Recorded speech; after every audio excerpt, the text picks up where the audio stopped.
it got quiet. Why does this keep happening to me? I just wanted some nice music.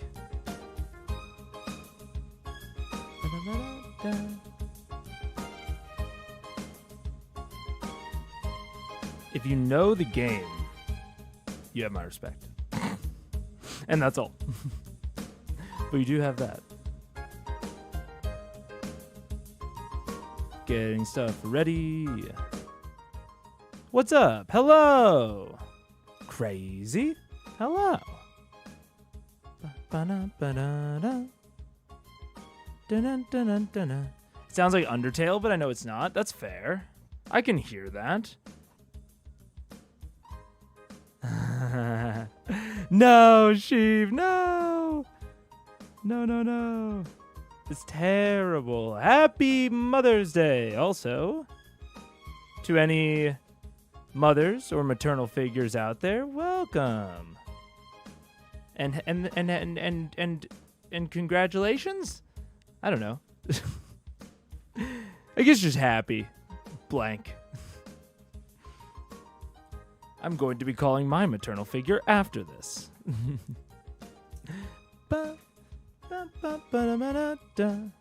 It is Pokemon XD Gale of Darkness. No one got it. Sad. It's the Mount Battle music. I want to replay that. I'm very excited for the GameCube games coming to Switch. Are they already here, actually? They might actually already be here and I missed it. Guess not that excited. What's I'm guessing that it's Mother's Day today in the US. It is indeed. Yeah. Also, I guess question I'll pose to chat because I'm curious. One of my grandmothers is, how do I phrase this? How do I phrase it quickly and succinctly and interestingly? My dad texted me and was like, hey, don't forget to call your grandma for Mother's Day. And I was like, that's fair. She would be sad if I didn't do that as her grandson. But my other grandmothers would not care at all. Like that is not an expectation they have. And I was like, I wonder how common that is. I wonder which side is more common. Because to me, it makes more sense if it's just like, like child to parent, just like child to mother. It's very like to me, it's very much like, oh, I would call my mom and my dad would call his mom, and that would be it. Or again, stepmom, whatever you assign as mom. But it's like very clear to me. It's like, oh yeah, that's what you would do. But I also know that my grandma would be sad if I didn't call. Like that is very much something she's expecting. So I don't know. I wonder which side of that is more common. Because I also know like my wife, Paige, her grandparents are not expecting a call from her. I know that for a fact. So I don't know. This is interesting. Pokemon. It is Pokemon. You succinct and quick? No. In years past, I have only texted my mom and neither of my grandmas. Yeah. But it's always definitely been an expectation that I call my my paternal grandmother. I don't know. I thought that was interesting. Let's see. Something about the break. I'm getting it pulled up. I also think, we're gonna see. We're gonna see, but I don't know. Maybe this will be a funny haha streamer moment. I kind of don't think that much else interesting is gonna happen this episode. Obviously we'll see, but I feel like it's gonna be a lot of, I don't want to say administrative slop, but like, I feel like it's just gonna be a lot more like talking And and that is required. That is required. I think my favorite version of that Matt's ever done is Winter's Crest in Whitestone. I thought that session was amazing. I thought that it allowed them to have that kind of end of arc administration while also like having little like the pie eating mini game or whatever. These like little interactions. But you can't really have Winter's Crest and Whitestone. You can't have that vibe after the devastation and recapture of Emon. That's not... Percy's right. There's more likely to be more riots than let's all come together and rebuild. So I don't know what the less like happy-go-lucky version of Winter's Crest and Whitestone is. So I'll be interested to see how Matt handles it. But I think largely it's just going to be boring. Because I think that's kind of the alternative. Is like you either have it be like you accomplish the boring stuff in an interesting way with something like Winter's Crest and Whitestone. Or it's just a little boring for a session, and that's fine. Or I guess you don't handle anything, you move straight on, which I think is the worst of the three. But yeah, so I think I predict probably some boring stuff, but we'll see. I don't know. Maybe it won't be as fast as I think. In my family, at least, a person focuses on their own mother maternal figure or the mother of their kids. Yeah, I don't know. That seems very to me. So it's strange. It's strange, but it's just always been how it's been. First thing I heard was my wife. It's always child to parent. I haven't ever heard of anybody acknowledging their grandparents. Okay, so I thought that maybe this was a little bit strange, but I didn't want to assume that, But okay, good to know that it's a little strange. Huh. Aren't they headed back to Whitestone? They are, but I don't think we'll have the, same, kind of festival nature or vibe that there was in Winter's Crest after Whitestone. When I say Winter's Crest after Whitestone, I'm referring to a very specific episode. I think it's called that, but I'm not I'm not entirely sure. It might be called something less precise. Race to the Ziggurat, Denouement. Yeah, Winter's Crest and Whitestone. Okay, yeah. Episode 36. Yeah, is what I'm referring to.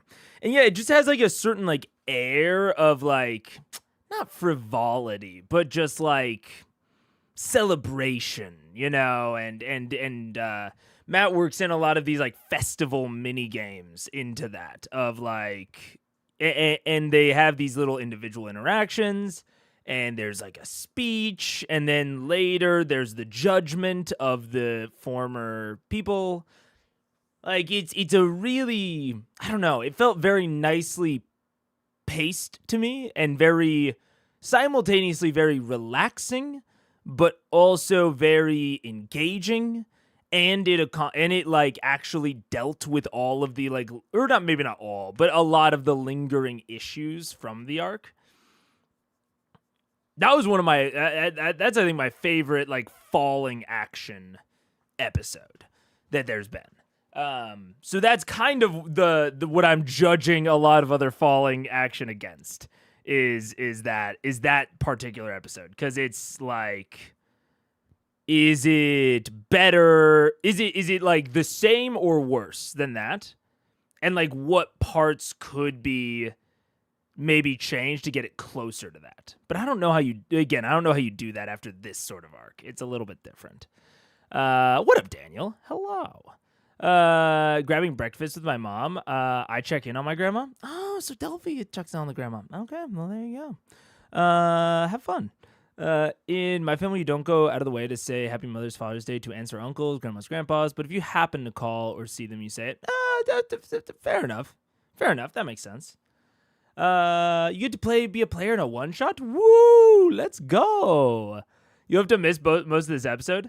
I've already said it. I think this episode is going to be relatively boring, so that's probably okay. But have fun. And maybe it won't be. I don't know. My Mother's Day gift for my wife is to watch the kids all day. She's celebrating Mother's Day by removing normal mother duties. Dude, your wife sounds like me. My birthday gift that Paige has given me, my wife has given me the past 2 years for my birthday, is I hand her my phone at the beginning of the day, and her present to me is to respond to everyone who sends me like happy birthday messages. Because I get so tired of that. It makes my birthday just one long chore instead of a celebration of like, oh, I have to respond to these people, otherwise I'm a dick. But, you know, a lot of these people, this is like the first time they've even spoken to me all year. It's like, and you know, it's no shade on them. You know, it's not like I've reached out in that year either. But it's just like, come on.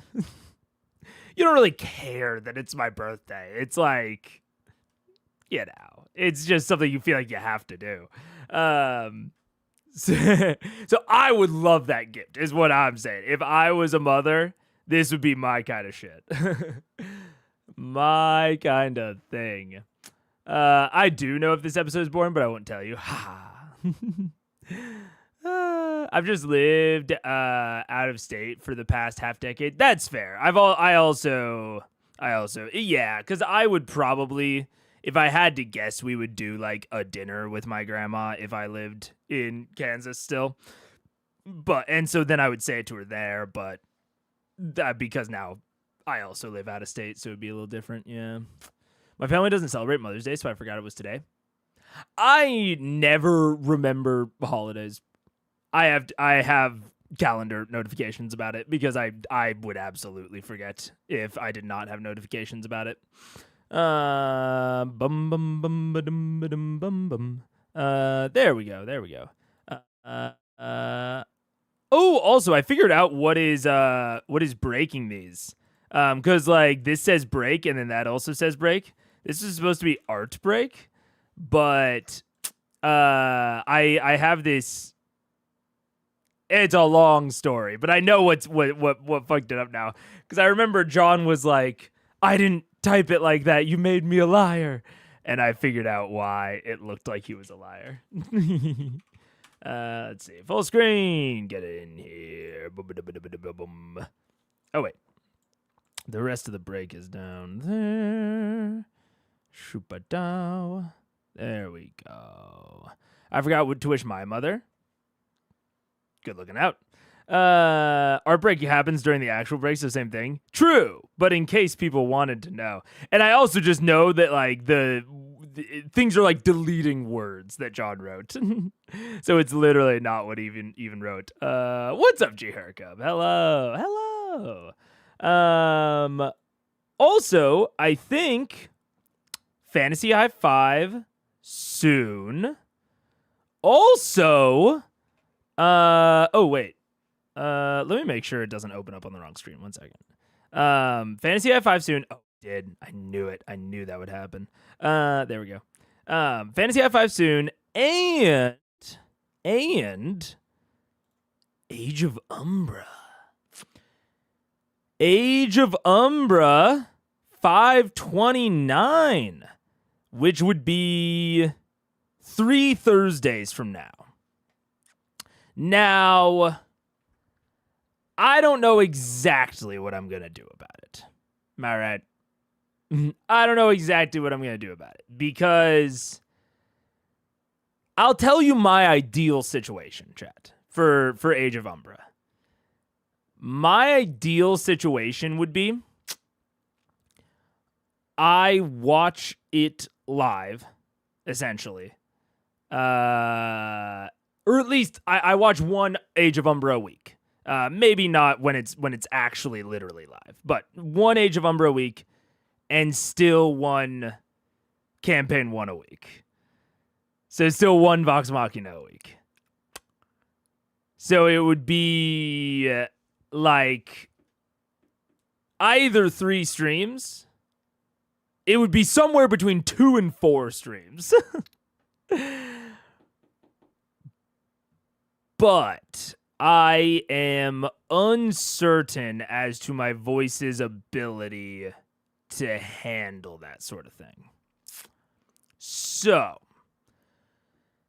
we're going to be doing some testing over May. I'm also, I don't know exactly how I will watch it. I'm going to email Critical Role, and we'll see if if their legal team responds at all. Because I don't know if there's a difference to them of like watching it while it's literally airing, watching the VOD, if they're the same to them, if they fuck with either. And who knows? They may just not respond. It's very possible. But I'm going to reach out to them about that and just see. We'll see. And if not, if they don't respond at all, I will lean towards probably the VODs, just be like watching them as a VOD, not watching them live, because then I will be able to theoretically split them up across the week into 4 different viewing sessions. Or not 4 different viewing sessions for Age of Umbra. 2 different viewing sessions for Age of Umbra, and then 2 for Vox. That's probably what I will default to. But again, I don't know if they would have a preference. And I also think it would probably be more attractive to a general audience if I was watching it live. But I don't know. We'll have to see. Because I'm very uncertain. I'm uncertain as to my personal physical capabilities, CR's preferences. So I wanted y'all to know that I know about it. And that I am testing and preparing to do something for it. Even if it's like, if Critical Role was like, hey, we're cool with Critical Eyes because, Vox Machina is so old. I could see that being an opinion they have, is like, hey, Critical Eyes is cool because Campaign 1 came out so long ago. We're not really worried about you siphoning viewership. But we don't want you to do it for this brand new show, Age of Umbra. Maybe we'll do something more akin to a book club or like a recap. So like, we all watch Age of Umbra and then I go live on like Friday or Saturday. And it's like, takeaway, and maybe we even like watch it in the Discord. I don't know yet. We will have to see. So yeah. Aren't you training your voice? I am. I didn't know this was happening when I decided to start. But this was the sort of thing that I had in mind. Yep. Maybe got more confident after Dragon Week. A little bit, honestly. A little bit. Seems to me if you watch it live with your viewers, that's taking away from their literal live numbers. Yeah. And it's like, in practice, it would be such a small amount. But, there is the principle of the thing of like, yeah, I'm siphoning away their live viewers. Like, that's not cool. Now, I know that there are people like... I don't know if people follow Valorant or CSGO in here or whatever, or CS. But like the pro Tarek, who's now mostly a streamer, not really a CS pro anymore or a Valorant pro. But Tarek like has a deal with the broadcasters. So he's like essentially an official rebroadcaster of like the big league games. And I'm assuming that he pays them some sort of cut. I'd love that sort of situation. That'd be really cool. But that would involve, them responding, which I would not be offended if they didn't respond to me, because I am teeny tiny fish and they do not need to respond to me. So that would be really cool, but we'll have to see. I don't know. Their live streams are unlisted when they're over, so watching it live and uploading immediately after does sound like piracy. I would definitely private it until they posted the VOD, but even so, like, even in a rebroadcast type format, that is still very sketchy. And I would need to know their stance on it. What if Age of Umbra has elements from canon? We'll have to see. I don't think, from what I understand of it, it will not. But, as long as no one is like, making the face and like pointing at it, I probably won't know, Also, I don't know if I'd go with your streams as the first time experience of the episode. It's not really the same. Yeah, that's another one of the reasons that I would lean towards the more VOD review, or not VOD review, but like the watch the VOD type format, or the book club format. I lean towards either one of those, but I could see a situation in which the rebroadcast side is desirable to Critical Role. Like, I brought up the Tarek situation. I know that, like, the leagues reached out to him about this deal because he has a, like, unique way of viewing the events and commentating on them. So there's, like, there's a value there for the leagues. But I don't know if Critical Role would see it that way.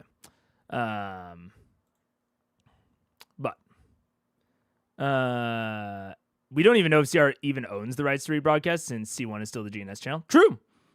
As we've said, we might get to C2 and Critical Role might not mess with it. But I do, like, I follow CR's fan content policy to the letter. It's why, even though I talked about World Anvil, I never had like a scripted ad read.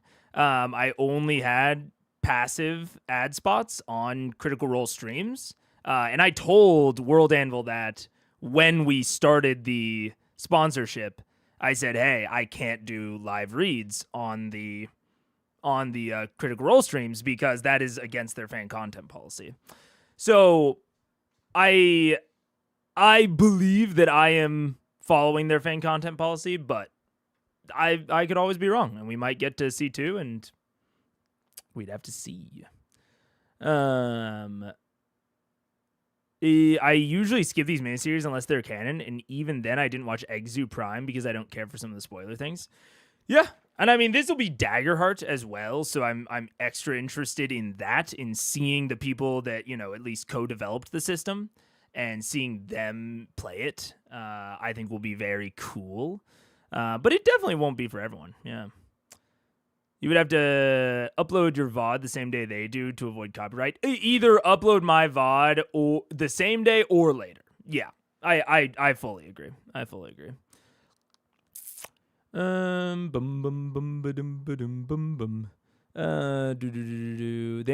may well have a bespoke contract with Twitch, but their pattern hasn't changed. They still do Monday uploads. Oh yeah, maybe.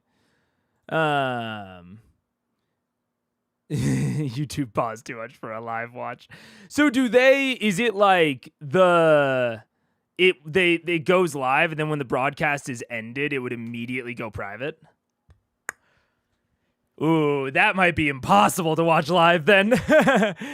If that was I actually didn't consider that part. Because I was like, oh, I'll watch it on YouTube, because I know that they broadcast it on YouTube. And you can pause on YouTube. But if when the broadcast ends, it immediately unlists, then I would basically get cut off halfway through, and we'd have to finish it separate. Ooh, yeah, I didn't really think about that one. Yeah, we would have to. I would almost certainly have to do VOD then.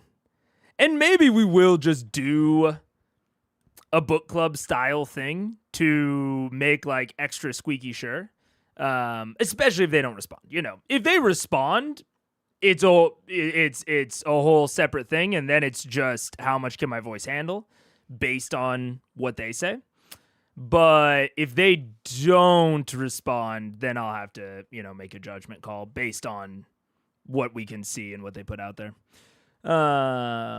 Yeah.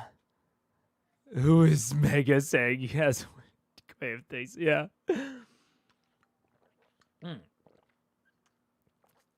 Yeah. CR is live that you can't pause. Well, that's only on Twitch. My understanding is that they also broadcast on YouTube. And on YouTube you can pause it. But Twitch just has a trash player. Twitch just has a trash ass player. But YouTube you can't you can pause and rewind and all that. No Mega, that was a question? Wait, what? Oh. Who is Mega saying has a unique way of things? Oh, Tarek. I think is what I was saying. Tarek has a unique deal with like the pro esports Valorant leagues and he has a unique way of watching the stream compared to watching the original broadcast, you know, the base level broadcast. And so it's like kind of a symbiotic relationship where people that wouldn't watch otherwise will watch Tarek watch it. Also, I see that people are asking the Tarek. Yeah, Tarek. This. Tarek with a K. Now, I don't watch a lot of Tarek personally because I'm not really into Valo or CS or whatever. So I don't watch a lot of him. But I do know that he has like a bespoke deal with the leagues for rebroadcasting. I'm pretty sure they do the thing where you can't rewind even on YouTube. I don't think that's a setting. Maybe that's a secret setting that I'm unaware of, but I don't think that's a setting you can do. I've never been able to pause CR live? What? Where would you even set that? Like, enable auto start, stream latency 360. I legitimately don't know. Oh, these chapters shouldn't be in there. These are the chapters from last time. Huh. Gerdink. Save. There you go. Just checking. I'm legitimately unsure. I don't think. Age restriction? No. Altered content, automatic chapters. Wait, what? Wait, does this actually do it? I've never seen this setting before. When did this happen? Automatic chapters and key moments? Help viewers learn more about unfamiliar terms. Concepts mentioned in your video may automatically... Oh, this is like the misinformation thing. But is this... But it's more broad now? Weird. Oh, definitely don't fucking dox me with featured places. Come on. Huh. Well, that's strange. I didn't know about this, but I still don't know where message delay, live reactions, participant mode. Oh, wait. What's this? No. Yeah, I don't know. Maybe they've got a secret setting. It would kind of surprise me if YouTube had like a secret setting for bigger channels. It wouldn't surprise me if Twitch did. I would believe that Twitch has that sort of thing all day long, but it would kind of surprise me if that's possible. On mobile, you can't pause on YouTube. Oh, well, I believe that. I believe mobile might be different. I honestly don't watch a lot of live streams, especially on YouTube, and especially on mobile. So I can definitely see like mobile or TV behaving differently. I can really only speak for desktop. They have a subscription service you can sign up for. Yeah, Beacon. Yeah. I mean, the safest route for this is some kind of book club. So if I have any doubt about what CR would want, and I'm going to be looking into this more over the coming month until it actually airs, but I mean, I know there's a creator. I think her name is Lou Buffin. There's a creator that I know does like book club style recaps after CR episodes. So I'd probably do something along those lines. If I have any doubts about what CR would be into. Finally caught up. What's up, Valkyrie? The automatic chapters are always awful. They're so annoying. Okay, good to know. Good to know. You might have to sign up for Beacon, possibly. I don't like Twitch for VODs. I mean, the Twitch player's fucking atrocious, dude. It's so crazy how bad it is. The YouTube player is so goated. Like, there's a billion other things about Twitch that are better from a live streaming perspective. Their player's dog shit. Absolute dog, dude. You can't pause and unpause on the computer on YouTube when watching CR. What? That's wild. I'm so surprised about that. But I mean, I guess I'll test it out. I literally don't know how they would set that. But that's crazy. Lou Buffin, SP. Love those recaps when I'm falling behind. Spelling. Yeah. I've heard of her. Yeah. I mean, I have not interacted with Lou Buffin before, but she seems cool. She's like Australian. Fun channel. Cool.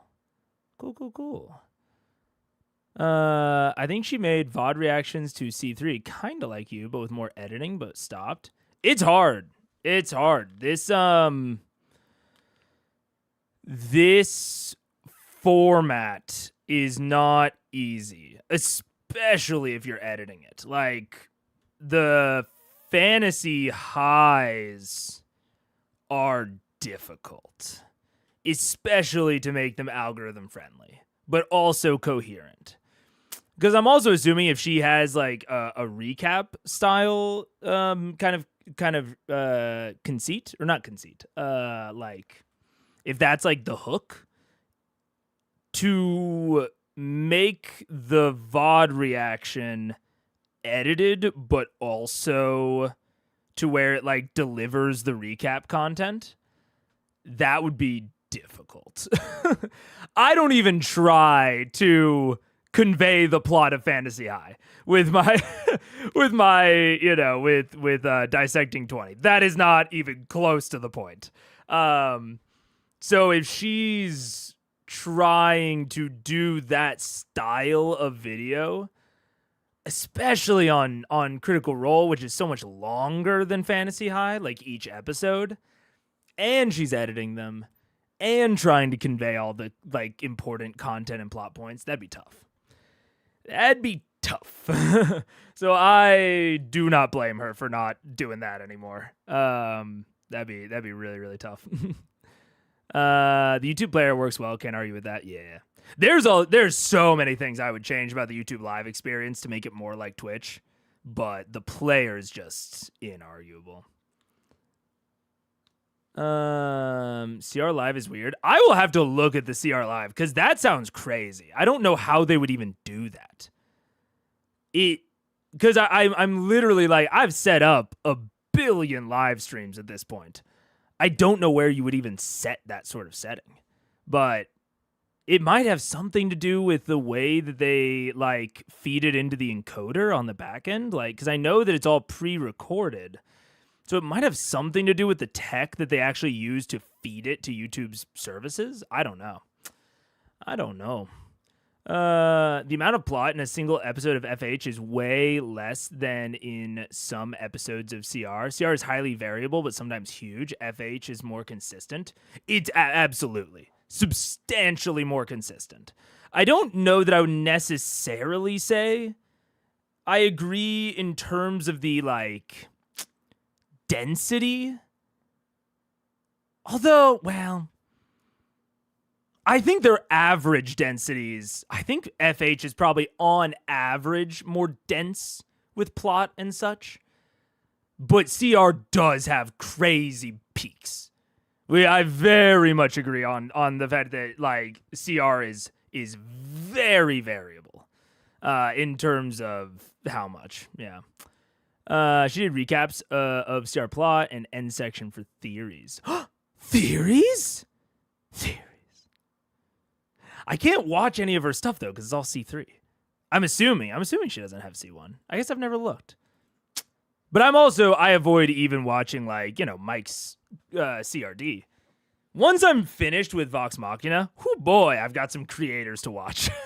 I've got lots of creators to watch once I'm actually done with Vox Machina and am not as worried about spoilers. Because it will be a lot easier to like, earmuffs myself for like C2 spoilers. I think that's going to get brought up a lot less in CRD than like in Critical Role Demystified.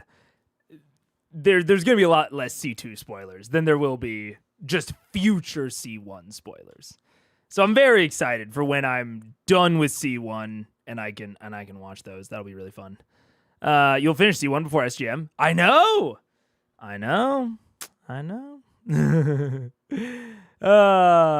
Anyways, so I wanted to, the whole point of that was just to let you guys know that I am aware of Age of Umbra and I am going to do something with it.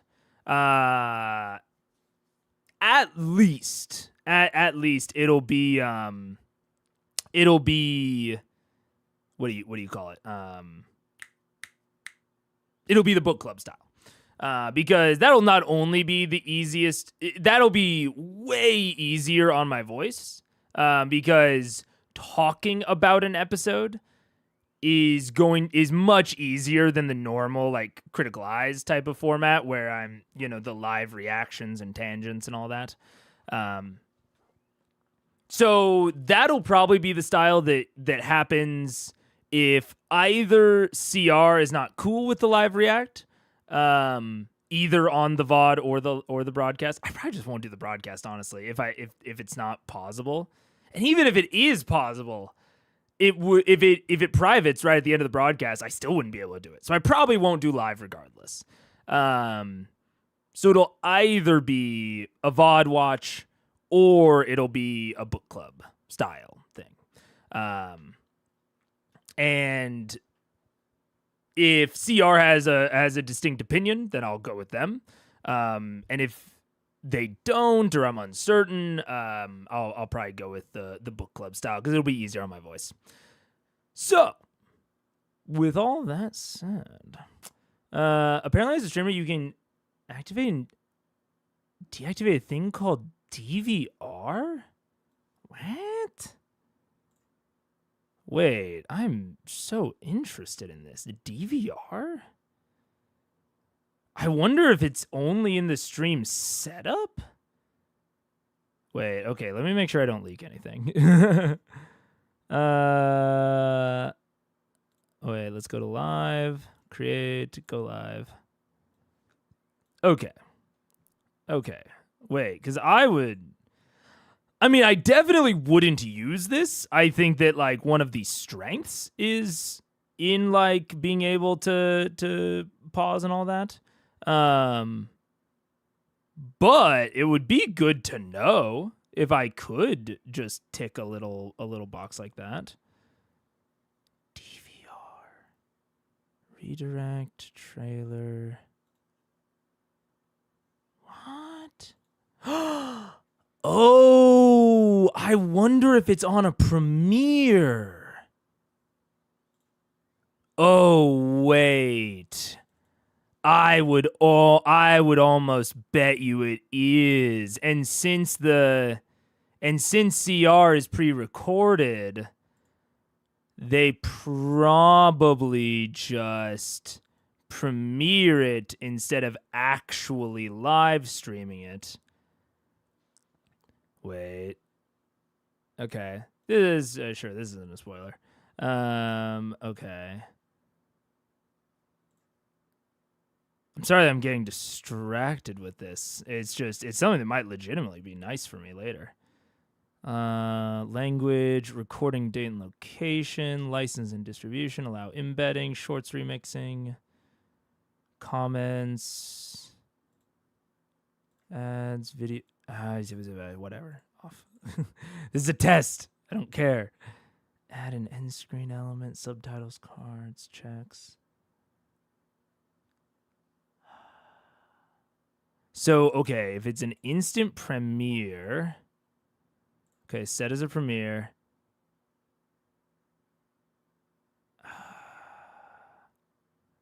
Where?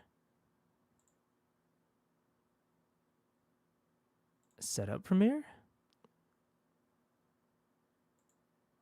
I'm going to look into this more afterwards. I'm going to Google this because, again, I would never do this for most of my live streams.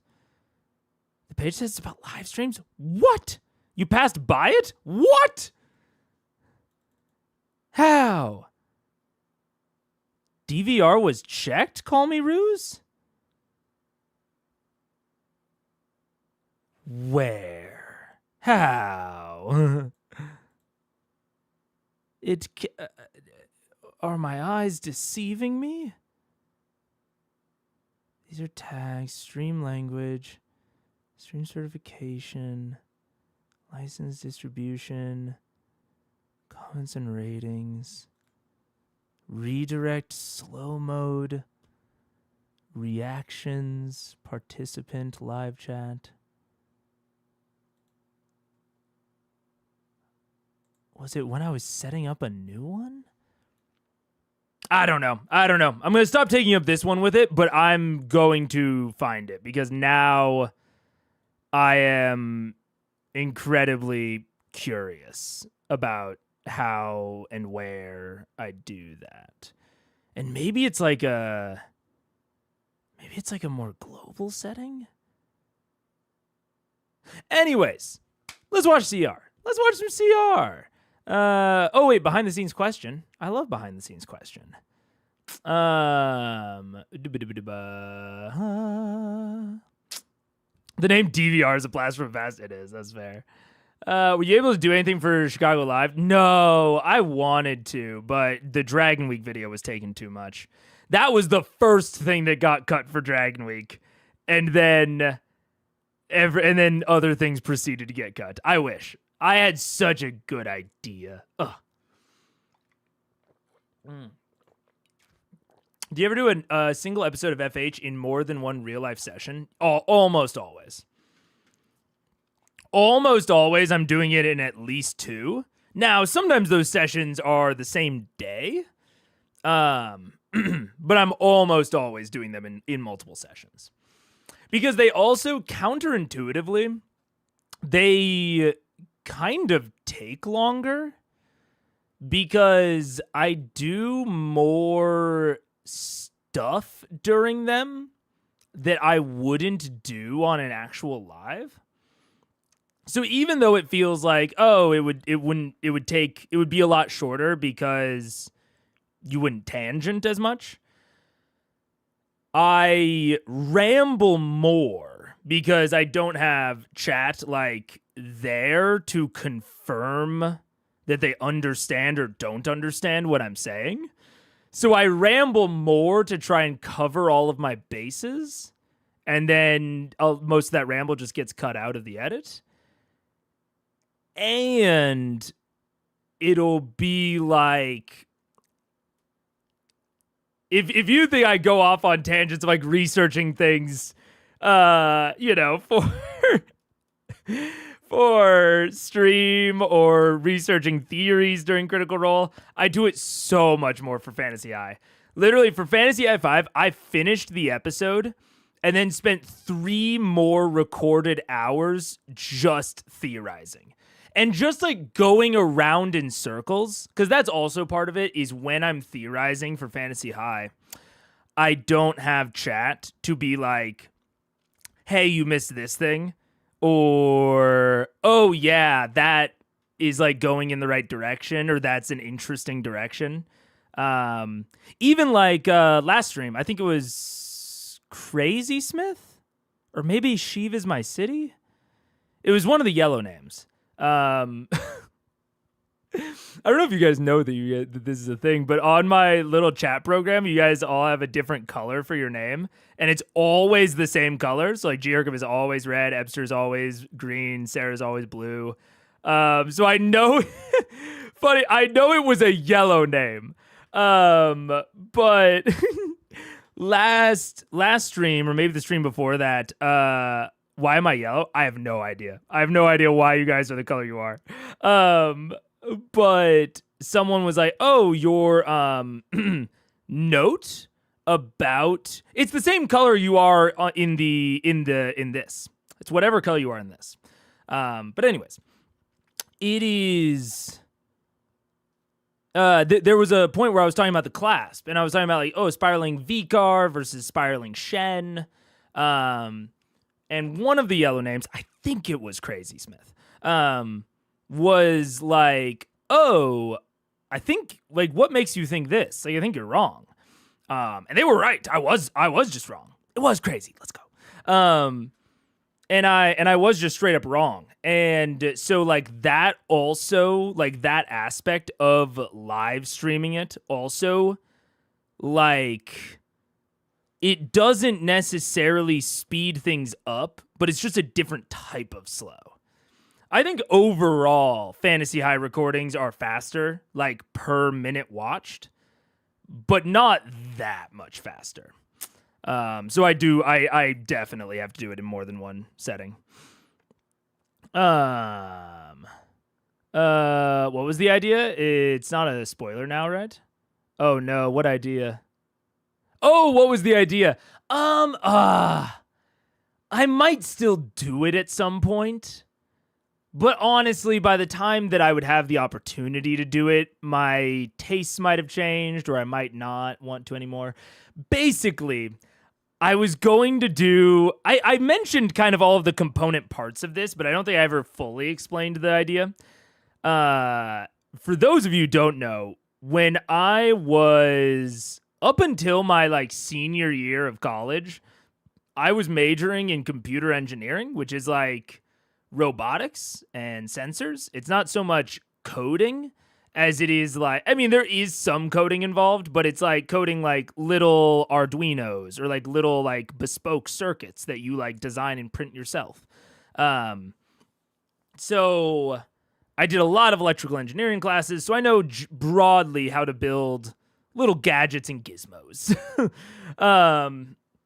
And so what I was going to do, what I really wanted to do, is at one point I built this, I built an exosuit in college as part of a like a project competition that used not pneumatic cylinders, but like air pressure cylinders.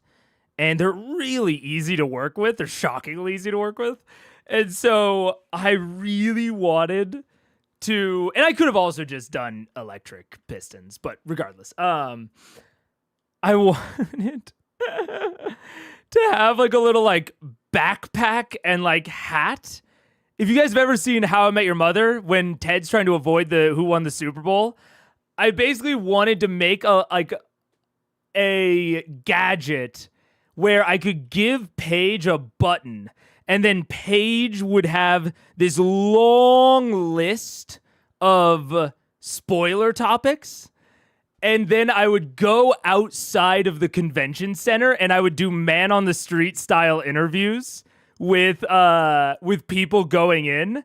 And so I would ask them, like, it would be like, first question, like, say they're in cosplay, and it'd be like, oh, who are you cosplaying as? And then they say it, and if it's on the sheet, then Paige immediately presses the button, and the button puts like a blinder over my eyes, it puts earmuffs over my ears, and it pops up a big sign that's like, spoilers, and it has like a little pre-recorded alarm.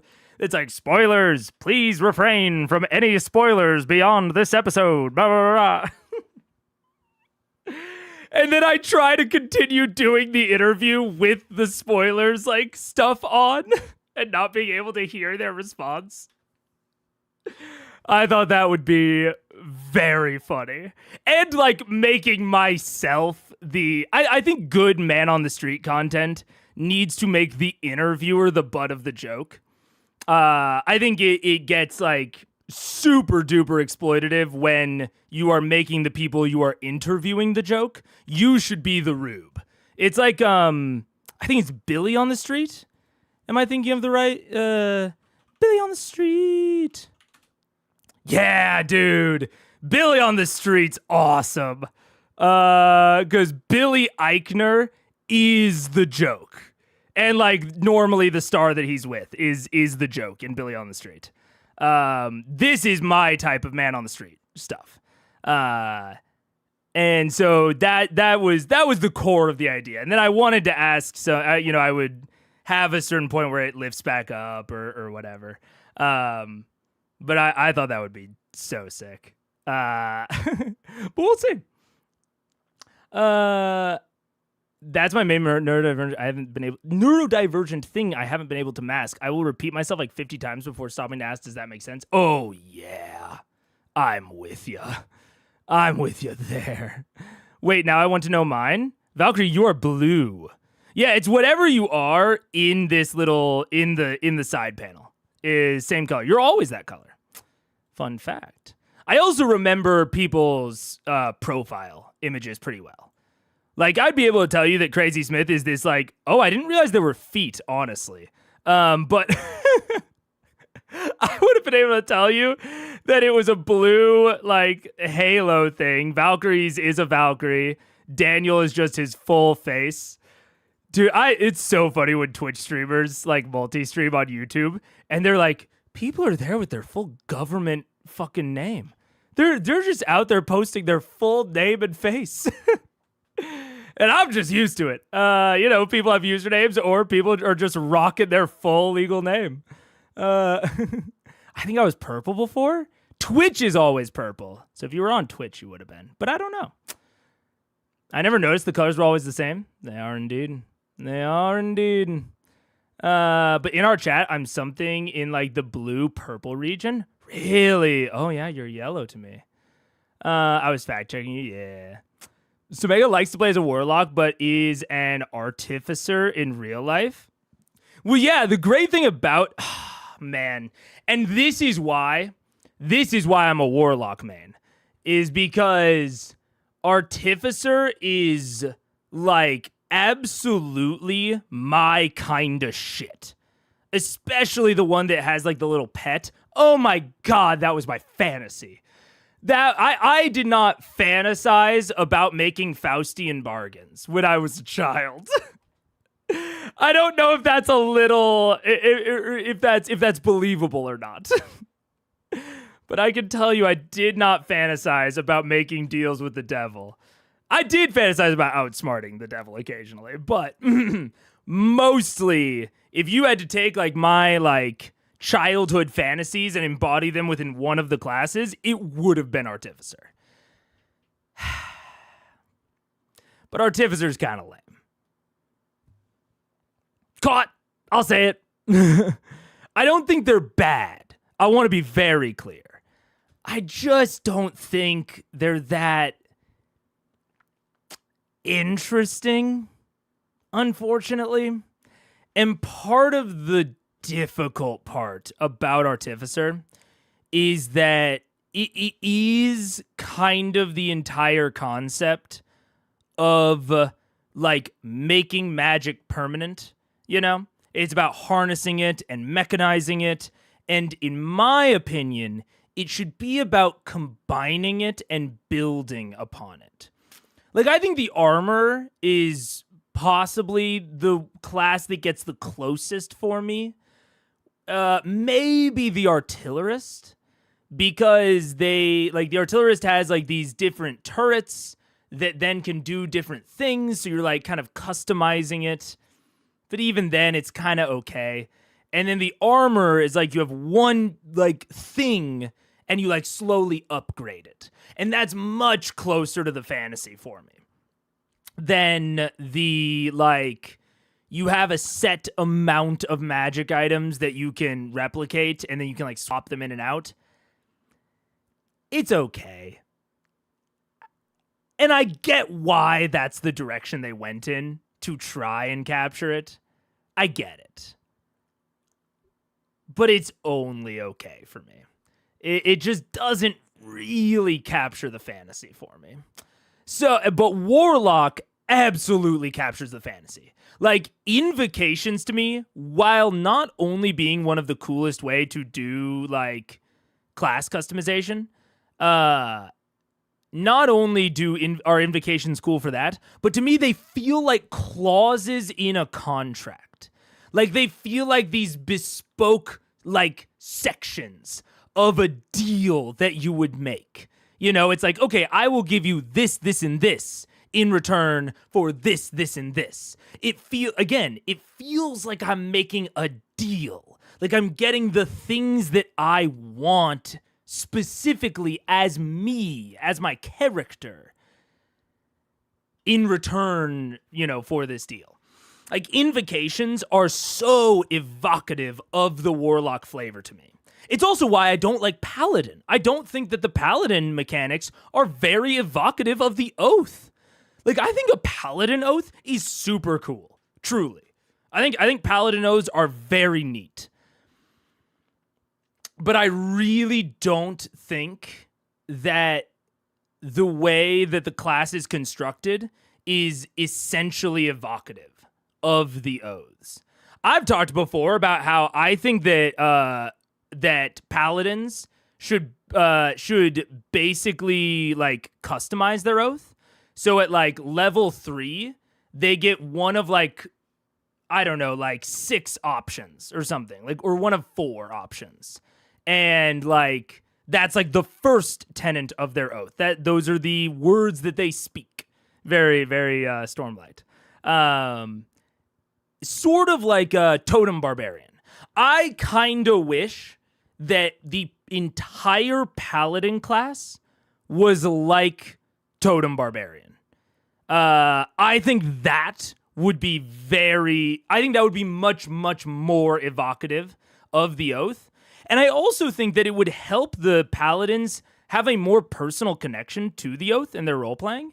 Especially because I think it would be cool if it was structured in a way to where the earlier parts of the oath are easier to keep. Like, the early part of the oath is the most broad and the most vague.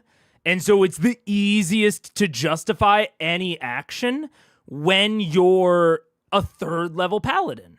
And then as you level up and you speak more words and you add more layers to your oath, the more it is customized to your character as your character gets played and grows in depth, while simultaneously becoming kind of harder to maintain.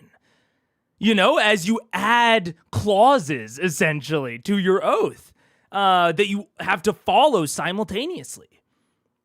Like, that is, to me, that would be the more evocative version of Paladin. And I think Artificer kind of falls into a similar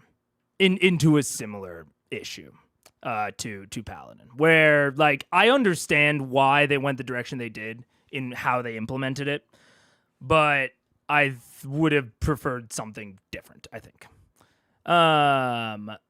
Electronics was one of my 3 career paths at one point. It's great. It's just too much math. And that was before I knew that I had ADHD. Too much math. Isn't that like the FNAF suits? I guess kinda like the FNAF suits. Yeah, like the spring locks. A little bit. Oh, we're not gonna do ads. I'm gonna wrap up this convo and then we'll move into the actual stream. But we can't do ads this early. Mega almost got himself spring locked. Yeah. Philomena Kunk. Yeah, Philomena Kunk's a great example. Okay. My only problem with Philomena Kunk is the type of rube that Kunk is. And it's not a real problem. Like, I still think that it is broadly good. However, I think that Kunk is satirizing. Kunk is essentially satirizing like pseudoscientists and like anti-intellectuals. You know, like she is satirizing those types of people. However, I think that sort of satire can fall into the American Psycho or Fight Club or Joker sort of range, where despite you satirizing it, it is giving like breath to it, and some people will identify with it and maybe not realize that it's satire. Now, does that mean that I don't think like Fight Club shouldn't have been made? And I think like Philomena Kunk is great. I think she should absolutely keep doing what she's doing. But for me personally, I go more towards a Billy on the Street type of I basically go away from satire.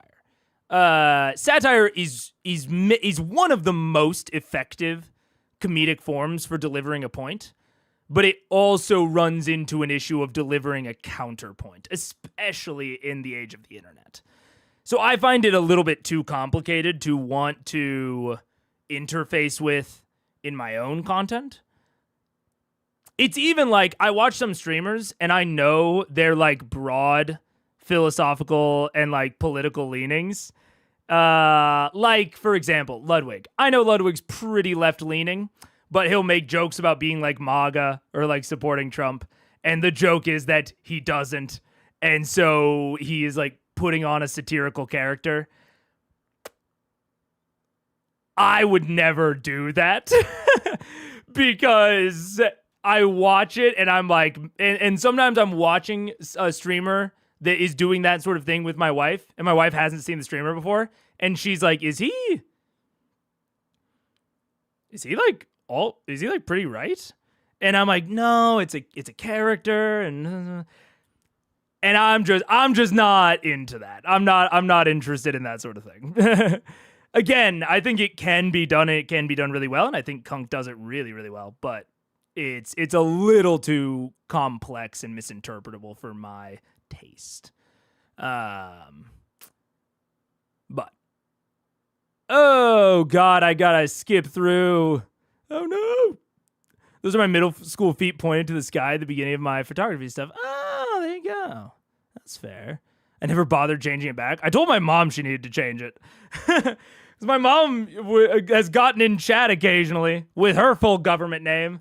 And I'm like, Mom, you got to change that. I can't acknowledge you as my mom when you got your full government name out like that. You were more Iron Man than Ghost Rider. I would have aspired to be more like Iron Man than Ghost Rider, yeah. Mega's dream is to have a robot dog. Fucking yeah. Yeah, dude. I fantasized about having a dragon from Pern, or maybe a little cat-sized gold dragonette.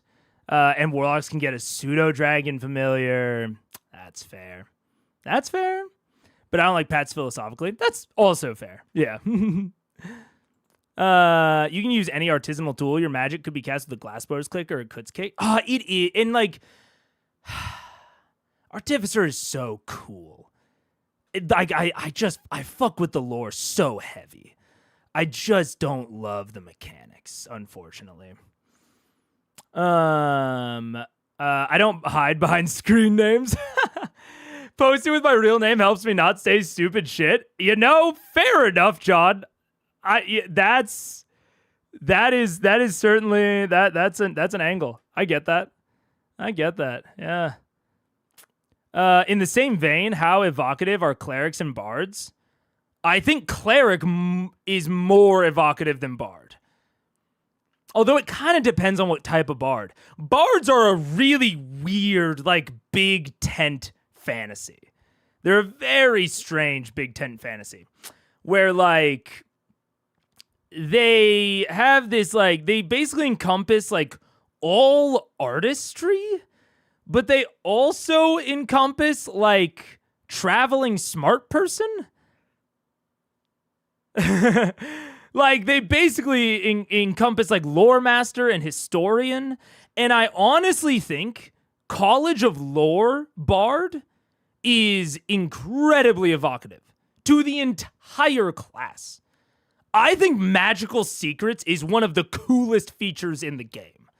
In terms of, like, it's dead simple.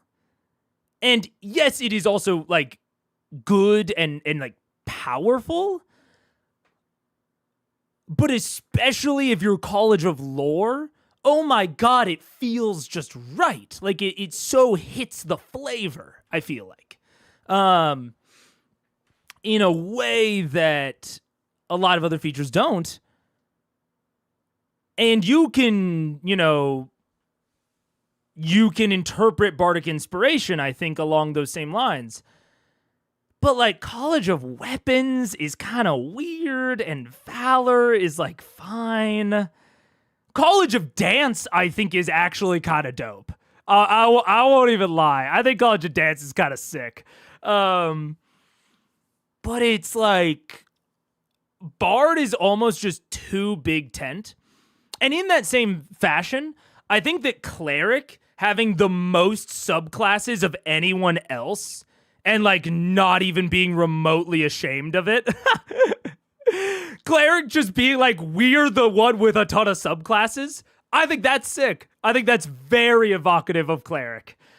So it's, if I had to pick, it would be Cleric as a class or Lore Bard specifically.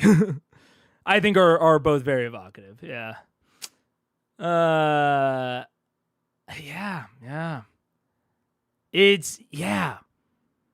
I don't know. It's tough, though. It's very tough. It's tough. And it's why, like, I think this discussion of the evocativeness of classes is why people don't have a problem with Sorcerer, but they do have a problem with Fighter. I'm the opposite.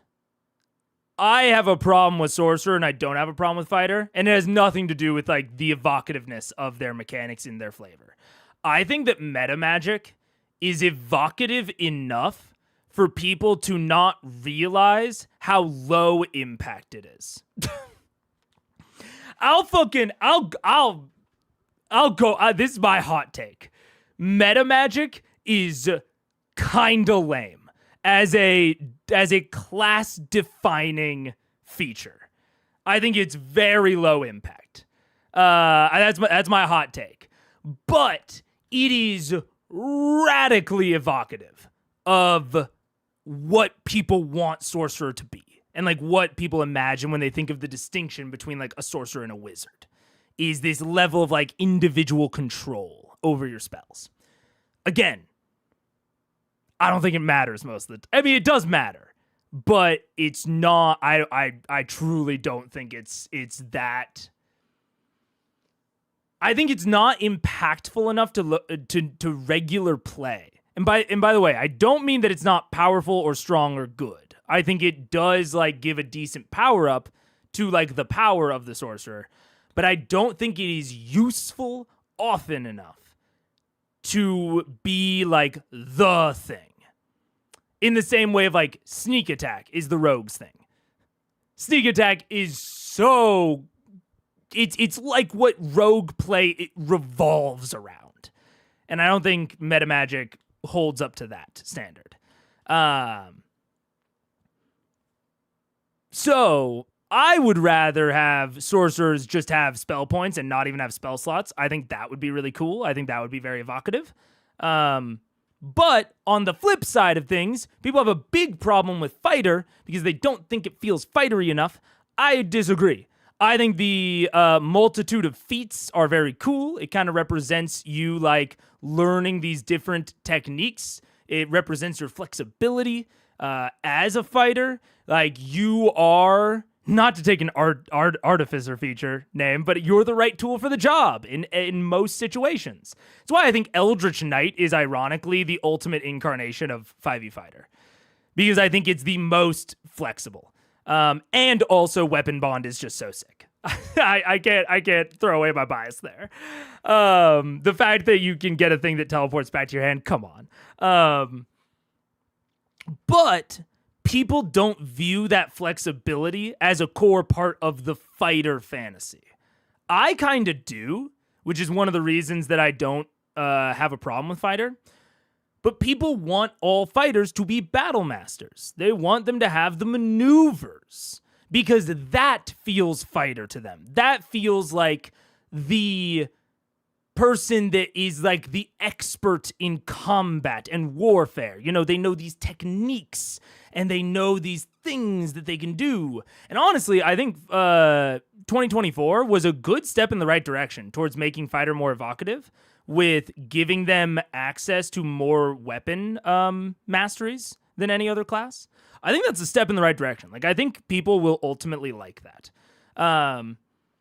But I think this evocativeness discussion is why, like, at a base level, people don't like fighter.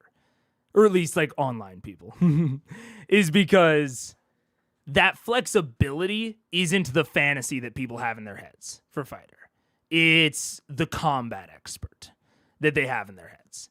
And Battlemaster is what actually gets at that, you know.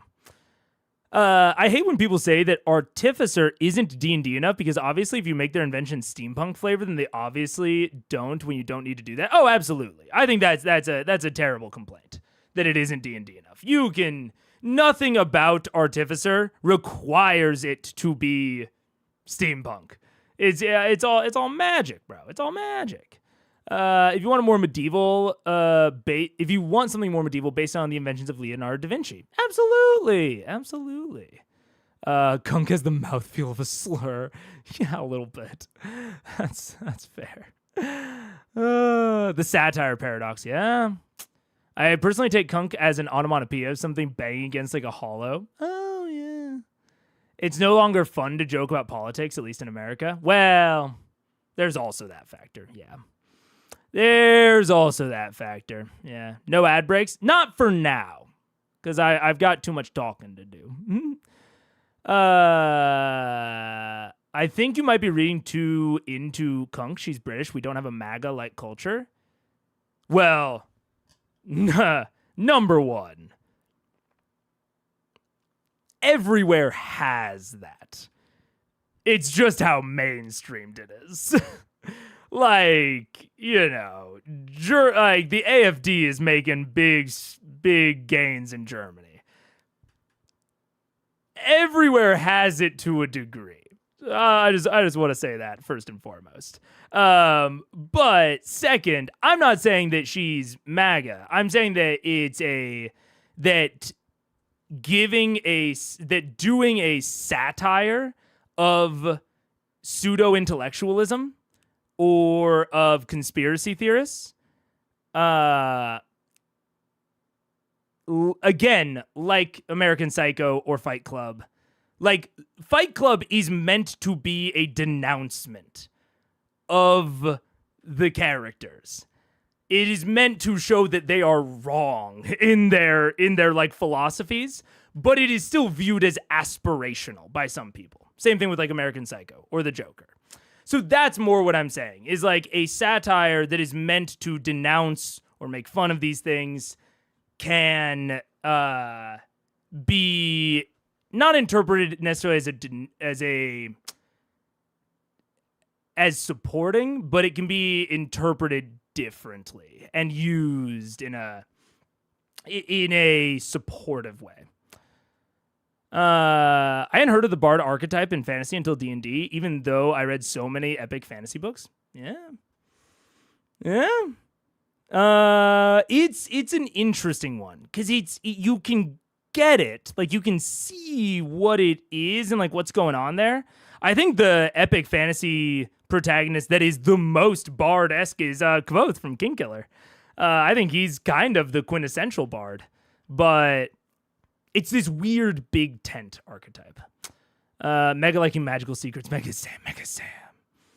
Has hybrid classes. Think multi-classing, but without the mechanical complexity. Oh, interesting. Yeah.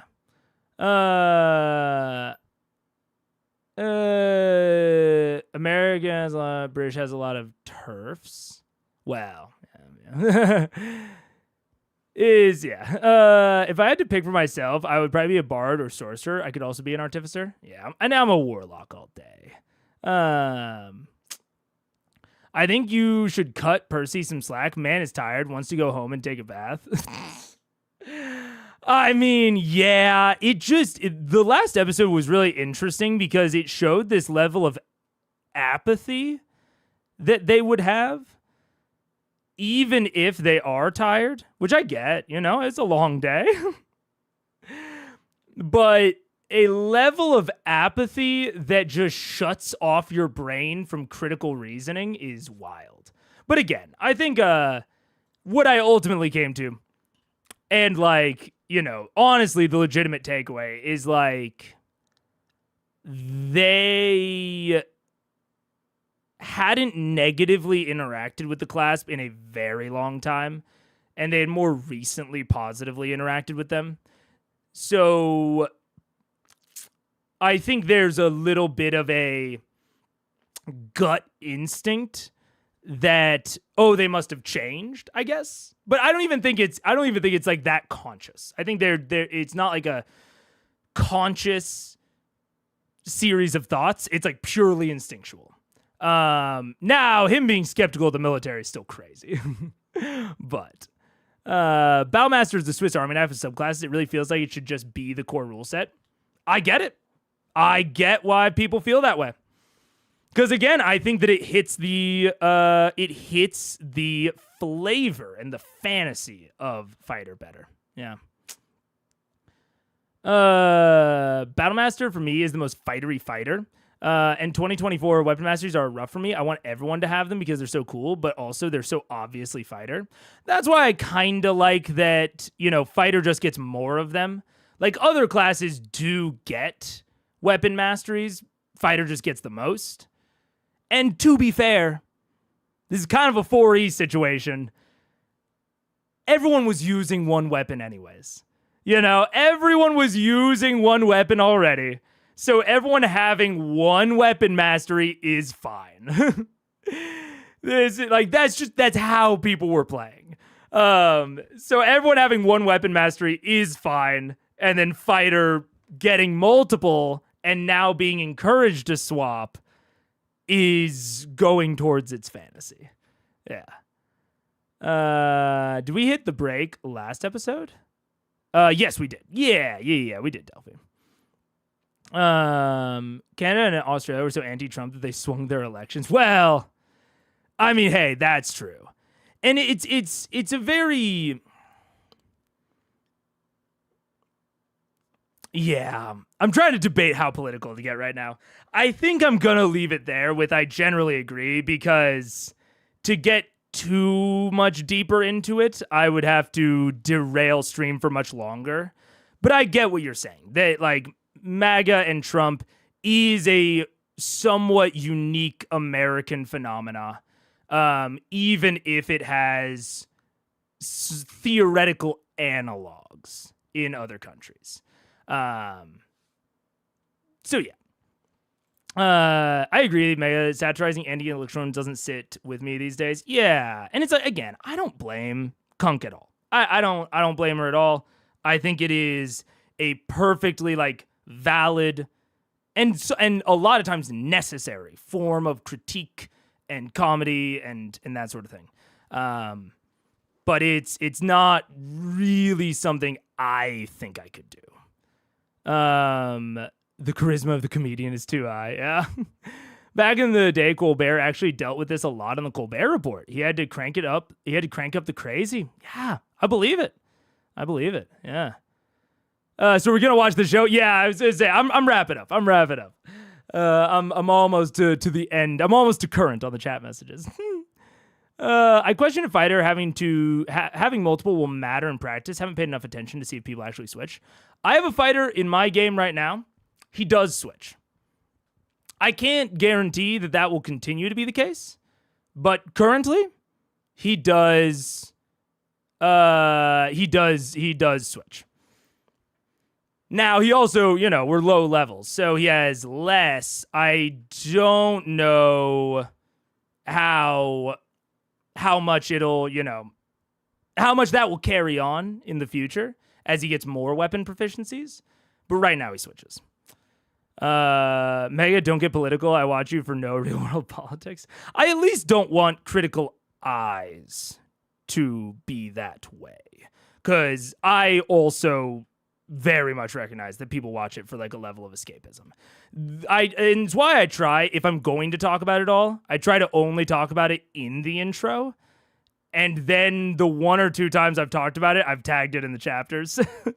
So that theoretically, it's at least a little bit segmented from the actual show.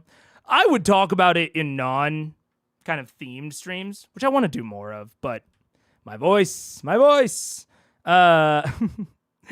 But yeah, I like to keep Critical Eyes a little bit more entertainment focused. Yeah. We just talk about going tangents. No. Yeah. Wheels guillotine away, disappointed. I'm gonna have to switch to my game right as Mega wraps up. No, I'm sorry, Daniel. That's how it be. That's how it is. And we're going to get into it right away. Let's see. Playback speed, set it to 1.35. Ding, ding, ding. And we're ready to go. Well done, Liam. Well done. So welcome back. Jumping back into our adventure. So as the armies begin to filter in, word begins to spread throughout the city that every fire giant that stood beneath Thordak in the city has been slain. A multitude of the lizard folk that were under Thordak and the Conclave's barrier have also been slain or have fled the city. The storm of the Ashari has wandered and dissipated as the immediate threat of the Wyvern Riding Horde has fled towards the Stormcrest Mountains to the southeast and are now out of sight.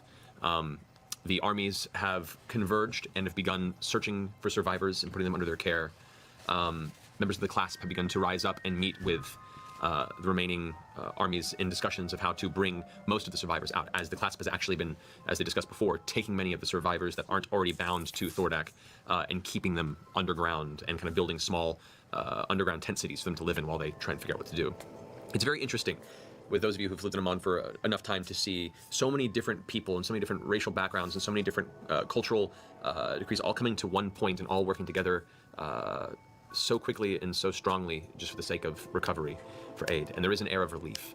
Some people are gathering the dead and identifying them, bringing them out into portions of the streets to make sure that they are properly buried and the families are given notification. You can see a lot of the fires are being put out and people are doing the best they can to salvage as much of the city that still stands. And a lot of the city still stands untouched. I'd say a good third of it is going to need some serious restructuring and rebuilding.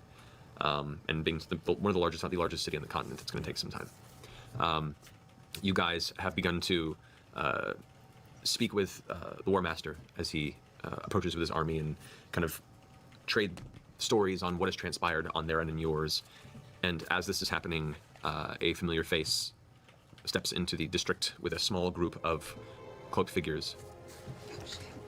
Standing before you see a tall, scaled female dragonborn, tailless, armored, Topher Bratoris, looking harried and exhausted. She steps up, and you see what looks to be the cusp of a toothy grin at the edge of her mouth as she catches your attention, raises one hand. You have no idea how happy I am to see that you all live. So, if I'm to be told you are the ones that took down the Cinder King? Yeah. Yes. We are us, and with the aid of many others, of course. And this is indeed the turning point. Do you have access to any of the members of the council? We've been cut off in the Lyceum for months. Aye. Alora is safe in Whitestone currently. We can say Whitestone We can say now, Whitestone right? now. Okay. Yes, we can. She's safe in Whitestone. Whitestone. Sorry, we're not. Whitestone. Okay. Yeah.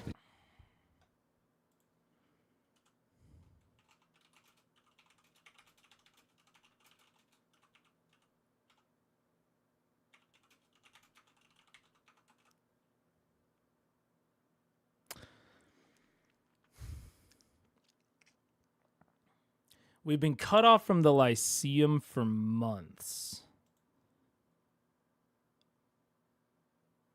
It's hard because I don't even think it's been months in fiction. But why does that tickle my memory? Why does that tickle my memory?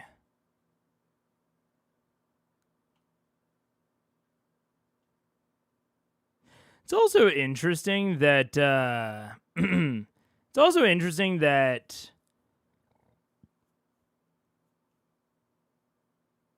she asks if they've been in contact with any of the other council members.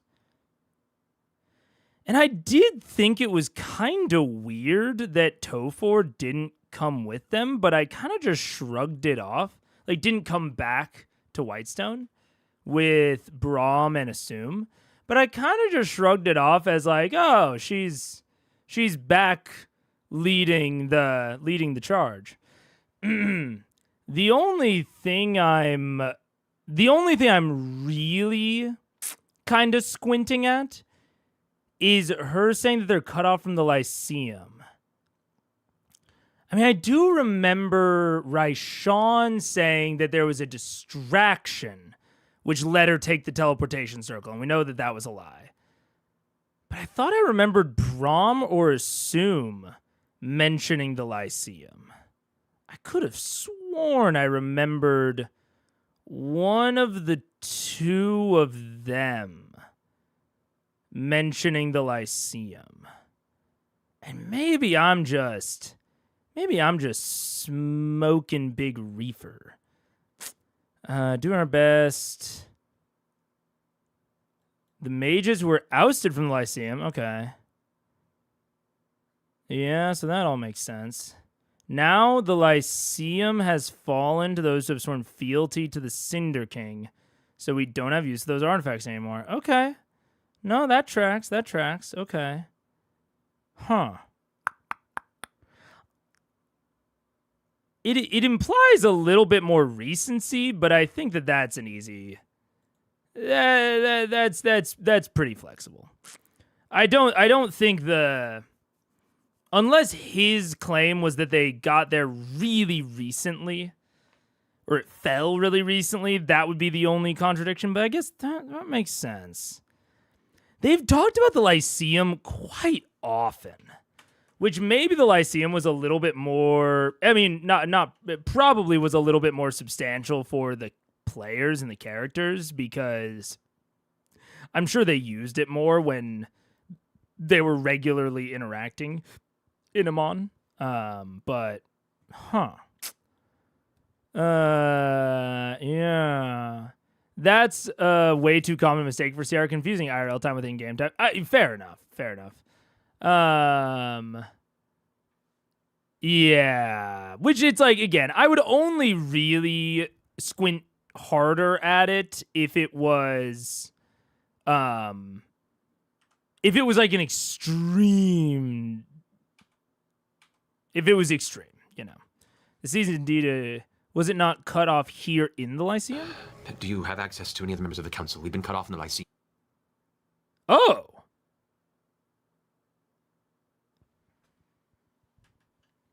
Wait, what?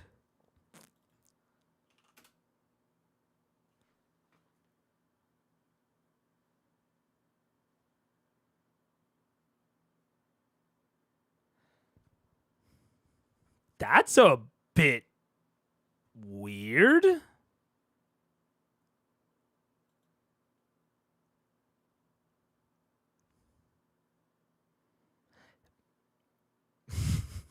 That's very strange.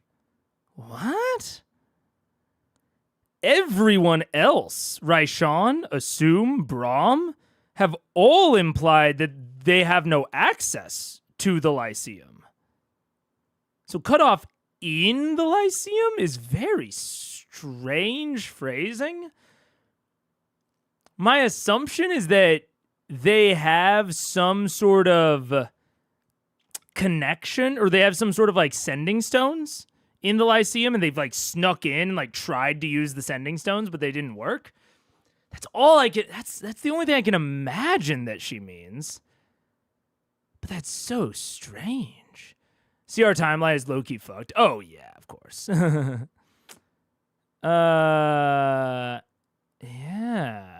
I think Matt said months entirely off instinct. Yeah, probably. That's why I was looking for a really extreme contradiction, but I didn't really get one. So I timeline fudging, whatever. You know, I'm not gonna take that too seriously. Allura mentioned the Lyceum in her tower as to why she had to teleport herself to Amon after the fall of Amon. Yeah. The subtitles are wrong sometimes. Let's listen. For months. Do you have access to any of the members of the council? We've been cut off in the Lyceum. In the Lyceum. I think that said in the Lyceum. Huh.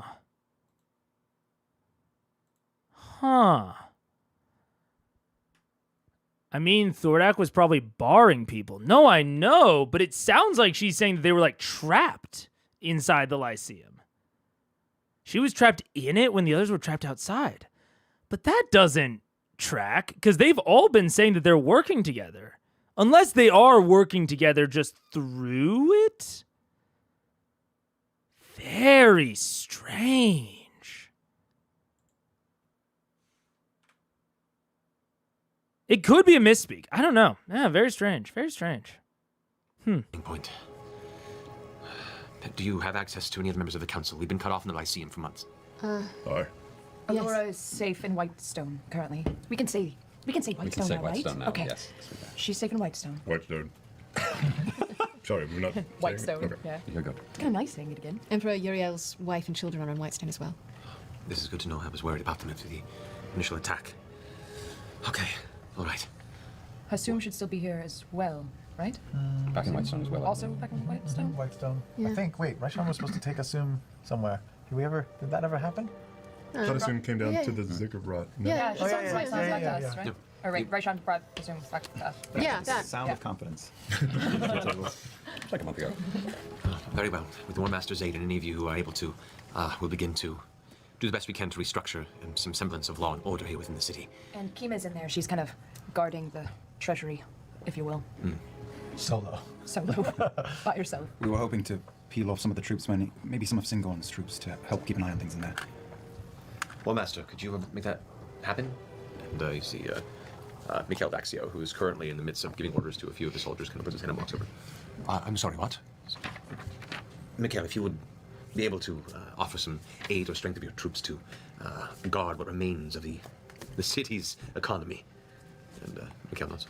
Should not be a worry. Of course, I'll... and he begins to talk with Tofor and begin to break down the structure as to how many people are going to go here and there. So the longer this progresses, the more it gets into more logistical conversations. What do you guys want to do? I filled him in on what I saw in scrying.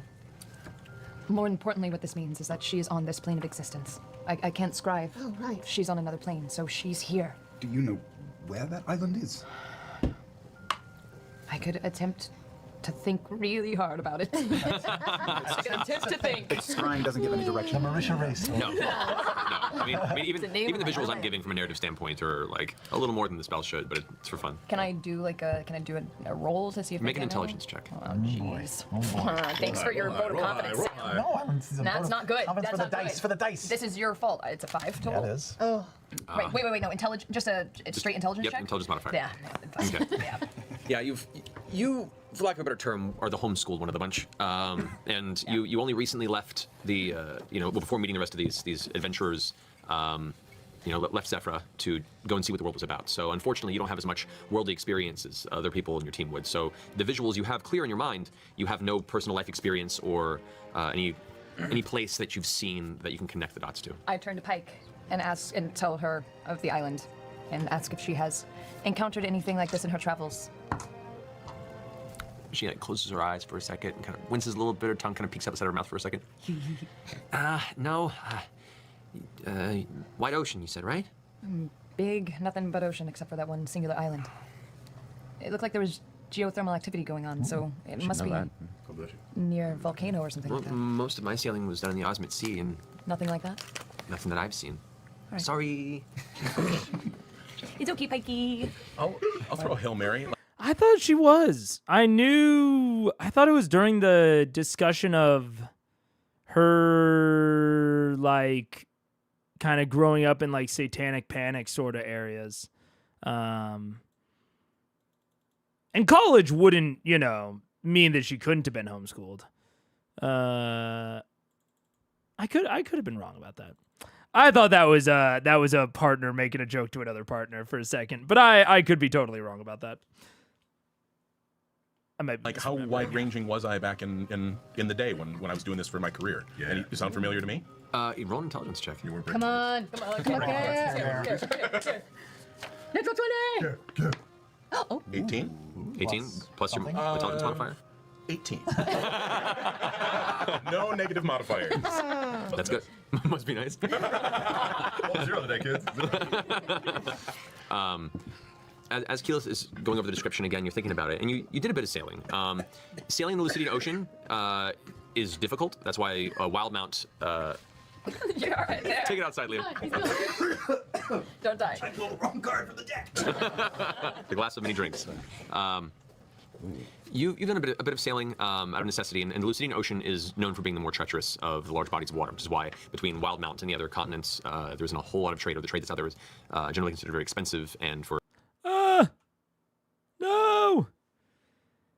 No, I was going to try to type in the notes document, but my cursor was still on this screen. No.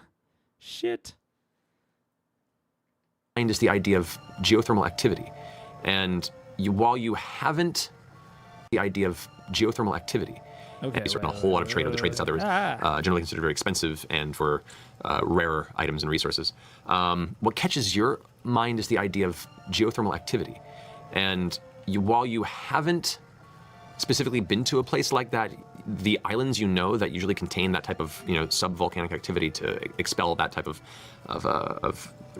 region-based terrain, those usually are in the southern region, south of Taldore, away from, more like southern Osmit Sea, close but not specifically the Hesped archipelago, but somewhere in that similar. The Osmit. Wait, what? South, volcanic / geothermal activity, more common south of I'm just gonna copy it because this is specific. Wild Mount mention. Let's go.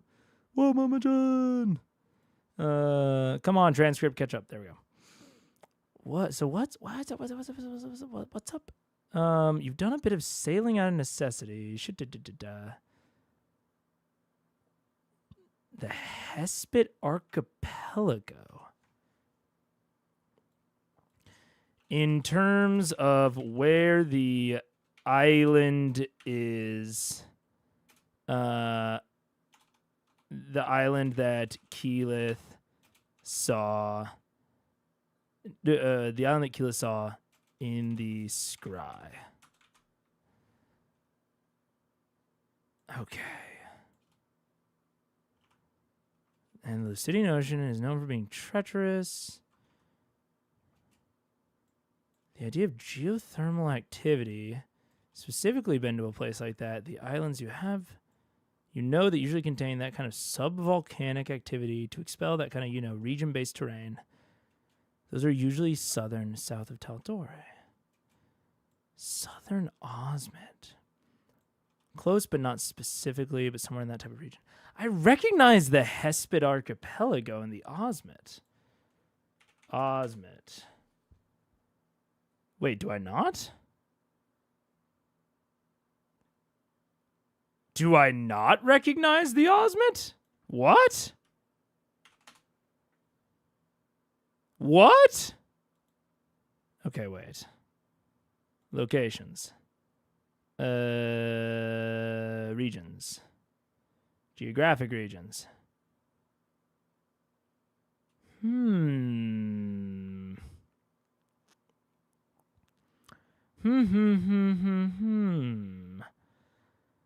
this is also interesting because I don't even think that's all of them.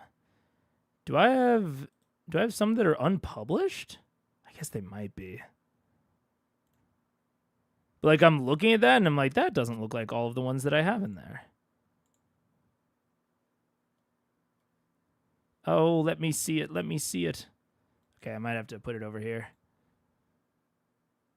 No, it is. What? I could have sworn that I had something about the Osmond Sea. Okay, wait. Refresh. Oz. It's thinking.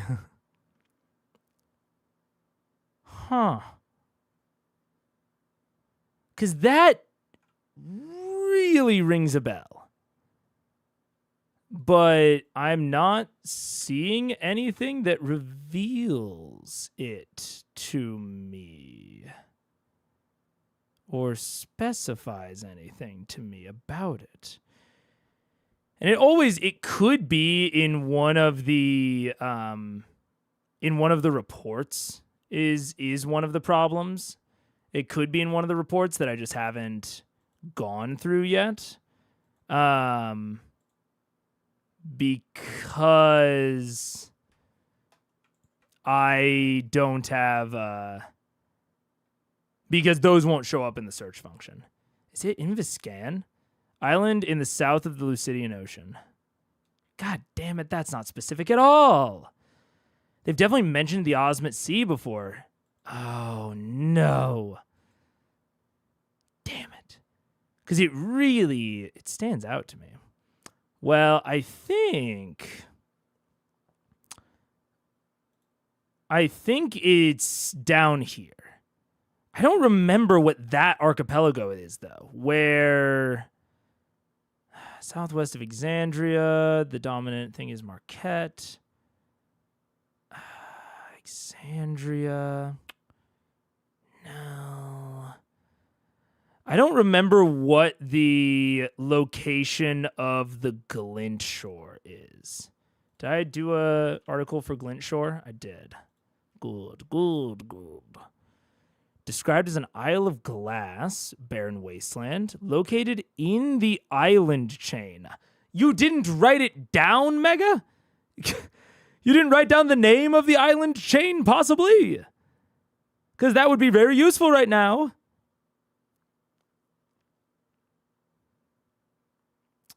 Son of a shit. Was it when they were chasing after Ripley? In 1516, they crossed the Osmond to go by skyship from Amon to Isilra. Okay, that's what I thought. Because I'm glad that Chad just confirmed it. It was a good vibe check because this is where I know VISCAN to be. It's like somewhere in this general region. But this is the Lucidian Ocean. And so if the Osmit were over here, it would have to be like down here, and maybe like this shit's is like the volcanic island chain. But if they're going from Iman to Isilra, that's a short trip. That's a very short trip, so it's probably here. South of Taldore. Marquette is very south of Taldore. That sounds like Glintshore. That sounds like Glintshore, and it seems like what I knew would have happened. I shouldn't say knew, but what I thought would have happened if they had investigated the Glintshore more. Because that's the only other place we found any volcanic activity, and it had tunnels that like led off, you know? It had more tunnels that went deeper. It feels very right to me that she would be on Glintshore right now. And it frankly makes more sense. I think he got his east and west. Well, I know he got his east and west mixed up at least one of the times. But it seems like in here he got his east and west mixed up, because it also makes more sense for the Wyvern Riders to have been going back towards Marquette. I assume that, like, if they've been following Thordak for a while, they're probably from Marquette originally, because that's where he's originally from. And like, it being over an ocean so quickly does, again, track more for it going that way.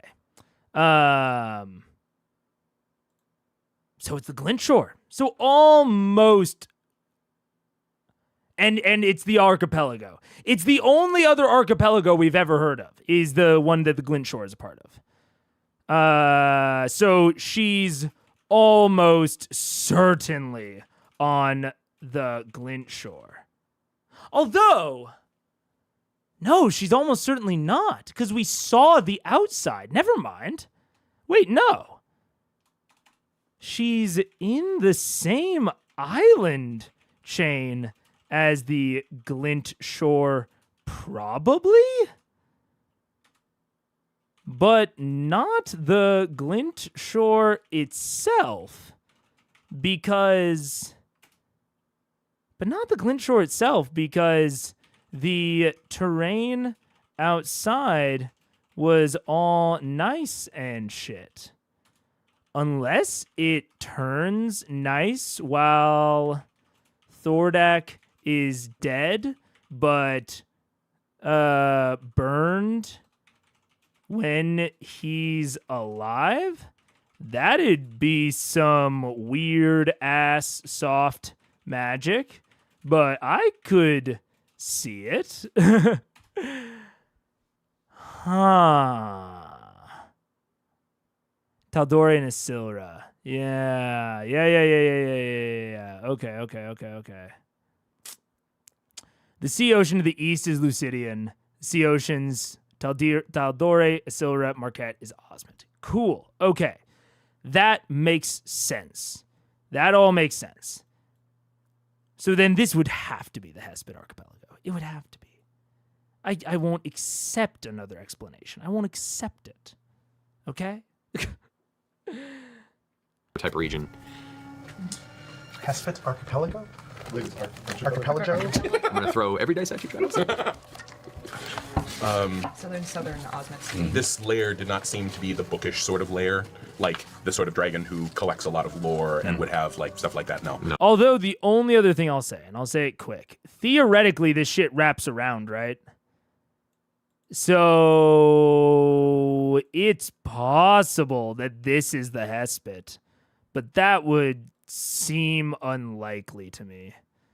And I could confirm it by just going back to the episode, but I'm not going to do that right now. No, not this one. Not this. The Thordak. You've given up on VISCAN for the moment, because VISCAN is absolutely in the Lucidian. I know that. So I've given up on VISCAN for now. it would have to be like, Matt would have to be like actively bluffing here, I feel like. So I've given up on VISCAN for now. I think this is another island in the Hespit, similar to Glintshore, but not actually the Glintshore. Exandria has not yet been confirmed to be a sphere. That's what I'm saying. In particular, what's been interesting too, and as people have been discussing it here, once a very intelligent and cunning red dragon, you don't know the full details of it, but there was something about his return to this realm after being sealed in the fire elemental plane. His return involved harboring an enchanted gem within his chest that kind of held and carried the essence of the fire plane with him, and the longer it resided within Thordak, it caused him to mutate and swell into this like primordial beast dragon, but it also drove him insane. Okay. And so everything you've seen in the lair seems to be a natural chaotic formation of a more feral type dragon mentality than what you've heard of in your travels. Right. The only other thing I can think of from what you described is if she was there and this place was obviously in ruin and abandoned, and she was tossing it looking for information. It wasn't hers, but it's abandoned. The only thing I can think of that she would want would be some sort of lore or magic, which means this is the lab of someone powerful, which means those people show up in stories. And so that might be a way to find out where this is. In this area, if you find out who was doing terrible things, because you said cages, right? Yes. Nothing good comes from cages. So whoever was doing terrible things in that area. Maybe a necromancer of some sort? Well, if she stole a dead dragon. All right. Can I make a lore roll for Very Bookie smart. McBookerson? Make a history check. Natural 20. So with my history, that's a 29. Literally was like, if he's gonna pick this up, you better roll a natural. Okay. He's just gonna hand me your notebook, and I can just read. No. Oh man. Okay, before we get the natural 20 reveal, I'm going to try to predict it. I think she is in ancient / former Thordak's lair. Or like I think like ancient Thordak was possibly shacked up somewhere in the Hespit archipelago in a volcano. And Raishan is hoping that this... Do I lock it in? Shut up.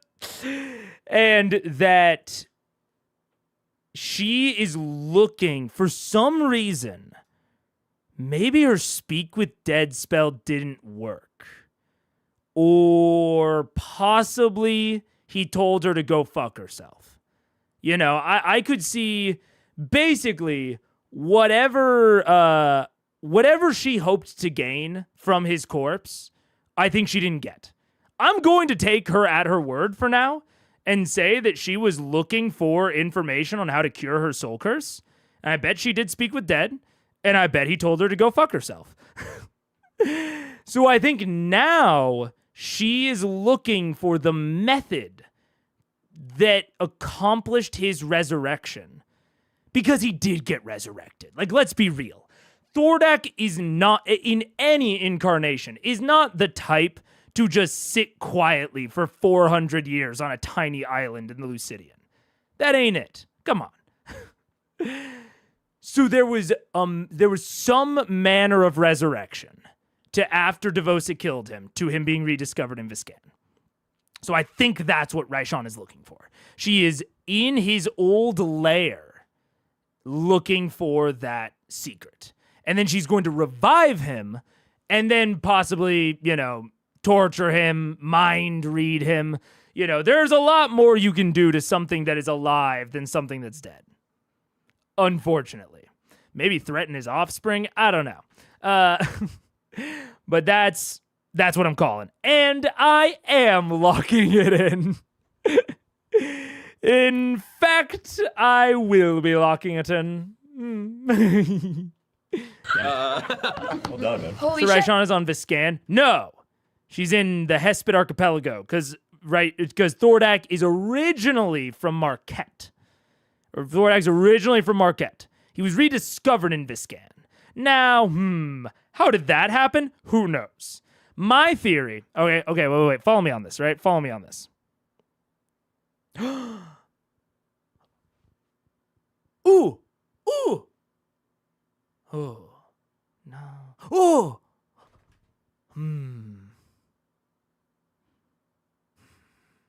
Okay. I feel like I have an answer. Okay. Siphons.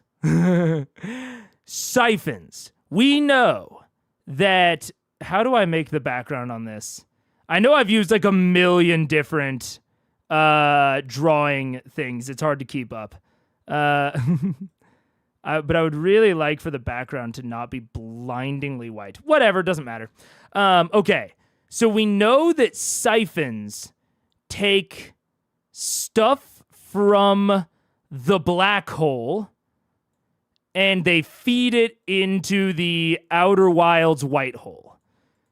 We've never seen a white hole in action, the other end of the siphon.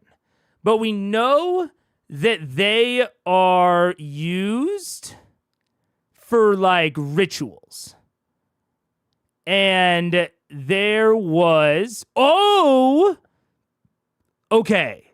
So this is Glint Shore. This is Glint. And then this is a little altar.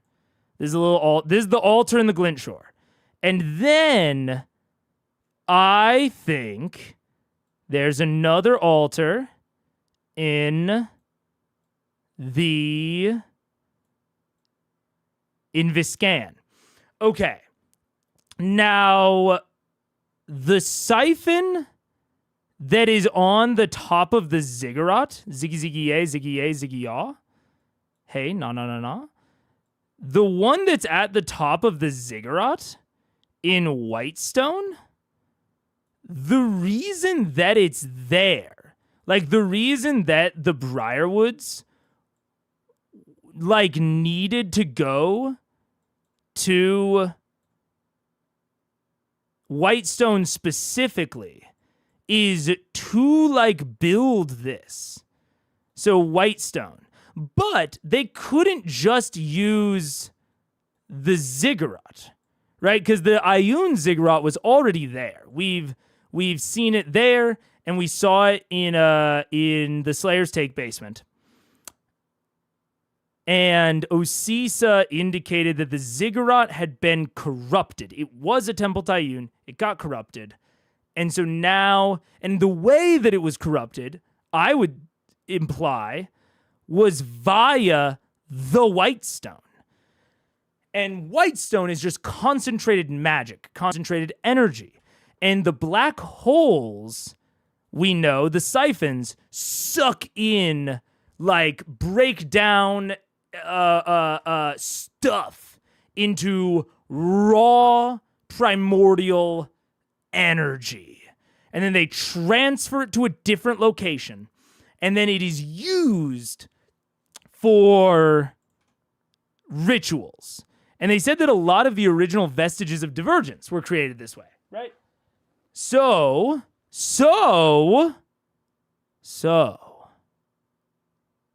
I think, where's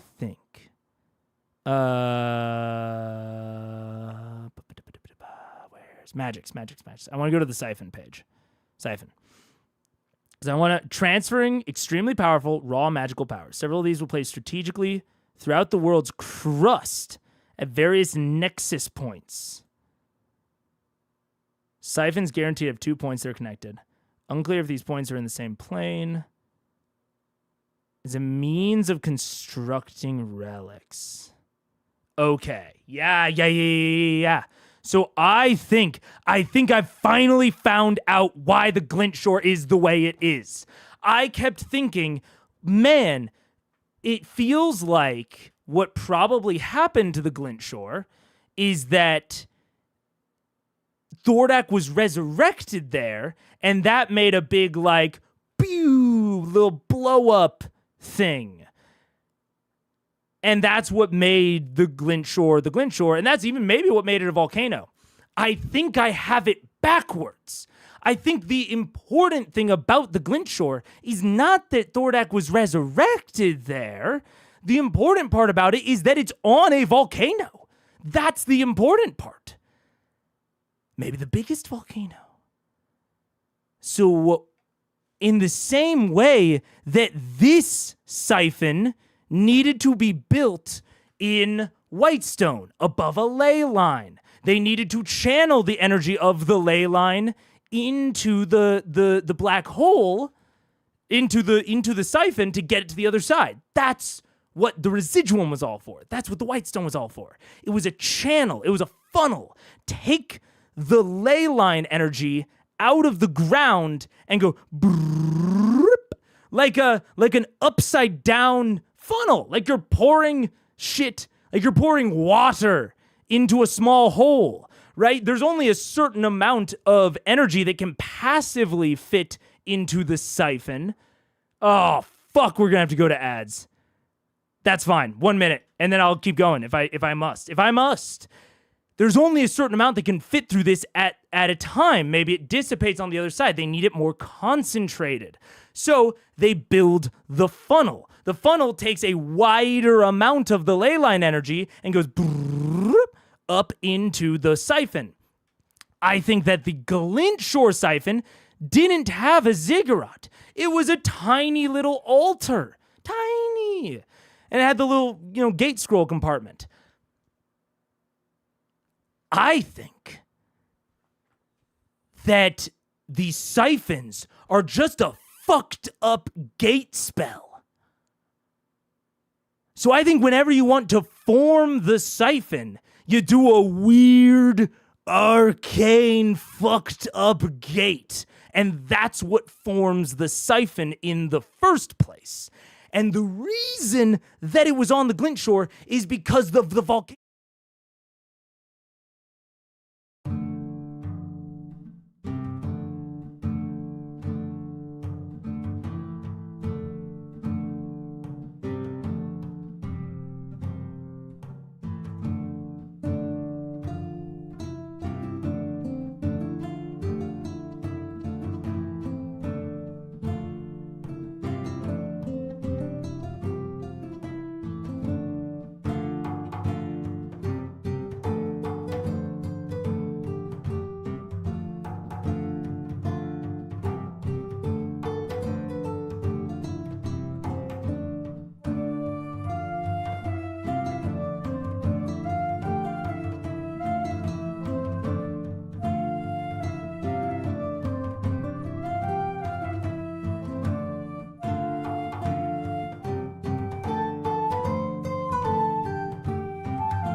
What's up? I ended the break early because I'm cooking, dude. I'm cooking. I'm chefing it up. The reason for the volcano is to capture that energy, that ley line-esque energy. In an eruption, it all goes brrr, and, and then it goes all into the siphon and gets used on the other side, bro. And that's why the altar, because I see G. Herka, was there ever an established connection point between the Glint Shore and Thordak Briarwood's other plot stuff besides Ripley going there? Yes, the altar. The altar where they find the gate scroll is the same type of altar that was built on the top of the ziggurat in Whitestone. That's the connection. And I think, and I'm even cooking even more, dude. That's the thing you don't understand about me, is I'm cooking even more. Because Ripley, yes, went to near the Glint Shore to get Whisper. But not to the Glint Shore. She was going to the shrew. The shrew sunk with Whisper on it. And then Ripley, instead of piecing out, went to the mountain. Went to the mountain. Is it the same altar? I don't remember it being. I am almost positive. You know what? Let me check. Because it's somewhat central to this theory. Where would it be? Where would it be? It's before Vorukal. Pass through fire, probably? Or Cloak and Dagger, one of the two. Probably Cloak and Dagger, I would guess. That was good. See, they're all being silly. Let's see. Orthax is essentially Vex. I think. Okay, so next week. So it's at the beginning of Pass Through Fire. Hello, probably. everyone. And welcome. Welcome to Critical Role. Welcome to Critical Role. As a group, you manage to dissect Dr. Ripley aggressively. Can I walk over? Do you have the blade? Okay, this is the other thing, right? Whisper is so before I even find this, Whisper is described as being the center of many a dark ritual. And like Whisper doesn't it does teleport you, but it doesn't teleport you like Dimension Door, right? Dimension Door is like Gate. It connects 2 points in space. Whisper is destructive and reconstructive. When you throw it, it fucking makes you disappear and then you reform at Whisper. And it's like, why would that one be the center of many a dark ritual as opposed to all of the others? I think that a gate scroll plus Whisper plus, I don't know, maybe like a sacrifice or something, some other shit.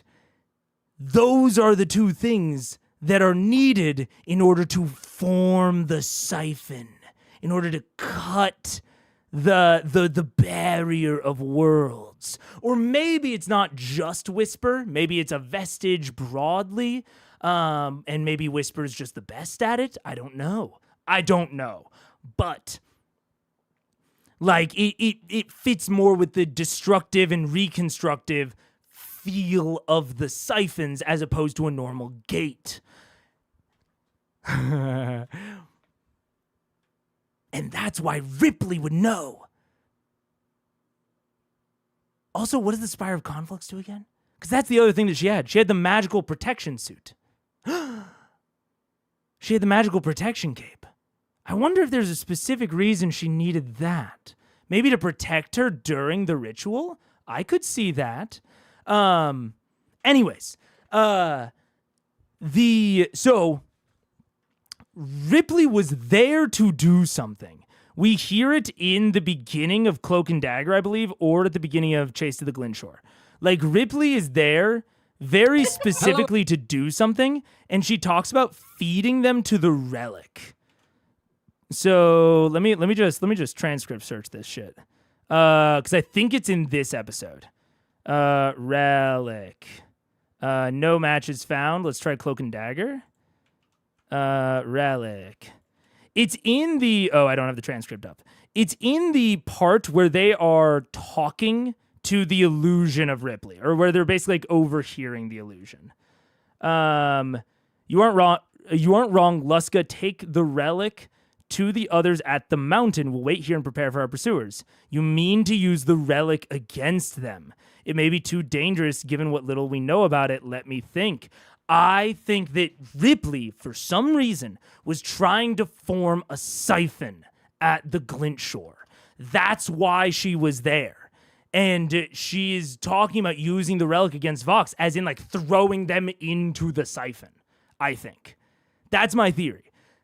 So now let's go to pass through fire, and I will search altar.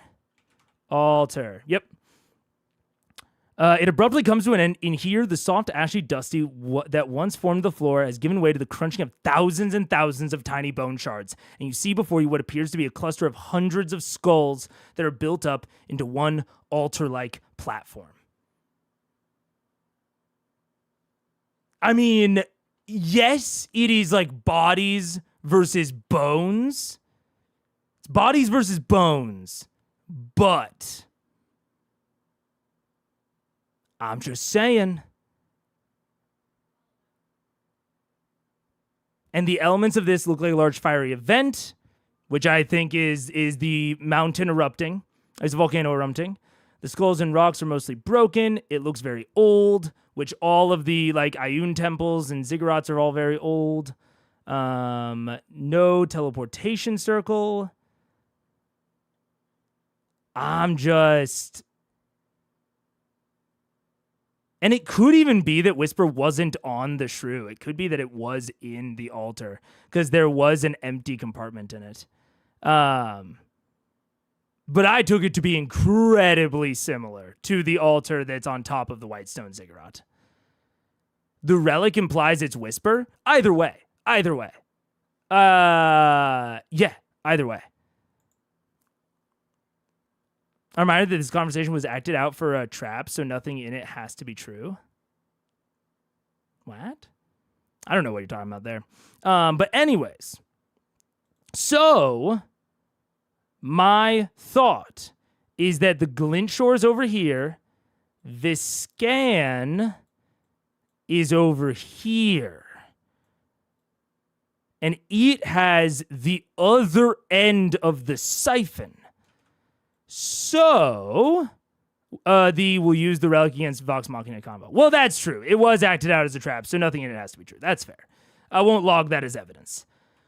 But my theory is that VISCAN has maybe not a matching altar, but whatever the white hole equivalent of the other side of the siphon is on VISCAN. And Glint Shore, like, what happened is the volcano erupted, and that's why they built this here. The volcano erupted, and they had been waiting. They probably formed the siphon like 400, 300 years ago. Like, I think they probably put the siphon spinning, and they set up the whole ritual, and then they just left it there.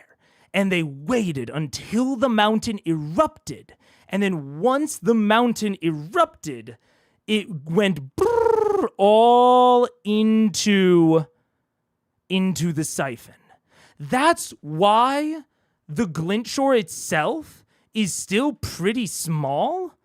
Like, and why it is like this glassy texture, as opposed to like, because obsidian glass like that doesn't form when lava meets water, I believe, right? I actually don't know that much about volcanoes, so I might be speaking out of my ass. Water meets lava. What happened?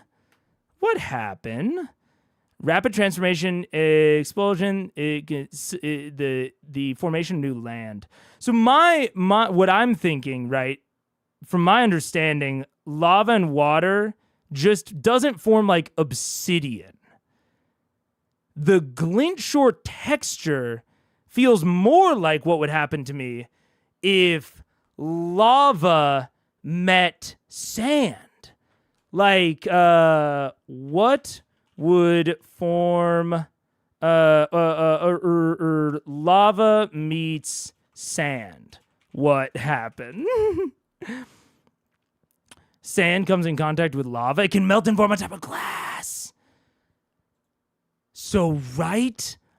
I'm saying, bro, Flowing water, flowing lava, cobblestone. All right. But I'm saying, right, on the Glint Shore, if the eruption would have just been like, you know, the volcano was like underwater, or it was like very, very small, number one, none of the trees would have been there. So there wouldn't have been any trees to get burned. That entire island, as we saw it, had to have already existed. But simultaneously, a eruption that burns the entire island, but also doesn't expand it at all. I'm not enough of a geologist to know how likely or common that is, but it feels a little unlikely unless there's something sucking up the energy, sucking up the lava. You know what I'm saying? It feels like enough lava got through to like burn the trees, transform the sand, but not so much that it would have expanded it. It all went into the siphon. Probably relatively recently, probably like 15 to 20 years ago. Because they just set it there. And they say the ancient cultists, the ancient Thordak followers, set up the siphon, set up the altar, pay the cost, and then they just leave it there. We see in Whitestone that siphons will just continue to sit there fucking forever, it seems, if they're not interrupted or if nothing happens. So I think they just set up the siphon and they just waited. And they probably put Thordak's body on the other side of the siphon in VISCAN. This makes sense as to why he was in VISCAN. Like, why VISCAN out of all places? It's so, frankly, random. The reason VISCAN is because it had to be VISCAN. Because the other side of this Glint Shore siphon was just in VISCAN. They couldn't change that. So that's why he's resurrected on the other fucking side of the world. And he's resurrected when the Glint Shore finally erupts. When the volcano erupts. Now, who knows how long his recovery took? You know, the eruption could have been like 100 years ago, but maybe he starts out very weak, very small, whatever. And so it takes him some time to like grow in VISCAN and to recover and what have you. I mean, dragons are on very long lifespans. Hell, the volcano eruption could have been hundreds of years ago, and maybe he was rebirthed in a like much more weakened state that he had to take, several hundred years to recover from. Dragon timeline shit. In fact, that would make sense from what we know of Skysunder. Skysunder, obviously a different rebirth method with the egg, but same general principle. She was rebirthed from the egg. Seems like she was stronger in the process, or in the past, but she was weakened to the point where Vox Machina, as a very low-level party, could take her on. Probably the same shit with Thordak when he was rebirthed. So it took him maybe 100, maybe a few hundred years to recover in VISCAN after the Glint Shore's eruption.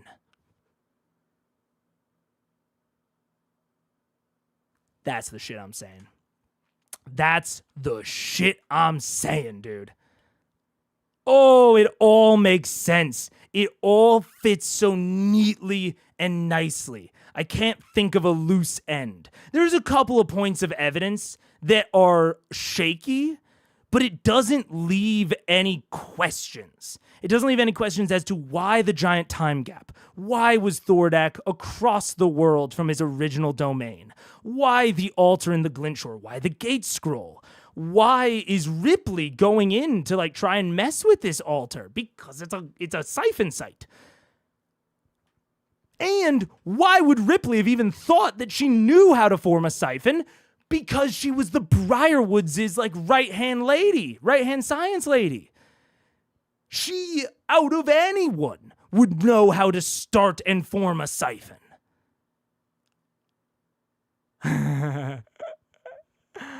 Who Who knows what she wanted with it? Probably just to do some evil shit, but still.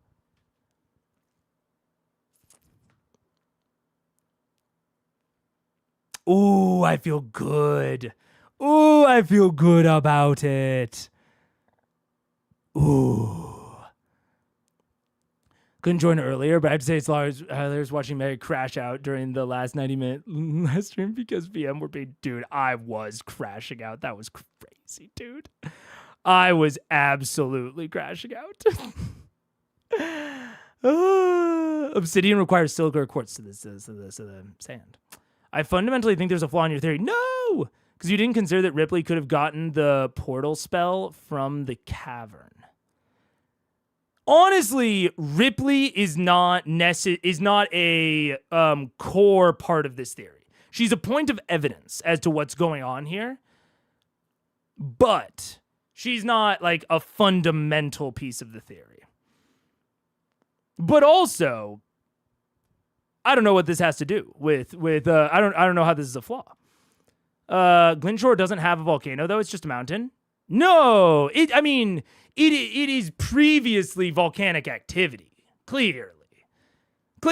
I mean, like they say that there was like a previous fiery event when they're looking at the altar. You know what I'm saying?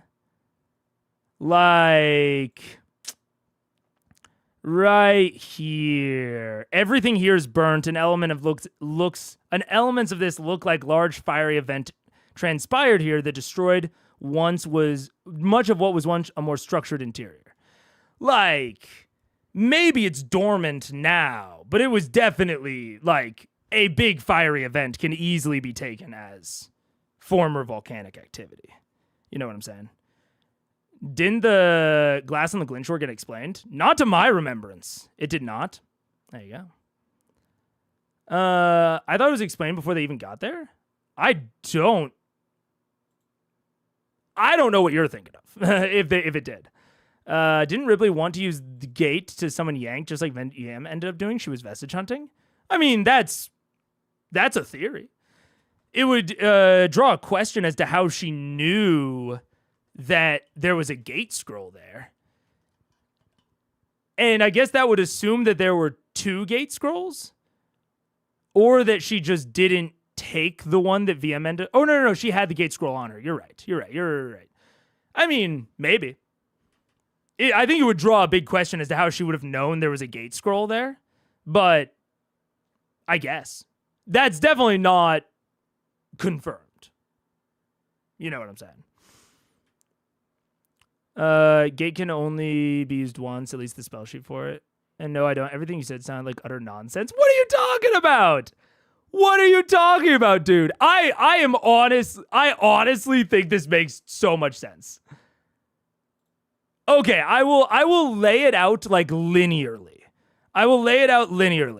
The altar on the Glynshore is very similar to the altar in Whitestone. The altar in Whitestone has been used to transfer raw magic into a siphon.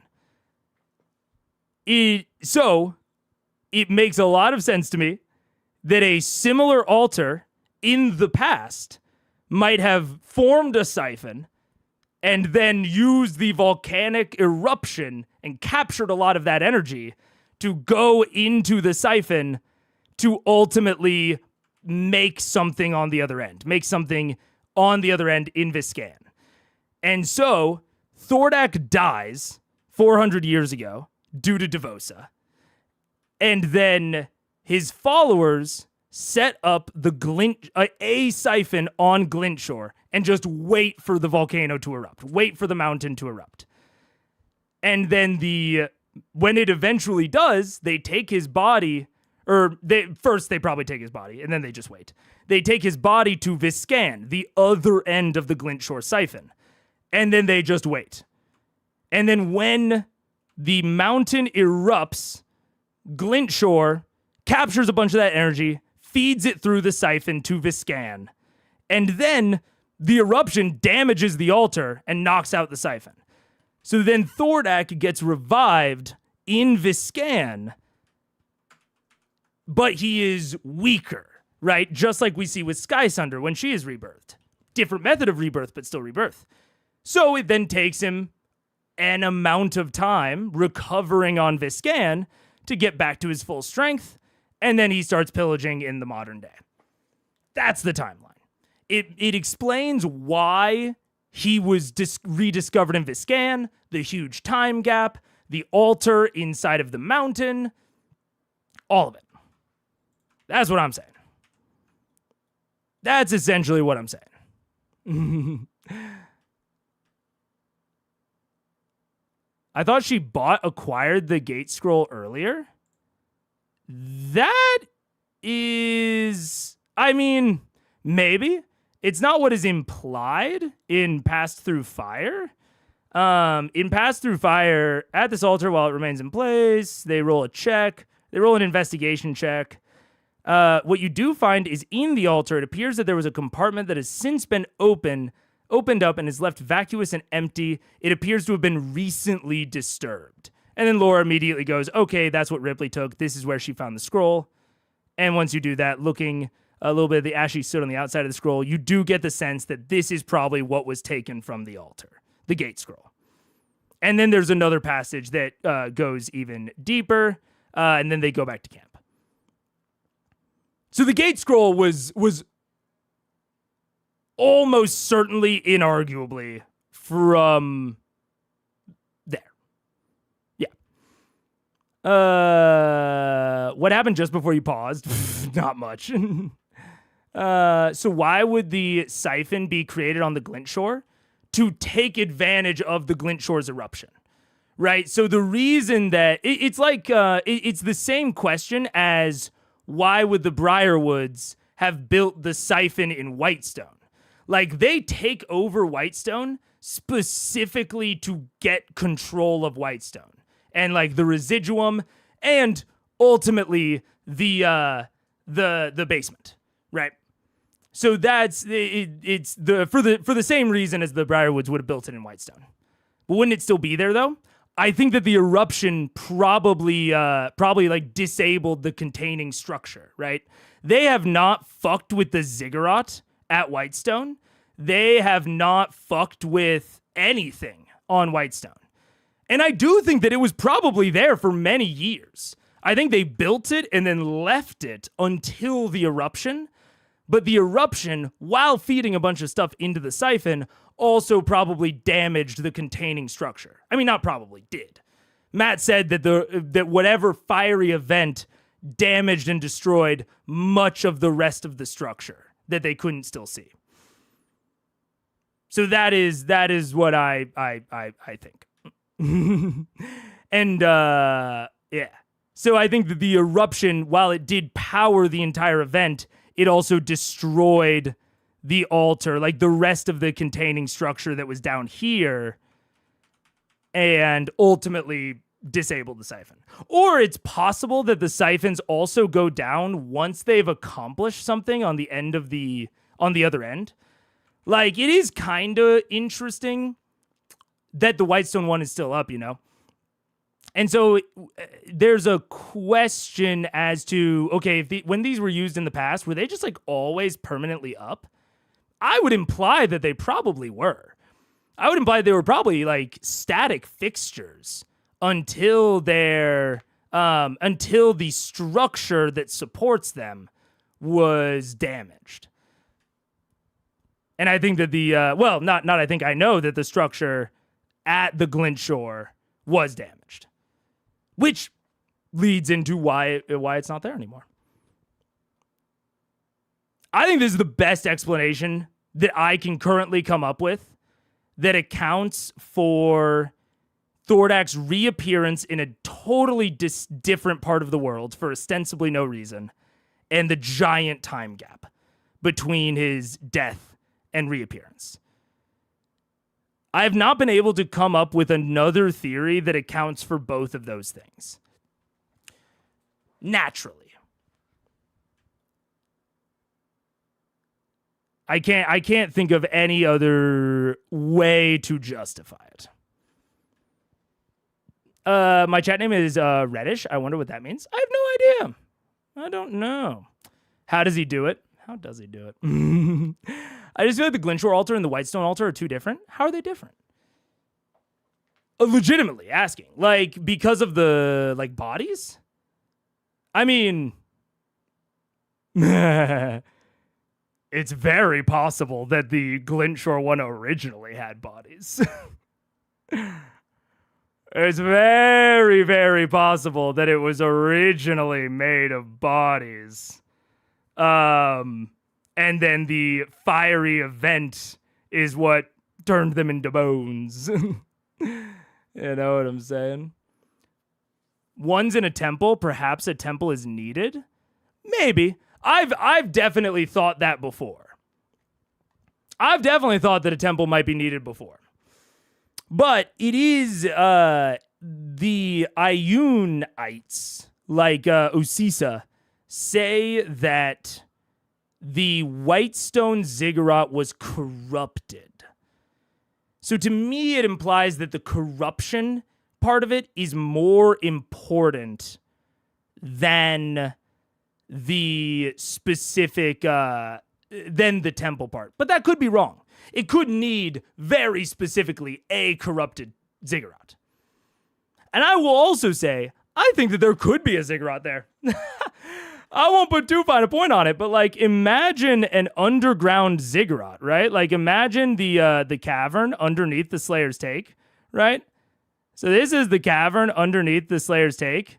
This is the ziggurat, and then they have stairs that go down like that. Imagine this inside of a volcano. And then, you know, you've got the little altar on top.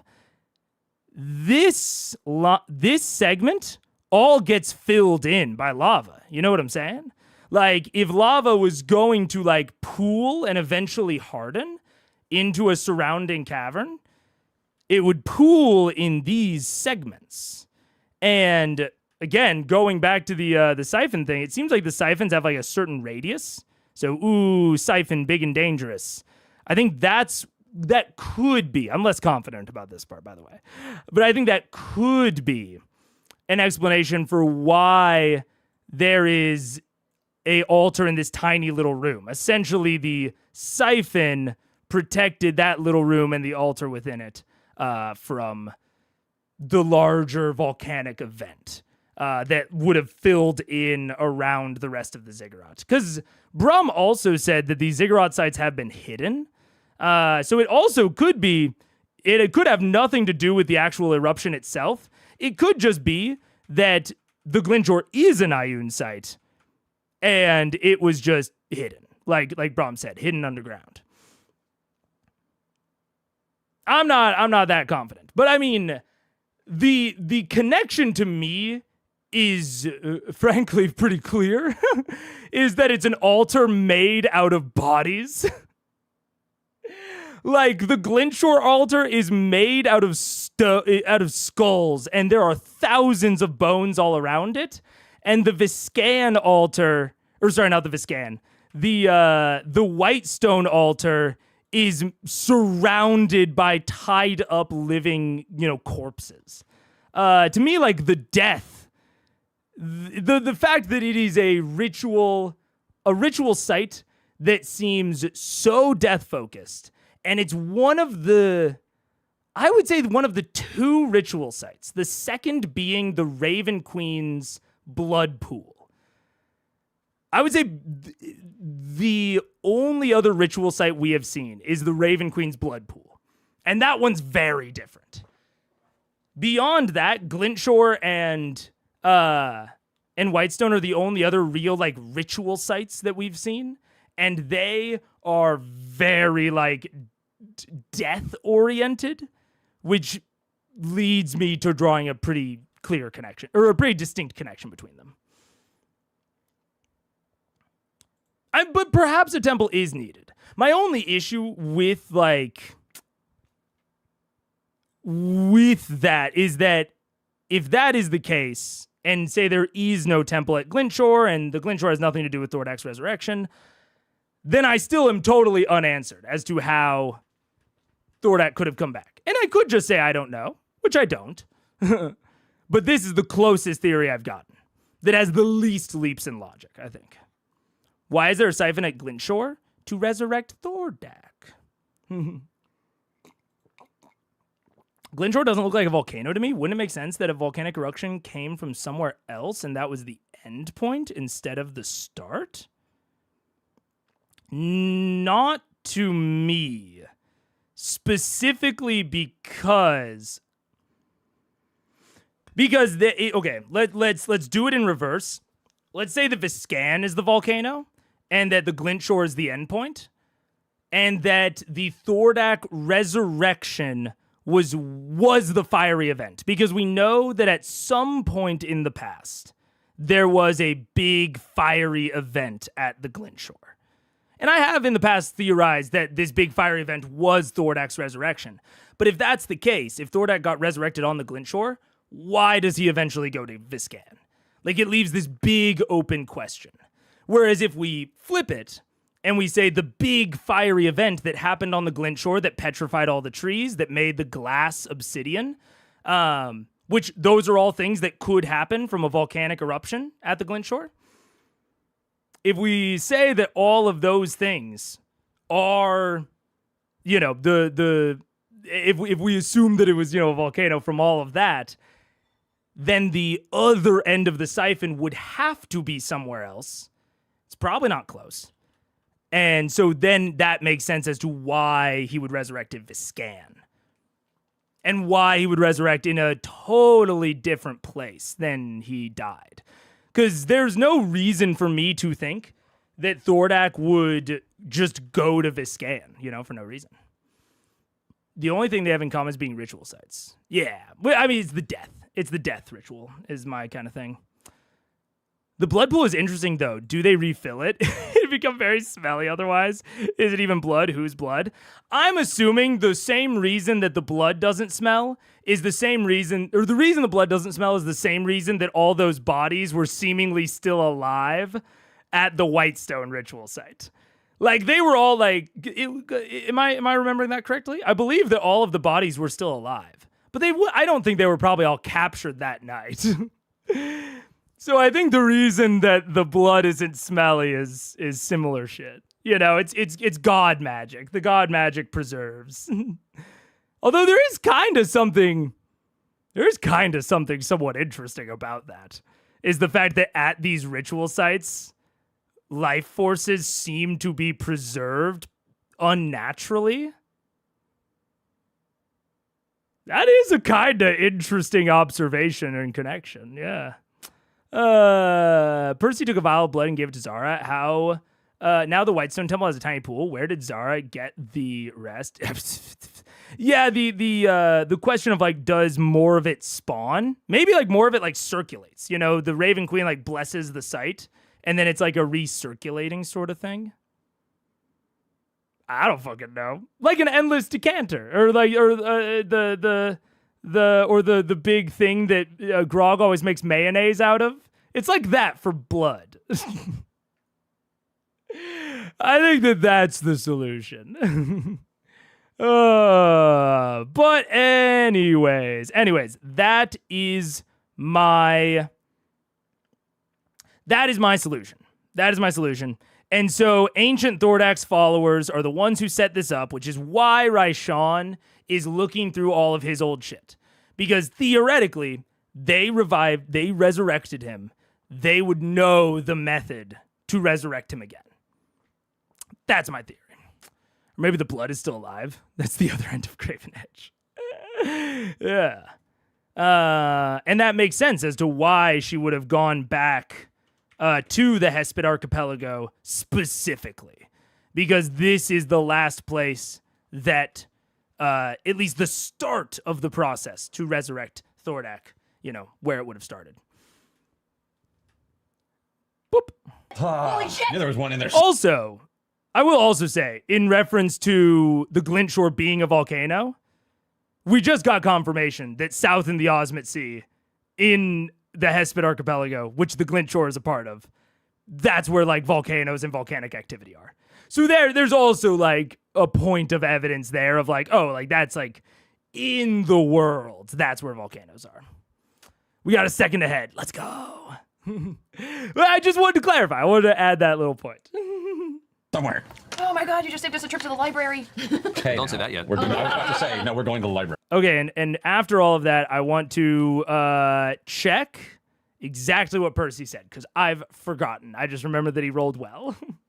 Nothing good comes from cages. So whoever was doing terrible things in that area, Maybe a necromancer of some sort? well, if she stole a dead dragon, All right. Can I make a lore roll for Very Bookie smart. McBookerson? Make a history check. Oh, just broadly. Just a broad. Natural 20. Okay. All right. So with my history, that's a 29. Literally was like, if he's gonna pick this up, you better roll a natural. Okay. He's just gonna hand me your notebook and I can just read. Sorry. Well done, man. Holy shit! Holy shit! Yeah, there was one in there somewhere. Oh my god, you just saved us a trip to the library. Okay, Don't say that yet. I was about to say, no, we're going to the library. Use these places or they've disappeared. You have always had a mild fascination with macabre, and since the Age of Arcanum was also referred to as the Age of Wanton Necromancy, because at the time What? It was? The Age of Arcanum was also referred to as the Age of Wanton Necromancy. Whoa. Okay. Well, that would track with some of the shit that I thought about the Raven Queen and Vecna. Because Vecna seems like, kind of an undeath god. And, like, the Raven Queen is super against the whole necromancy thing. And I did think that Raven Queen rose to prominence in Second Spark era. Or not Second Spark, in, like, Second War, post-Second War era. So if she, kind of pitched herself as, hey, I'm a death god, but I'm not into necromancy, she could have... I think she could have gotten in good with the gods. Especially if the previous death god was much more into it. Which would track with what I think about Vecna. About the fact that Vecna is the former death god that has been wiped from the annals of history by Ioun and Raven Queen. That would make sense as to how he could bring back Silas. That could make sense as to how he could bring back Silas. Yeah. there was no law against it. While necromancy exists, Because there was no law against it. Okay. Well, necromancy exists in modern Tal'Dorei. Let's see. in modern day, Wait. We gotta go smaller screen, so that I can get the transcript if I need it. Tal'Dorei, more so in Wildemount, but it's generally heavily regulated. Okay. You know what? I'm gonna grab the transcript after he says the whole thing. I'm gonna grab the whole transcript. There are very few necromancers that weren't sanctioned or part of a government system, so that it could be very closely watched, and any sort of research or development could be made sure that it didn't turn into the usual classic, my power's greater than everything, I'm gonna go off and do my own thing.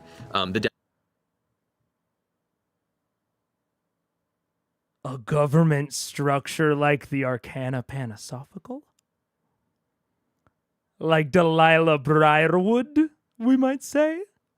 Oh. And that she's describing is very much that type of a necromancer. And there are only a handful that catch your attention. One is an entity Delilah? that you're very familiar with. That is what was once a great mage, necromancer that began to pursue ascension to goddom. Known as the Whispered One, or a very familiar name of Vecna. However, the acknowledgement of Vecna's history was heavily tied into Wildemount, and what little bit of research you've done into the back history of the Briarwoods says that wherever Vecna's old, forgotten laboratory was, it most likely existed on the continent of Wildemount. The only other individual you can think of that is known historically was an individual known as Opash. Opash was a sanctioned necromancer during the Age of Arcanum on the continent of Marquette, and then after being discovered to be delving into his own experimentations, largely in the idea of crafting and sculpting flesh, undead flesh, into whatever form it wishes, as well as the prolonging of life to pursue this endeavor, was set to be executed through some very, very No clever way. No way. conversations He's alive. and favors that were owed to Opash. It was agreed instead to just banish the necromancer out to sea. Oh, well, that could be it, Wait, too. what was that last part? That was sounded really important. Was his name potentially Opash Qual? Oh, damn. Okay. That's a lore drop. Wild Mount. Okay. I gotta reread this. Entity you're familiar with. The Forgotten Laboratory. History known as Opash. Very clever conversations. Just banish the necromancer out to sea. I mean, that necromancer is 100% still alive. If he is not a character that we've already met, we will absolutely meet him in a former campaign. Oh my god. The lore drop. That's insane. He's absolutely either already a part of the story. Dude, imagine it's Gilmore. Gilmore's parents are flesh golems. That'd be crazy. Banned to pursue goddom, the whispered one, Vecna. What was Brahms? The god that beefed with Ioun? That was a different god. It was the chained one, not the whispered one. But maybe it was the whispered one, actually. Wait, now I gotta go back and check. Because I actually think it might have been the whispered one. But I know it was the chained one, but it had like multiple titles. And I don't remember what all of them were. Wait, chained. Oh, come on. Braum? No, it's not going to be in Braum. It's probably in Ioun. Ioun. Do. Braum described her as wounded. Yeah, I know.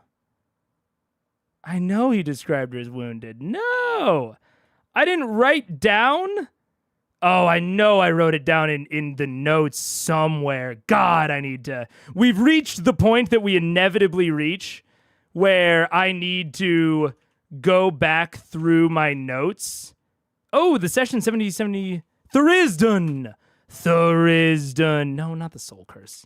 Theorizing. That was him. The Chained Oblivion. That's not really the whispered one. Damn. I thought I might be able to draw a connection there, but I don't think so. That's a little different. Damn. Full screen. Okay. Do you have a permit for that zombie? Chained Oblivion. Yeah, different thing as far as we know. Only thing. Yeah, I was thinking of Theorizing. I have this pocket theory that Theorizing is Vecna, but... And so I was like, oh, is that the proof for it? But it's not. Dang. Okay, let's reread for a second. Necromancy exists. More so in Wildmount, it's generally heavily regulated. For sure. There are very few necromancers that weren't sanctioned or part of the government system, so they could be very closely watched. For sure. My power is greater than everything. The den that she's describing is very much that type of necromancer. I mean, tracks with my siphon theory so far as to the type of person that would know how to bring Thordak back. Although it could just be unrelated from my theory. Like, it could be just like a totally separate thing where Raishan just knows of the hideout of a necromancer, and she is just looking for that. I mean, this could be Opash's old lab, because he was in Marquette, then they banished him out to sea. So this could be Opash's old lab. And we have no evidence. I mean, Opash was a necromancer during the Age of Arcanum, which I think was... Thordak's day was pretty far after that. Ugh. So this probably isn't a Thordak follower. This lab that Raishan is currently in more likely seems to belong to Opash, probably the one he established pretty soon after he fled or he got banished. And then he eventually just moved on. Could still be that the Thordak followers found his ancient lab and his hideout, and that's how they learned how to resurrect Thordak the first time, but loose connection at best. Okay. This is once a great mage necromancer that began to pursue ascension to goddom, known as the Whispered One, the very familiar name of Vecna. However, the acknowledgement of Vecna's history was heavily tied into Wildmount, which makes sense with the Briarwoods. And what research you've done in the back history of the Briarwoods say that wherever Vecna's old forgotten lab was, it was most likely in the continent of Wildmount. Okay. For sure. Okay, so that does actually take a little bit of the wind out in terms of Vecna being the ancient death god, honestly. It seems a bit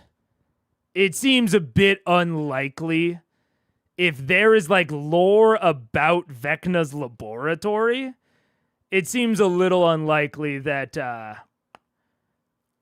that she was the former death god. So it could just be that Theorizing was the death god.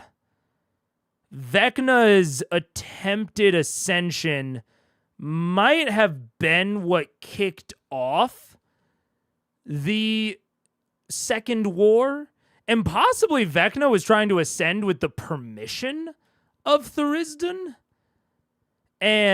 or maybe he was, helping the other gods originally, and he was gonna take the place, but then the other gods were like, you're a necromancer, I don't really fuck with you, and they elevated the Raven Queen instead. I don't know. This throws a lot of wrenches into my thoughts about the historical cosmology. This throws a lot of wrenches into what I thought the relationships were between, like, Vecna and Raven Queen and Theorizing and Ioun. Huh. I mean, this Opash guy is interesting. This Opash guy is very, very interesting. I think there's a good chance it's Master Qual. I think there's a chance it's Gilmore. I think the idea of sculpting flesh and undead flesh into whatever form it wishes, as well as prolonging the prolonging of life to pursue this endeavor. Yeah. My two theories about the identity of Opash right now, because I feel like we've met him. And I feel like it is either...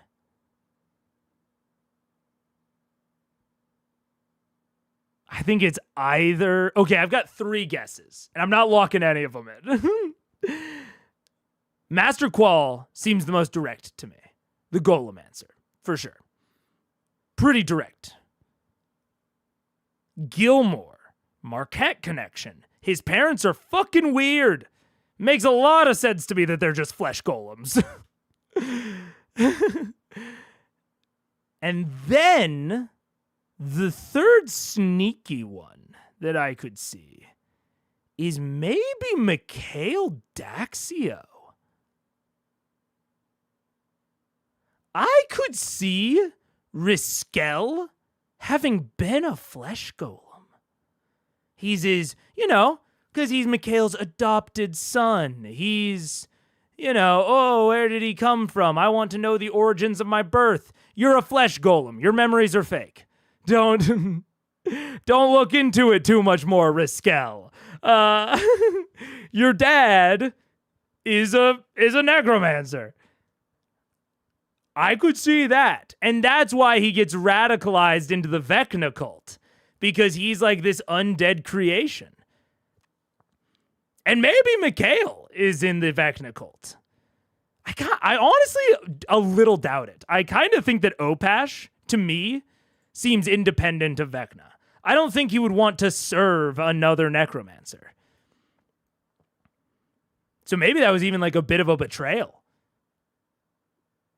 Is Riskel joining Vecna after he discovers Mikhail's identity? I don't know.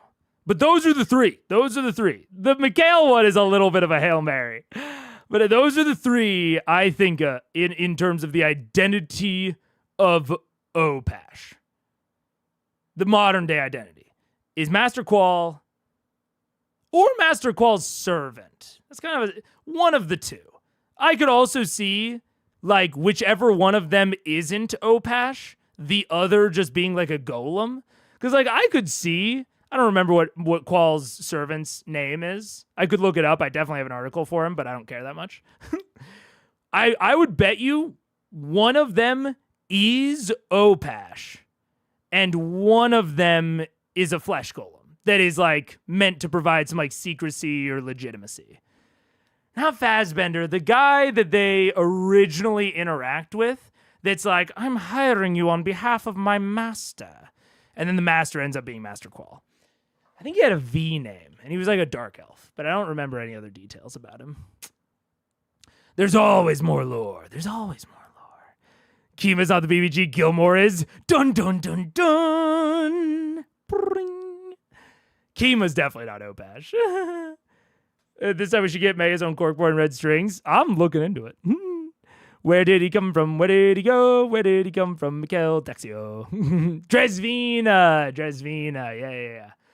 I think Dresvina and Master Qual come as a pair. I could see either of them being Opash and the other being a flesh golem.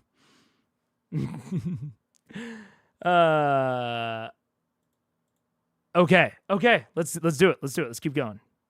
Huge. Banished out to sea. Banished out to sea. Who is banished to sea? So those are two different stories. Right. Two different. Those are the only two like famous Crazy. necromancers that. A sea. Brilliant. You guys, you're all. We have such smart friends. Oh my goodness. We need to, in theory, find the last resting place of Opash. Well, you know, Assuming that he has one. we have Can't be hotter than killing a red dragon. a paladin of the Raven Queen, and from what I remember, the Raven Queen hates necromancers. Hates necromancy. Vecna is one of her sworn enemies. Maybe she knows. Maybe. Okay, crazy. I think that that's a very natural instinct in theory. But I kind of think if Delilah was Opash, she wouldn't need Vecna to bring Silas back. You know what I'm saying? Because I was saying like, oh, Vecna necromancer. But actually, on reflection, she needed Vecna to bring back Silas. If she was a powerful ancient necromancer, why would she need Vecna? Maybe they can only bring back, they can't bring back the soul. They can only bring back the body, and that's why she needed Vecna? Very possible. Very possible. I don't know. Again, Opash doesn't give me the vibe. Necromancers in general don't give me the vibe that they would like to be subservient to other people. Is Grog Opash? But I will, honestly, I'll hold this open as a fourth option. Because it certainly could be possible. I won't deny. It could be possible. And maybe then Silas and the Raven Queen are brother and sister. And Opash Opash fucked the Raven Queen's brother, and they're both vampires. Or one of them's the sire. This is ridiculous. This is not true. You could talk to her. We can do that back at Whitestone. You have a What do I temperature. know about the Raven Queen? Because that one's new to me. So yes, it catches your attention. The Raven Queen, the mother of ravens, is Wait. The cast just said Raven Queen, right? Okay, the Raven Queen hates necromancers. Okay. I just wanted to make sure. I was like, I didn't miss anything crazy. So yes, it catches your attention. The Raven Queen, the mother of ravens, is a fairly prominent member of the pantheon of Exandria, the entire world. Once immortal, ascended to take on the mantle of death and winter as her domains of influence. She presides not over the afterlife, but the moment in transition from life to death. Oh. She is the keeper of fate and keeps watch over the destinies of those who walk the prime and beyond planes, and occasionally takes interest in those that tend to bend the threads around them. Resurrection, healing magic, things that maintain life naturally, or a natural life per se, are not infractions upon her belief, as destiny is stronger, and if an entity is meant to live to fulfill its destiny, then that is how it's meant to be. It's the creature. Whoa. Wait a minute. Wait a minute.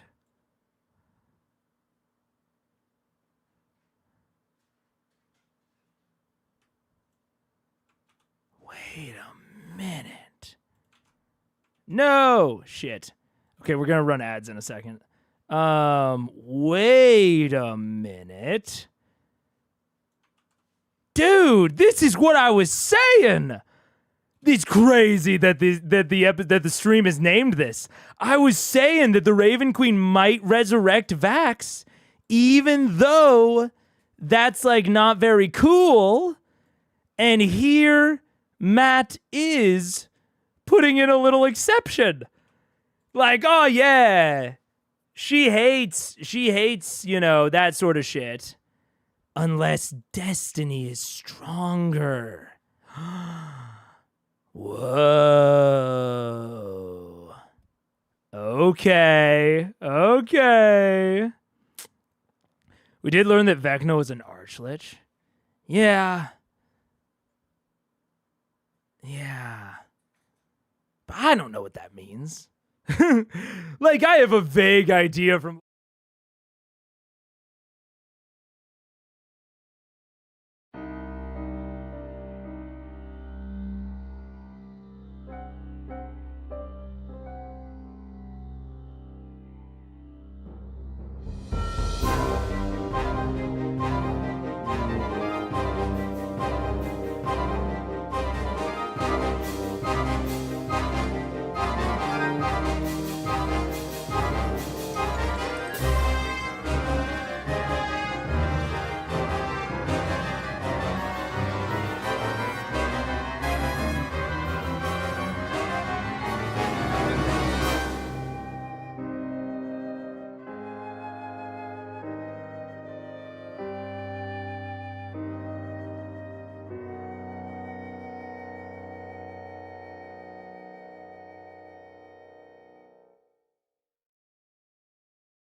What's up? Hello.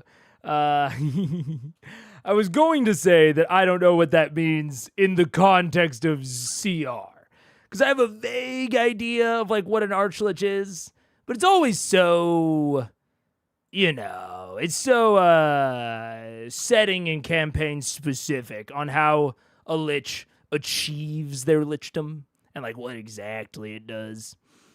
So it still is interesting, but I also took that as, in terms of Vecna possibly being the former death god. We know for surezies that they fucked with the history of the former death god, whether that's Theorizing or Vecna or whatever. So I could see that having been like an implanted thing, but that was a lot about like Whitestone and the former lab and whatever.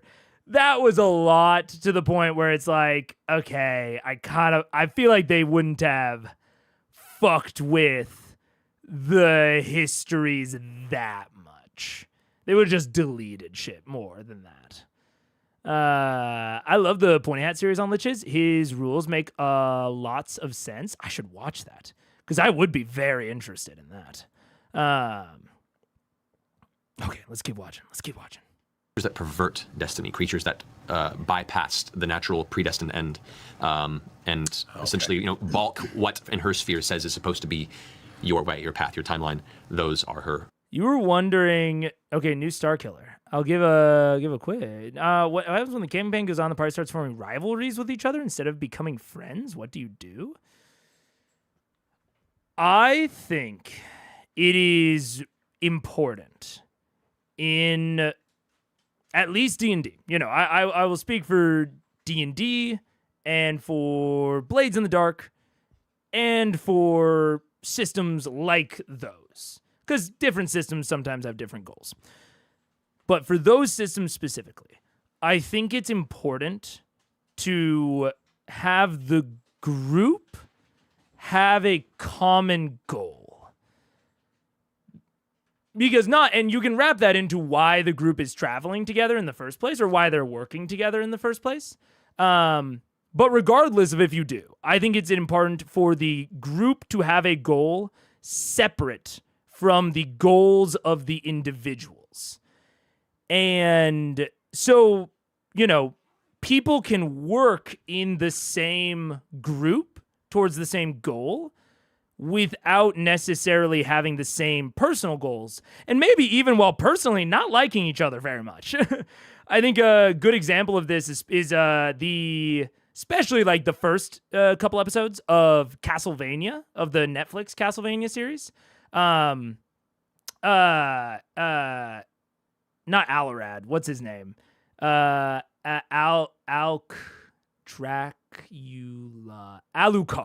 Alucard. It's Dracula backwards. Alucard and the Belmont are not buddies. They are not friends. They are rivals at best.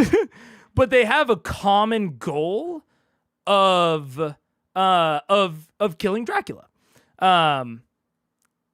And so I think that is relatively important. There are absolutely ways to not do that, but that is going to keep the most cohesiveness without necessitating a certain type of character that will naturally want to be together or will naturally want to be friends. Because I think rivalries can be really fun. They can be super fun sources of drama and intrigue, and I think those are very fun.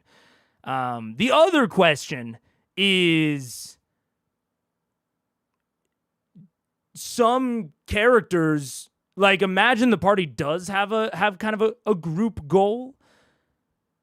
Some characters might grow in such a way that they stop believing in that goal. And in that case, it needs to be like a question for the player of, what type of arc is this character on? You don't want them to just be going along with something that they don't like because it's a game.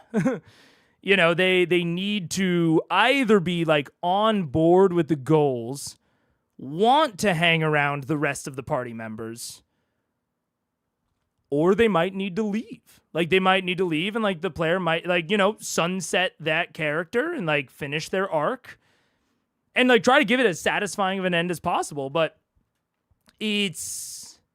Because what I'm essentially getting from this question is a question of, like, why would they continue working together, essentially?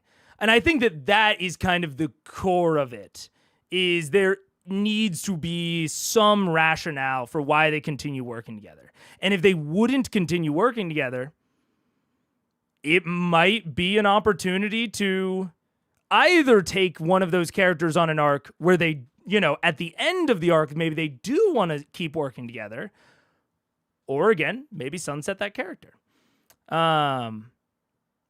Because I think the alternative, right? If the party, like, quasi-permanently splits up and you're just, like, looking at two different perspectives of, like, different parts of the world and them doing different activities, I think that's going to bog down the game super duper quick.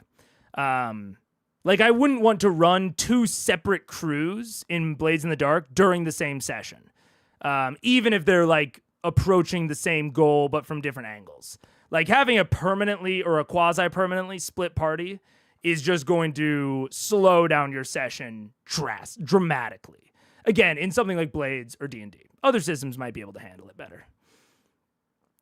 I think it depends on the table. I don't do adversarial PCs because it takes the fun away from me. Some people enjoy the group of scoundrels who will stab you in the back at a moment's notice.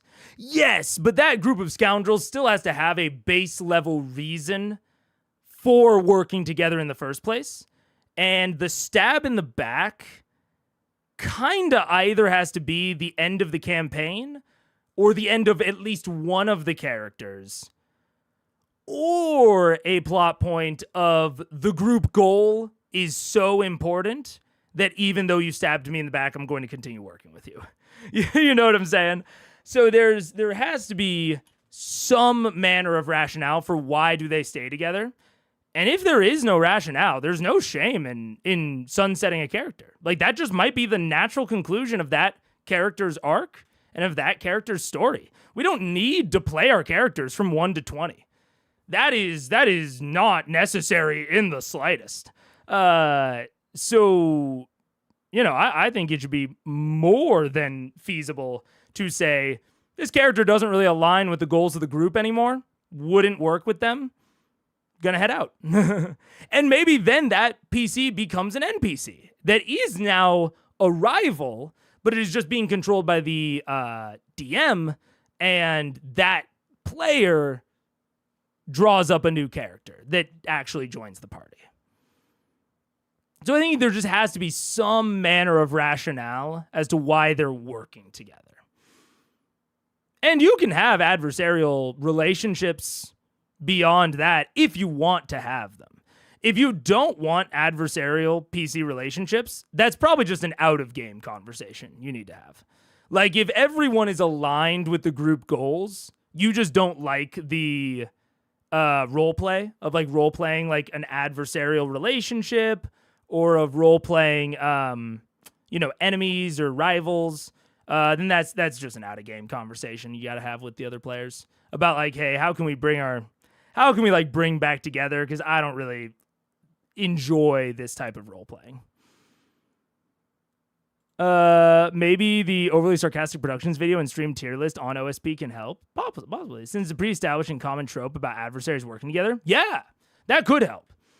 Seeing, like, the trope of adversaries working together could be helpful in seeing, like, how that trope typically progresses. Maybe the subversions of it where it progresses maybe differently, something like that. Yeah. If something like that happens, that character walks off into the sunset and a new one is rolled up, or I ask them to leave the table. Yeah. Like, and again, I want to specify, I don't think there's anything wrong with someone, if someone feels like this is the natural arc of their character and their character just would do this, then that is cool with me. And even if it becomes an NPC and that player, rolls up a new PC, but they still want a lot of input on that NPC's arc, I'm more than happy to give it to them.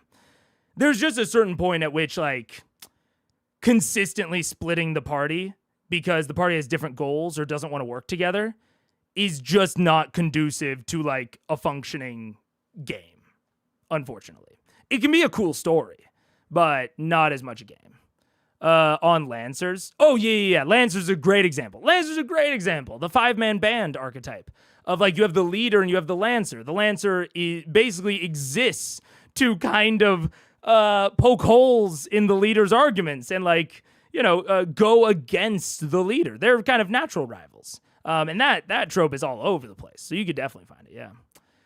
An example of two players becoming rivals is a player refusing to put on a cursed item that will help them and another player sneakily put the cursed item on the player that refused it. Okay. I don't know about rivals necessarily there. Okay. Was the other... I guess my next question would be, was the player cool with it? Because you said a player refused to put on the cursed item and a player sneakily put it on the player. Right. And I'm sure that, cursed items don't exist in real life. It was their characters.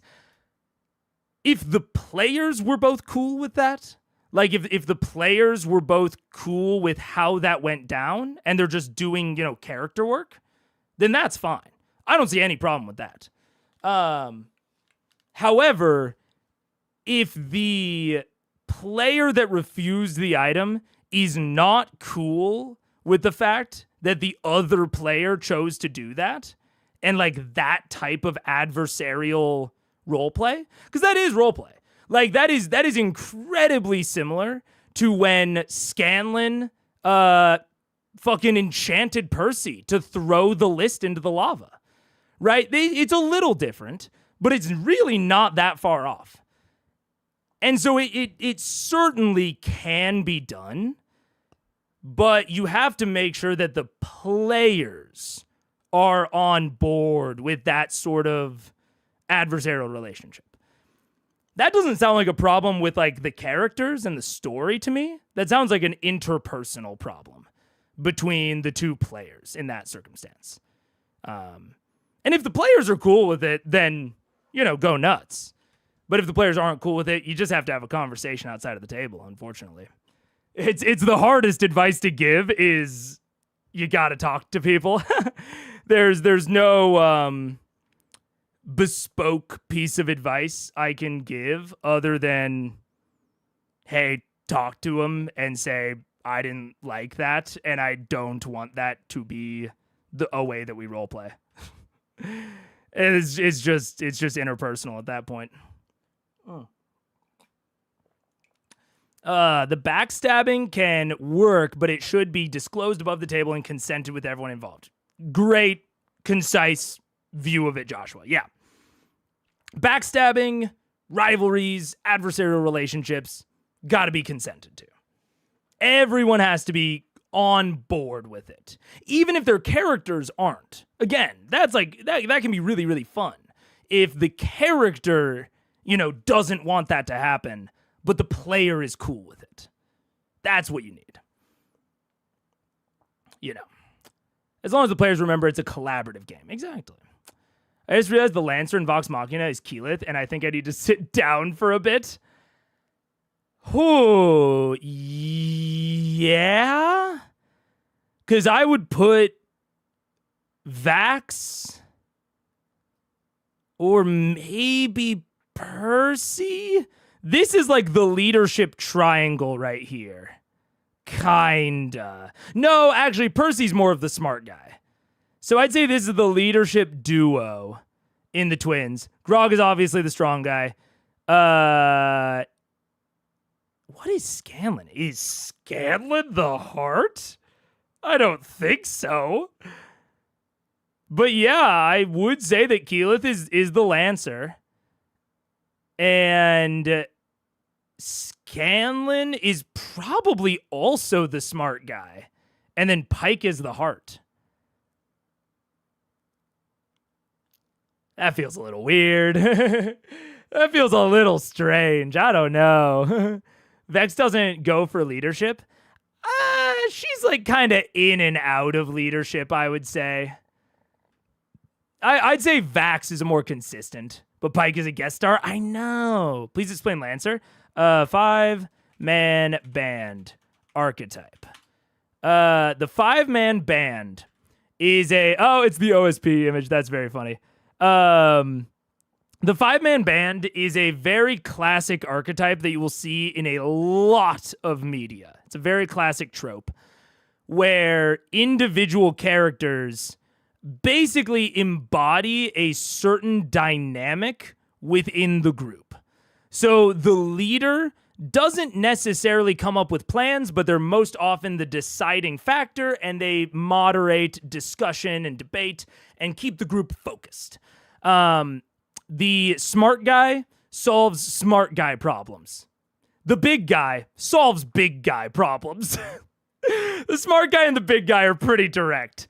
The heart often keeps the ethics and the morality of the group in check. Basically makes sure that, they don't live, you live long enough as the hero, you see yourself become the villain. The heart's job in the group and like the function that they serve in the group is to kind of ensure that that doesn't happen. That they remain heroic or they remain committed to their values and they don't, stoop to the level of their adversaries.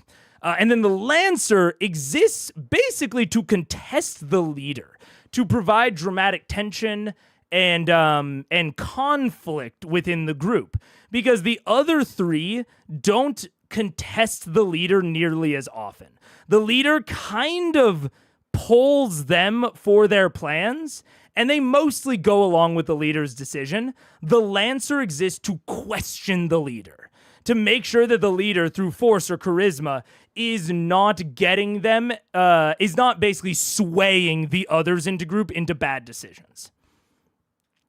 Now, does the 5-man band always hold? Definitely not. People can, kind of switch between archetypes. I definitely recommend the Overly Sarcastic Productions trope talk on the 5-man band. It very much describes a lot of examples of these different archetypes in different media. Maybe people think Keyleth is the heart because of her morals, but I do agree that she fits more as the Lancer. And it can be interesting because the heart can often fall into a Lancer-like position, depending on how receptive the leader is to the heart. Like, sometimes expressing heart-like tendencies, if they're only done in, not in conflict, but in, not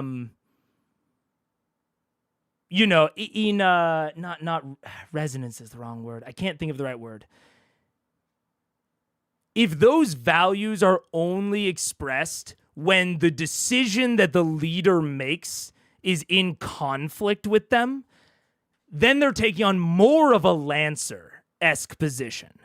The heart is someone that the leader kind of goes to for morality checks, or for not morality checks, for like for the purpose of keeping morality and keeping ethics.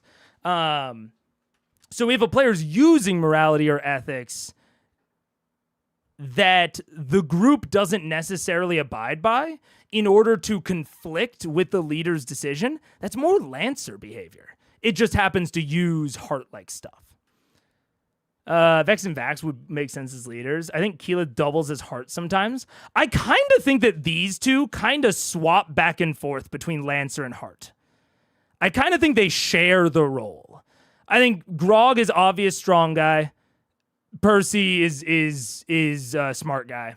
And these two kind of switch back and forth between Lancer and heart. Vax comes up with more ideas.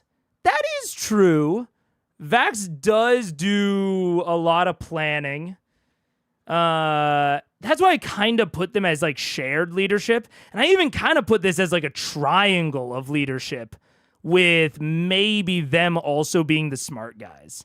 I'd say Vex is the most pure leader in terms of, no other role. Like, she's not really the strong guy. She's not really the smart guy. She's not the heart. She's definitely the most, and she's not really the Lancer. Like, she doesn't really conflict with other people's decisions all that often. She's definitely the most, I think she's the most pure leader. And then maybe these two kind of flex between leader and smart guy, and these two flex between leader and heart. And then there's Grog. The Lancer that wanted to be the heart. Yeah. Yeah.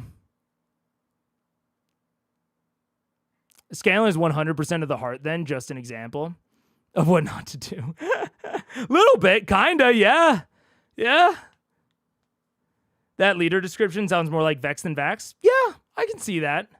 Scanlan isn't the Lancer, he's too collaborative. That is true. So maybe they more just share heart duties and she's more of the Lancer. Yeah. Yeah. He's most consistently powerful and reliable one. That's a good point. So it could be like, it could be more like Lancer, kind of heart situation, and then kind of strong guy situation. Because strong guy doesn't, and they call it big guy. OSP calls it big guy. Big guy doesn't necessarily have to be physically big. They just have to be like powerful and like brute force, essentially. There's also other band makeups on TV tropes. Oh, is there? Yeah. But anyways, I'm gonna go back to the show. I hope that answered your question, New Starkiller, about adversarial relationships. Don't take my word as gospel, because I don't know your table. I don't know the people involved. But from what you have described here, it sounds like more of an interpersonal problem than an actual like game story problem. Fervent enemies. Largely feared because of what she represents, largely misunderstood because of what she represents. Generally, worship of the Raven Queen is pretty rare from the circles you've run into. You've generally walked in a lot of, especially in recent years, more, for lack of a better term, not urban, Suburbans. rural, thank you. More rural environments, Raven Queen worship is acknowledged, but generally there's no temples to her. Right. Okay. I love the notion of like cornfield Raven Queen. That's so creepy. I'm down for that. Oh, don't worry. You'll get to Wildman. You'll get to Wildman eventually. I'm sure they're out there. Raishan did say, I know she's prone to lying, but she did say she was from Wildmount. That's where she wanted to go back to, she said. We have two very clean paths. Maybe she's studying necromancy. Maybe she's been studying Vecna. Maybe she's been studying Oposh. She's been studying a lot of things, but one of them would probably be how to resurrect a red dragon. And she's also very familiar with, I'm sure, whatever the Briarwoods were doing, and with whatever the ziggurat is in the bottom of Whitestone that we still don't know what it's technically for. She knows what it is. I bet she does. She knows what the Orb of Death is. Is Gilmore still around? That's a good point. That's a good point. I kind of forgot that Raishan was very interested in the Orb of Death. She was very interested in the Siphon. And she talked about, like, essentially doing, like, research in Whitestone. But, okay, wait. Raishan said she was from Wildmount. I don't recall that, but I did think she was from Wildmount already. So, it's a wash. And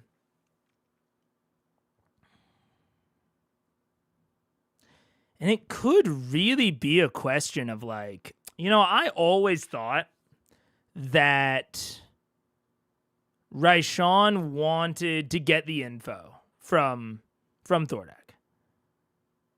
But she could have had something else planned. Or she could have just been planning contingencies. She could have, maybe thought to herself, I'm gonna do Speak with Dead, but just in case, I'll research how to bring him back to life. Just in case I can't do Speak with Dead, or he doesn't answer me. And we've seen that sort of forward looking from her very recently. That sort of long-term planning, that sort of contingency planning with literally the spell contingency. So it's reasonable to think that even if her motivation could still be just to get the information out of Thordak, but she's been researching this resurrection stuff as a plan B if something like Speak with Dead didn't work. That all still tracks. And like we said, she was interested. She wanted like free reign of Whitestone. She wanted to, and we implied at the time, we thought at the time that it was probably to research the Orb of Death, the Siphon. If the Siphon is how Thordak got resurrected the first time, that feels very in line. Raven Queen worship gives vibes of Hades worship, where people didn't openly diss it because their responsibilities for the afterlife. Yeah, I agree. It does give Hades vibes. I agree. Why would she need to resurrect Thordak? Doesn't she just need the truth of the soul curse out of him? My theory is that, like, if you do speak with dead, they're under no need to be truthful. Now, that said, she could have a totally different motivation. I want to be very clear. I am assuming that her motivation is still the same. But if her motivation was just to do Speak with Dead, why would she be like, rummaging through the books in the library and all that? You know what I'm saying? Like, if Speak with Dead had worked, she'd just be kind of chilling now. So she either has a new motivation, a different motivation than she ever told us, or the Speak with Dead didn't work. It knows only what it knew in life. Answers are usually brief, cryptic, or repetitive, and the corpse is under no compulsion to offer a truthful answer. And it would recognize her as an enemy. She did help Vox kill Thordak. Even though she didn't, really risk her neck, I think it's very reasonable that Thordak would tell her to go fuck herself.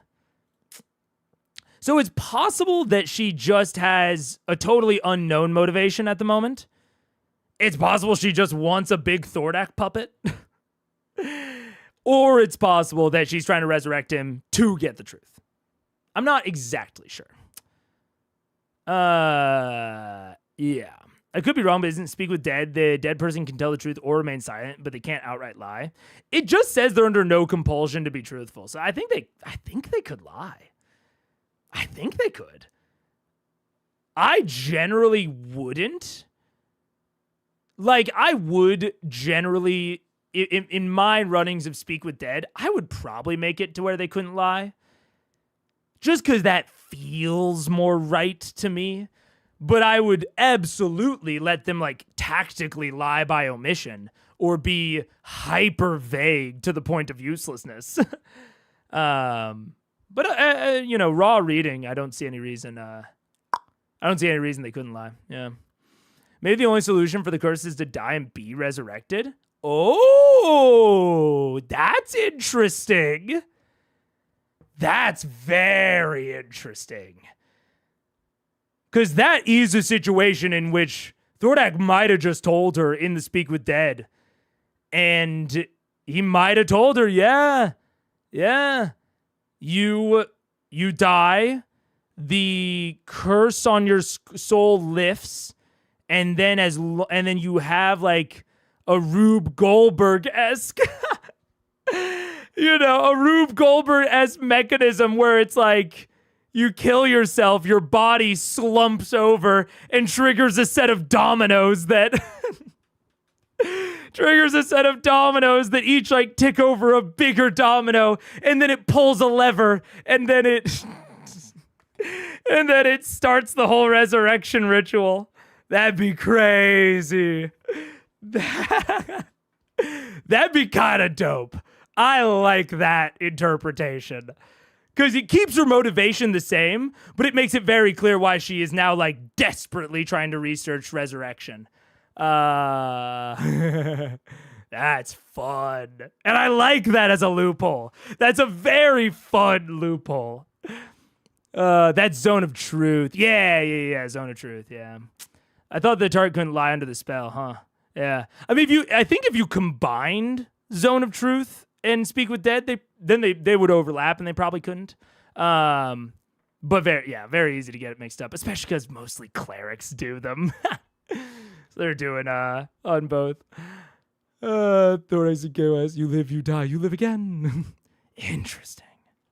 Gilmore's kind of listening to the conversation while finishing closing off the satchels that he's filled with coin, and is currently kind of thinking to himself with his, fingers crossed, his chin kind of perched upon his hands, himself trying to see if there's anything he knows out of the conversation. You do notice also at this point there's a very faint glowing glyph on his forehead. Yeah. What is that? Yeah. What is that? Do you see that? Yeah. Okay. Can I figure out what it is? I'm really doubting it. I'm going to be real with you, chat. I'm doubting that I can figure out what it is. The glyph on his forehead.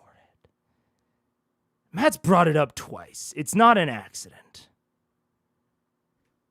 Feels very golem. Feels very flesh golem to have the glyph.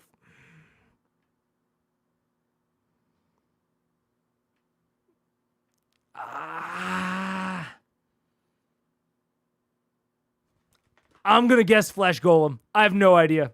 I have literally no clue what it could be. Yeah. What's on your face? Gilmore, Yeah? You got a little something. you always look dashing, but you have a new added dashing feature to your forehead, right? Gold, right up. Oh, and he kind of waves a hand briefly, and it kind of fades back into his skin, and it's like there's no glow there. It's just a thing. Oh, that seems fine. Okay. Magic? No, seriously, Hopefully though. a good thing. Everyone has their magical specialties. I carry power in my bloodline. What power? He kind of looks back because there's people kind of in the vicinity, and he kind Just of mouth it, I can read lips. goes, Is he a draconic bloodline sorcerer? Would that make him? This obviously could just be Matt world building. This could be Matt world building. Does draconic sorcerer light up around dragons of their bloodline? This order traced their ancestry to a distant sorcerer that made a bargain with the dragon, or may have even claimed a dragon parent. Some of these bloodlines are well established, but most are obscure. Any given sorcerer could be the first, the result of a pact. Huh. We've never seen the draconic resilience, though. So that's...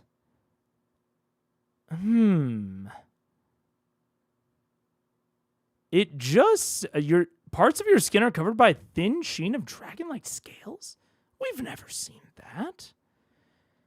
I did assume he's a sorcerer. Dargan wings, Dargan presence.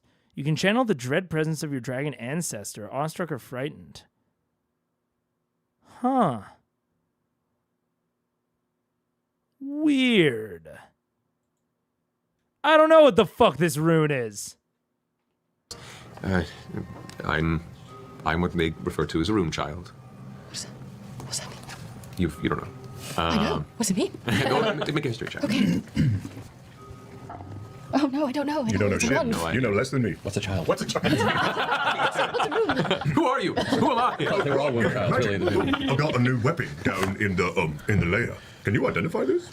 I can. Just take a look at it, yeah. So I've got a few low-level spells still available, certainly. Ooh, this is quite a fancy endeavor. Right, it's really pretty. It's not just pretty. It'll perform for you. This, my friend, is a dancing sword. A dancing sword. Oh, what? How do you make it work? I'll throw it on the ground. I start Yes. playing Diddy. Okay, what do you do, Grog? I'll throw it on the ground. I'll throw it on the ground. I don't need your dancing. My weapon's not a sword. Duh. I'm not part of your feudal system. All right, so you throw the sword on the ground. Yeah, Okay. it's gonna kill me. We're just Here we go. ignoring the rune child thing. The sword goes cling, cling, cling. The music's playing. Sword just stays there. I don't think that's how it Play works, Grog. Hold it. Dancing sword. Hold it. Hold it in your hand. Feel the feudal I feel more about Scanlan's tunes when I go over and I pick up the sword and then Maybe it has to lead, Grog. I'll I know this much is true.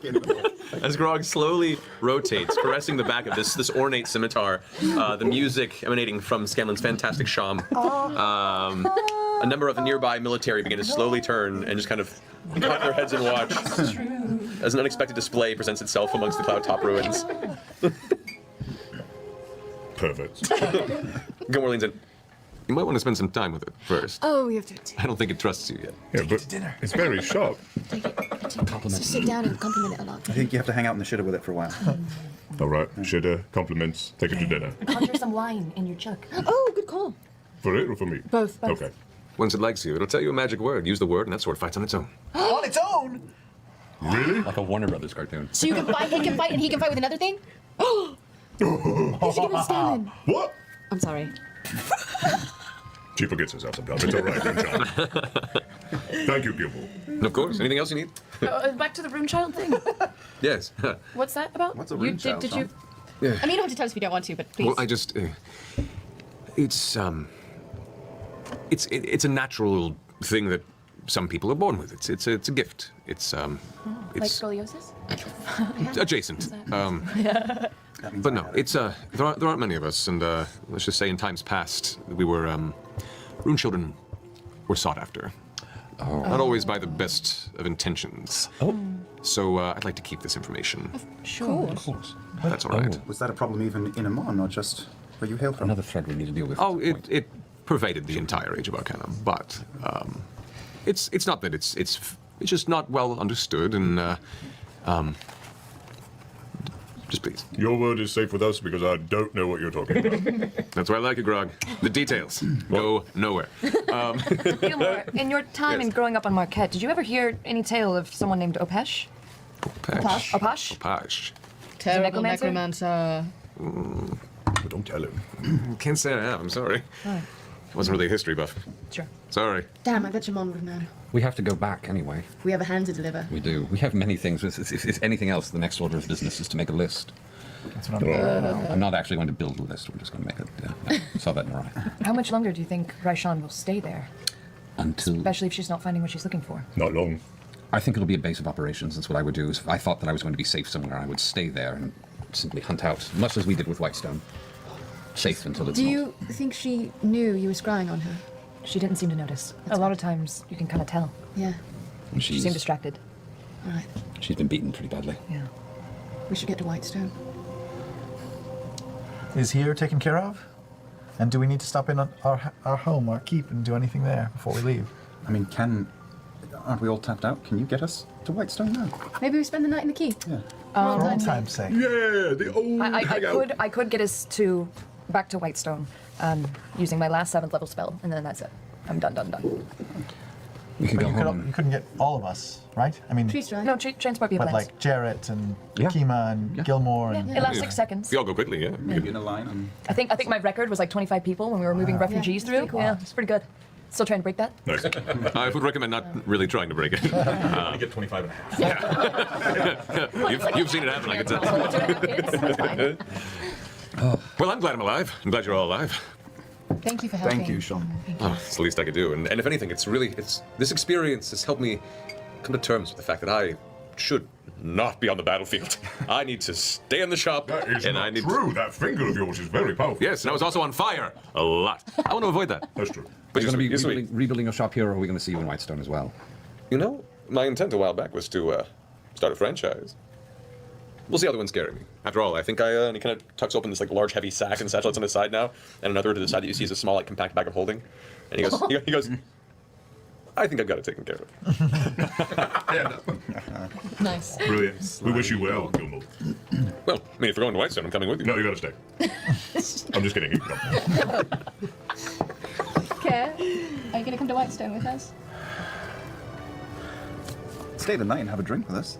Are we going now? We can bamf you back. Yeah. We're not even going to go to our keep for a little bit.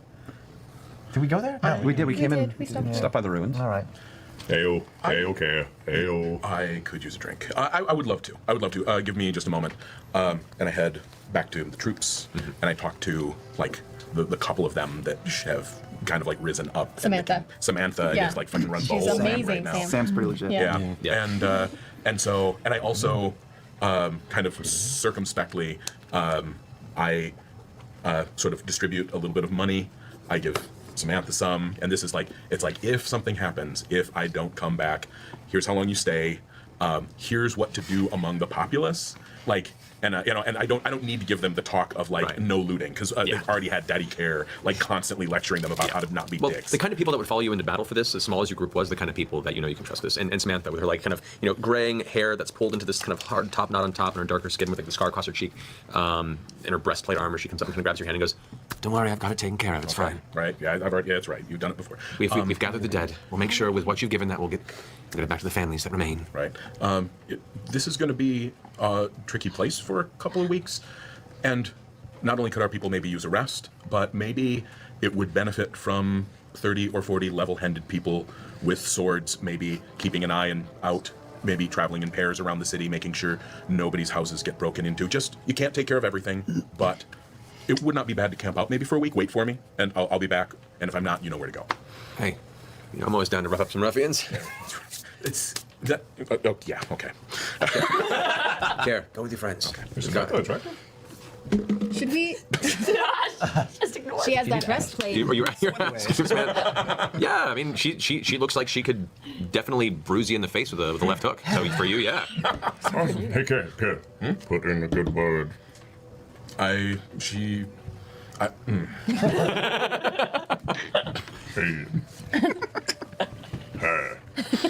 He's going with you, right? Yeah. Great. Okay. Does Kima want to come with us? Yeah, Kima's ready to go. She's like, all right, we're going back to Whitestone.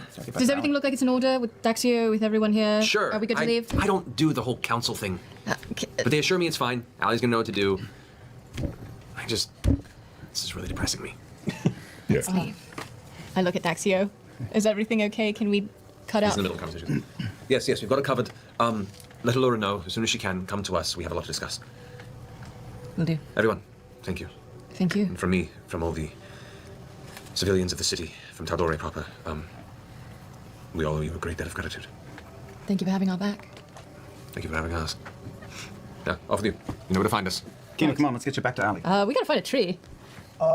Might I just We have a tree at the quickly keep. remind We do have a us? tree at the keep if we want to make a stop at the keep. So we are now stiffing the clasp. No. No. By the way, Daxio. I'm sure you're aware, and we'll let Allura know as well, the clasp was instrumental in keeping survivors alive here in Amon. They definitely deserve a bit of plot. Compensation. Handsome reward. We'll discuss with them. I do believe that we've already had a few conversations with a few operatives during our arrival within the city, and they've been very forthcoming with information and willing to aid us. So yes, I appreciate the acknowledgement. We wouldn't have made it here without them. Please let them know that we vouched for them. Yes. They've at least earned the old status quo. What is that? Very well. I have no idea. And just to mention, Samantha. if you take people like that and give them in a place in your town, you can keep an eye on them. His eyes kind of narrow a little bit. He nods towards you. Indeed. Well, I'll take it from here. Return when you can. Okay. Little weird from Care, but also reasonable, I guess. Reasonable. I would want to ask them, oh, how I wish I was the host of Vox Machina, or of Talked Machina, after this episode. I just want to dig into, like, what even is their mindset around the clasp? Because it's just so fundamentally different from mine. Of, like,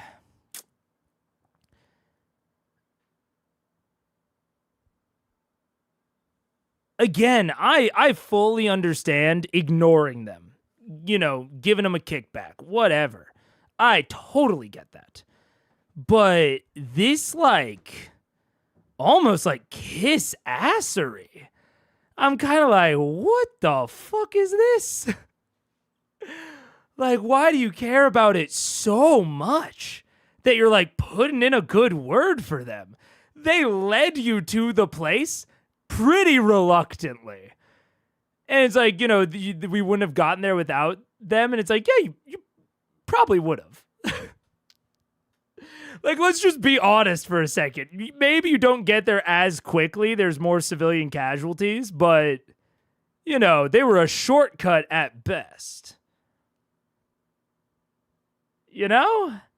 It's very odd.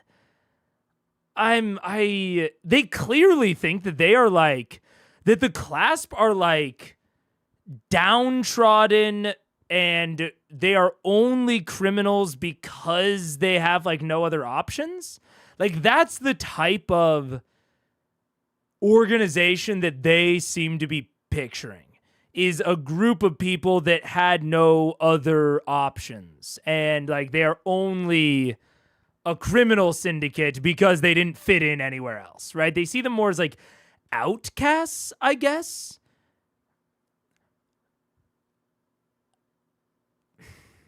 But we just haven't seen that. And I know that multiple people have talked about the clasp, managing the civilians and giving them places in tent cities. Vox has not seen those directly. I'm not even necessarily doubting that that is true, that they did help organize the civilians. But Vox does not know the quality to which they were doing that. Vox has no idea how competently they were doing that and how much real effort they were putting into doing that.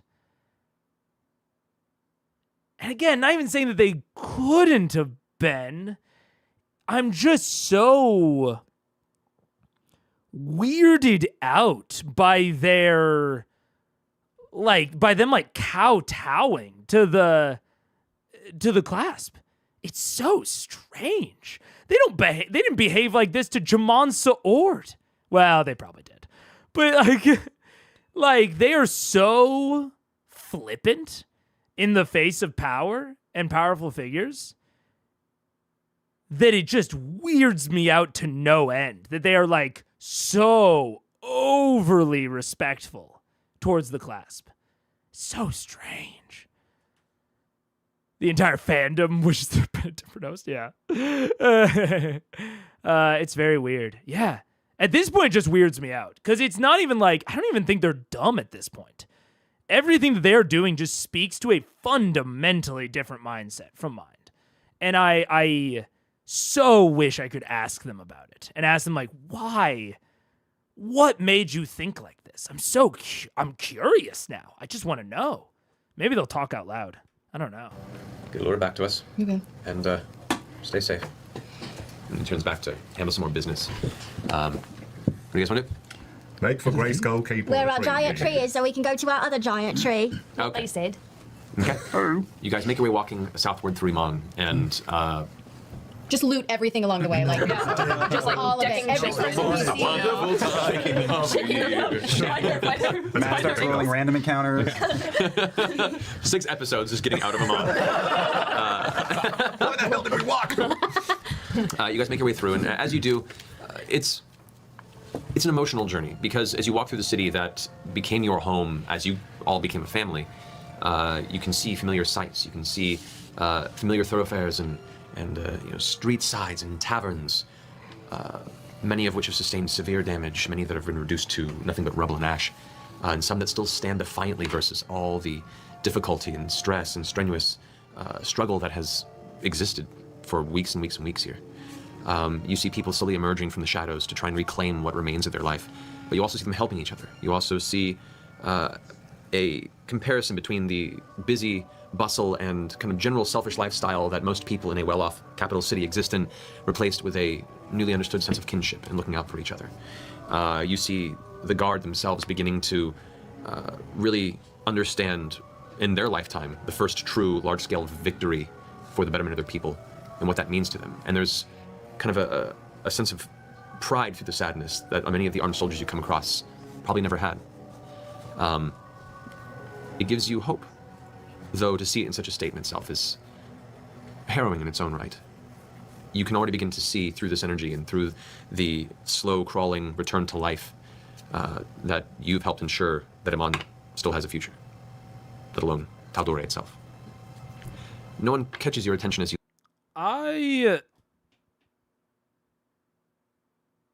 I hope this speech is hitting them.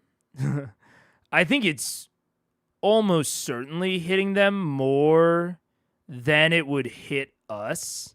Yeah, that's what, honestly, kind of where I was going with it, Michael, is it's like, we have mostly seen Vox Machina, like, outside of Iman, and we've, out of everywhere that they've cared about, it has mostly been the Ashari tribes and Whitestone. And, like, kinda Westrun Draconia. But not really, these two. And I don't think that that's that's not the fault of anything. I'm sort of just saying I hope that this is speaking to them to a degree, because what would make it speak to them is stuff that we haven't seen, but that we know happened. They were in Iman for a while.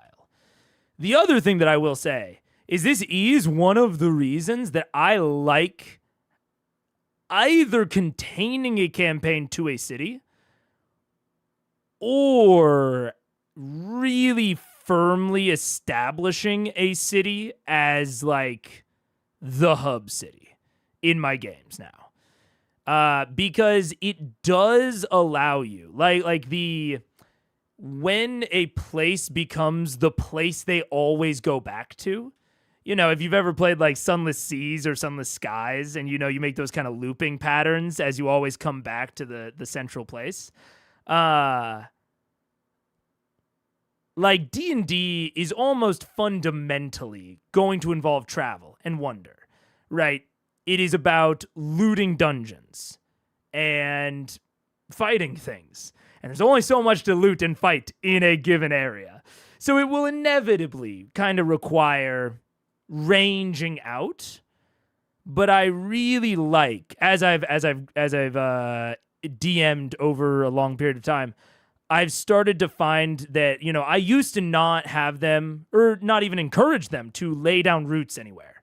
I would give them maybe a vehicle, a boat or an airship or whatever, something that would be useful in them wandering around and going where their, interests took them.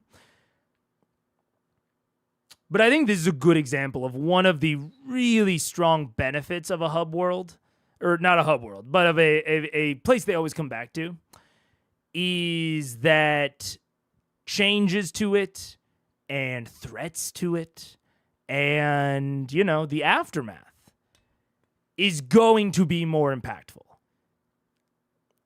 Now, again, Vox has been wandering for a long time. It's been a long arc and a long time since they've been back to Iman. So I think there's a little bit of degradation of value there. There's a little bit of a lessening of value. I think it's still valuable. Like this sort of speech and Iman in general, and like I think that this speech still works because Iman still has some of that value.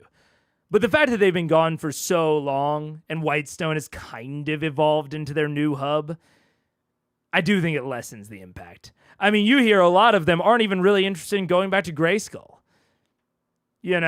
It's like Scanlan is, and I think they are going, and they're going back because there's a big tree there, and probably because they kind of want to say goodbye.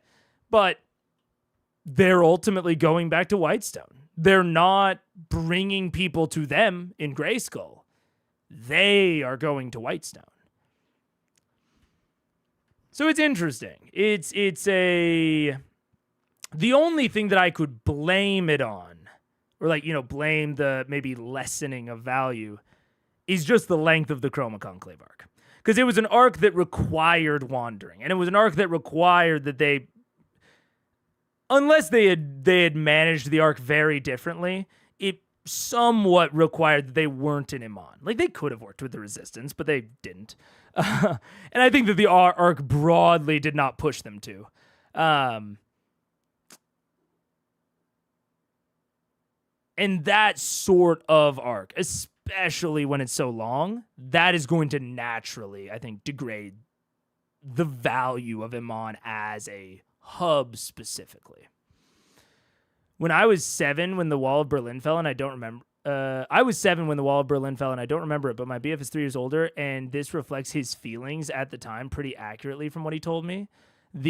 So no more people dying as they try to scale the wall, hope. Yeah, I can imagine. And I think that is like, right, I honestly can't really imagine. I've never had anything like that. But I think, that comes from that, like, sense of normalcy being so deeply uprooted, And Vox has kind of developed a new sense of normalcy. And we're about to go into ads. But I do think it would kind of be like if you had, grown up in Berlin before the wall fell and then moved somewhere else, like for a substantial chunk of your life. And then the Berlin Wall fell. It's like you would still have, I can only imagine you would still have a ton of feelings about it. But I don't think they would hit quite as hard as if you'd still lived there, So it's interesting. I like this moment from Matt, and it kind of just reinforces. It's like, oh man, if they had spent even more time in Iman, or if they had been gone for less time, or if Whitestone hadn't been so prominent, this probably would hit even harder. Especially if you had like landmarks to cite, places that they go frequently to cite, Gilmore's Glorious Goods, a tavern, a temple, whatever.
what's up? We're back.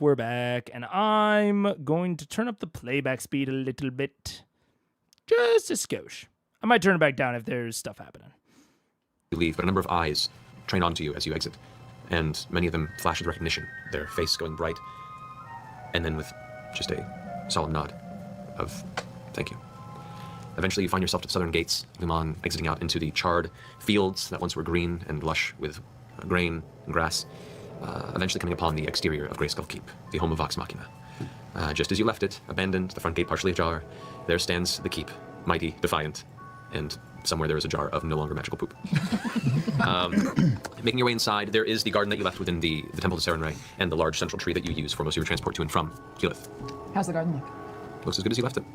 It was far enough from the battle to where it didn't seem to suffer any sort of blows or issues. You guys managed to basically focus everything within the city's walls, so good on you for that. Okay. Anybody need anything? Not going to go through the. Need anything from your rooms or anything? We'll be back here. Change of underwear? What's It's all up? at Whitestone. We have everyone with us. Jarrett, Cash, Zara. They've all kind of walked along with you. Okay. I'm just going to pluck another flower and tuck it behind my ear. Okay.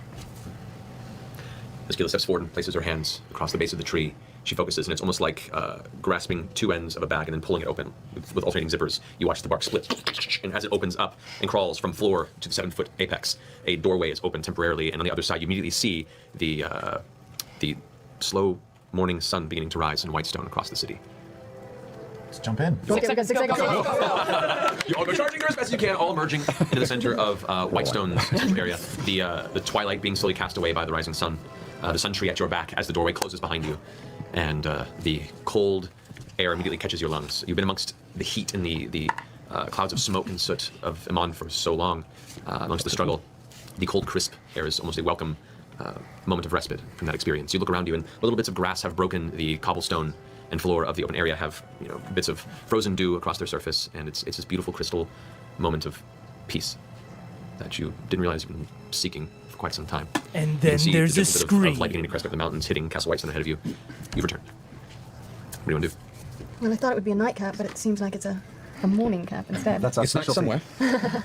That is our specialty. Head to the castle, have a drink, tell Alora what's going on. We should find Alora. Cassandra? Yes, let's head to the council. Boosh. Hey, Care. Want to see where we live? I will admit to a passing curiosity. This place was full of fucking vampires. They were everywhere. Dead Yeah. giants, undead giants. It was terrible. We've renovated, yeah. We led a rebellion. I was the general. It was amazing. We let him say that. He was a dinosaur. Any beret you see on someone's head right now is because of this man right here. That part is true. Oh, and that flat plot of land? That's mine. I thought they said that was the wastelands. No, it's mine. Isn't that where they bury all the shit? Yep. As you guys walk your way up the path to Castle Whitestone, the Pale Guard morning shift has already begun to walk across the grounds. They greet you. You're led into the castle, and from your perspective, this hillside, this small mountain that marks the northern side of Whitestone, the city that sits in the central valley surrounded by the thick parchwood forest. You see this beautiful castle, not too large, but enough to have once housed a very respectable royal family, if you will, of at least Lord and Lady Blood, made of a dull pale gray. You've never been to Whitestone, you've heard about it, and you immediately assume that, well, this is what they call it, because the castle itself is a little bit of white. Entering inside, it's slowly beginning to rouse. You sense some energy with the sunrise as people begin to make breakfast, and guards begin to walk past. Eventually, with you guys taking a moment to kind of rest and even grab a little bit of food, as early as it is, Cassandra enters. You watch as a woman in her, what you can only imagine to be late teens, early 20s, physically, but her eyes carry the wisdom that only years of trauma and survival can hold. Her dark brunette hair with a single shock of white that kind of curls to the back, walks in, consciousness as much as you could expect from a girl that that early in the morning. Has her hands kind of clasped at her chest. Well, back so soon, are we? Is it soon? It feels like Feels like we've been like at least 2 weeks. More like 5. Like a holiday breakout. Zordek is dead. And it is done. I'm proud of you all. It's not done. done. It's not done. But it's a victory. Yeah. We've had a good day. We're not dead. I can see that, and I'm quite thankful. Your friend, I don't believe you've had the honor. Yeah, this is Care. Am I still like? Do I look like Brian Blessed, who's just been through like a bloody fucking massacre? Am I still? All of you do. All of Yeah, you. all of you right now are just wrecked. Okay. Like still shiny from like oils and sweat. There's still like smeared ash and just It's probably black dirt. not until right then where I'm like, I am a fucking mess. I'm like up to the elbows bloody. Yeah. I didn't fit right in here. Yeah. Okay. I don't have the pleasure. Care. It's a pleasure to meet you. How did you know we were here, Cassandra? The guards went and summoned me. Right. I'm going to be perfectly honest, I don't usually rouse so early in the morning, but this is good news. And to be perfectly honest, the last few times the guards have summoned me with your arrival, they've been a little bit of a scare. So, it's an absolute pleasure to make your acquaintance, Care. You are welcome here. As you, any friends of my friends are a friend of mine. Can we roll an insight check to see if it's really her? Sure, roll an insight check. I don't trust anybody Me now. too, my dear. You've burned us too many times, Matt. 25. She's a beholder. What she said. 4. This is just a ruse. This is a ruse. It's not going to be my time. Oh, wow. Go team. Suddenly suffers. Does it How much seem like like damage? My minis go. Vex? Huh? Do you think this would be my reaction to this? It's like, well, rest. Can I have a bit of a drink? We're going to rest and then. Well, you know we keep the wine. Bloody Marys. Truly. Mimosas. Are we expecting more? Is it just you? Let's do that. This is. No, it's just us for now. I think, I have that. The white Just stone. us, yeah. yes. They never gave our airship any instructions. I guess No, it's we just didn't. roaming the Yeah, actually, might countryside. be wondering where we are. It's just us this time. I know we usually have like a lot in tow, but Oh, and we don't need to. Well, do we need to keep the force field up around the city anymore? No, everything's. We can stand down at this point. It's time for everything to rest briefly. We need to wake Alora. We do need to wake Laura. All right, I'll have her roused. The rest of you, if you wish, could have baths drawn. Yes. I think you could use it. What are you trying to imply? Brother. I know. You own one. You Yes, don't yes, like you are. Dragon Age splatter? paintbrush galore. I mean no disrespect, but as a lady of esteemed blood, you are all a terrible mess. I am going to walk right up to her, give her a big hug. No. And for a second, you see a glimmer of the young sister that grew up with Percy, fighting him off and pushes him off. And thank you. I'm going to be owed for much more than that. I'm well aware. Yes, you are. I'm glad you're back. It's good to be home. All right, I'll have Allura brought to you. Rest well. Should you require anything, I'll be in my chambers, waiting properly. She leaves the room. Though you had brought little scraps of food as they were available, a full breakfast meal properly prepared for you, warm food. Just post back and we're clean. Yeah, you guys take time just my hair being wrapped up in clean a towel? properly. We're spawned. My hair is still singed short again. Yeah. Before we part ways with Jarrett, Yeah, totally. I'd like to pull him aside a little bit. Okay. As you pull Jared aside, you get but a few steps away. And he goes, "I'm not doing it again." I know. I just wanted to thank you for your efforts, and it really meant a lot to me. And I'm gonna cast an 8th level modify memory on you. What? You still have an 8th level spell? I love it. You have an 8th level spell left? Yeah. Okay. Okay. I feel bad that he died now. Is this through the hand cone? Because that's not as subtle. No, it would not be subtle, so I cannot do the hand count. That's okay. Roll a 5. Bro. Oh my god, dude. He didn't blow the flute. He didn't use an 8th level spell. Bro. I don't love to blame players for mistakes. But goddamn, did Sam not utilize shit to the fullest in that case. And at a certain point it just gets away from you. Like at a certain point you can't the opportunities disappear, you know?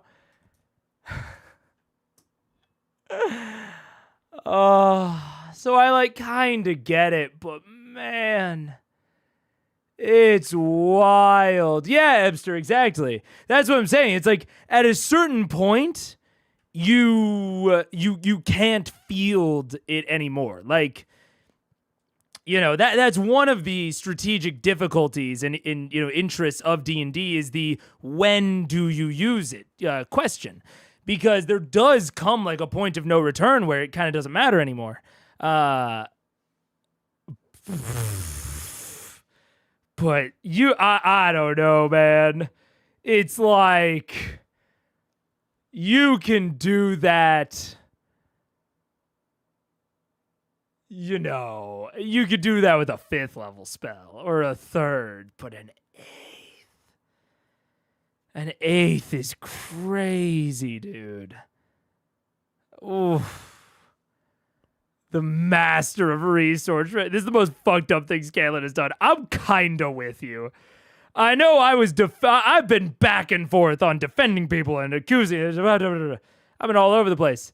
But what do you think he's gonna do? I guess is I can't even imagine. I cannot even imagine what the modify is going to be. Just that he never asked him to buy the drugs. That seems the most direct, but it also seems like not that funny. And so I feel like there's something else that's gonna happen here. I'd bring the speed a little bit lower. I can do that. Oh, man. Maybe, maybe you save it for later. You're assuming he didn't do it on purpose? You know, I'd still be mad at him if he did. That was pretty close to a TPK. And like, oh man, it's on top of the flute as well. It's not just saving the 8th level spell. It's on top of the flute.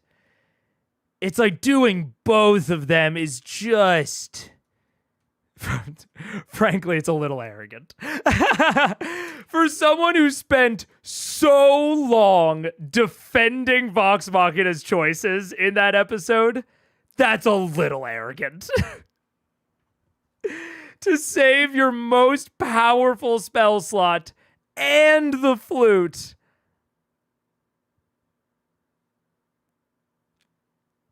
That's very arrogant. But I guess it all worked out, so who cares, right? Oh, man, you think the cast would be mad out of character? Nah, honestly, not really. What's done is done at this point.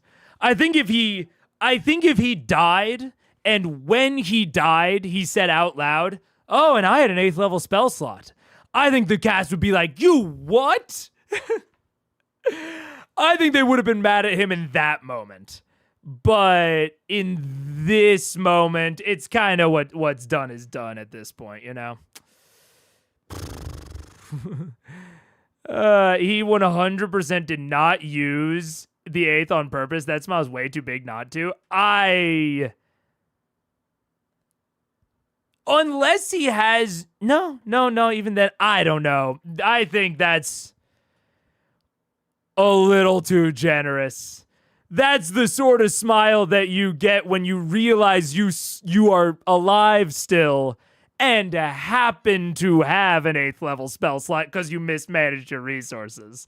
That's the smile of opportunity, I would say. And I could be wrong. The smile of a plan well executed and the smile of opportunity seized, those are really similar smiles.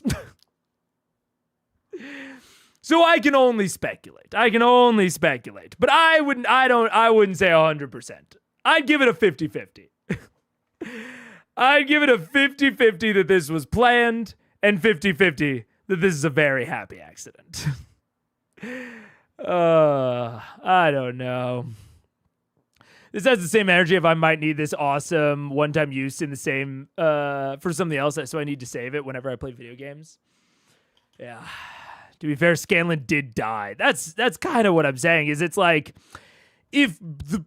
I'm assuming the plan relies on him being there to cast Modify Memory. And so there's a really strong chance that, or not a really strong chance, but there's a strong chance it's a mismanagement of resources regardless. It's almost worse if he planned it, because he did die. And if he had not been resurrected, if he had not been able to be resurrected, then the plan doesn't happen. And you put Vox in a way worse positions, you might cause the death of your other players as well, of the other characters, not the other players. So it's kind of a mismanagement regardless, you know? This feels more like he had a plan for the 8th level in the combat that didn't pan out. I could see that. I could see it being he had a plan for it in the combat. Shit happened. He got too deep, and then the plan was not able to be executed. And then he, out of session was like, well, I still have this. Generally trying to remember the order of the Raishan fight, but I think the order of events was Scanlan blow flute, get stunned by lair action, then get KO'd. I don't think he had a real opportunity to use it. I mean, he could have used it on any of the turns before that. Because I think the Raishan fight was like 6 turns, right? Wait, I have a breakdown of it. So I can tell you exactly how many turns it was, because I only kind of remember. How many turns? So I'm assuming the final 7 rounds that represented the episode. So there were 7 rounds. So I think that this makes sense in so much as like him not using it before he blew the flute, or him just not blowing the flute earlier. Could have done either of those things. So it really, that's why I kind of peg it on arrogance, is it just feels like he just thought he wouldn't need to use them. And so he was saving them too long, He just like misordered things. Because like I've said, there is a point at which, you're too far gone. There's a point at which there's no return. You don't have an opportunity to use it, but he should have used it before then. It's his most powerful spell slot. Come on. He also had the entire Thordak fight. It also took him a few rounds to even get on the battlefield. Yeah. Yeah. I don't know. It's I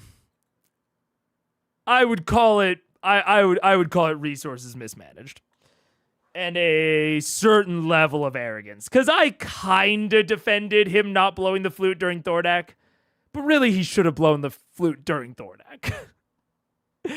And when Vax stabs Raishan, that's like, okay, at that point you should probably blow the flute. It's like, I just don't know. Yeah. I don't blame Scanlan at all for having the spell slot remaining. If you only have 3 to 4 turns, then it might not be the best in those fight turns.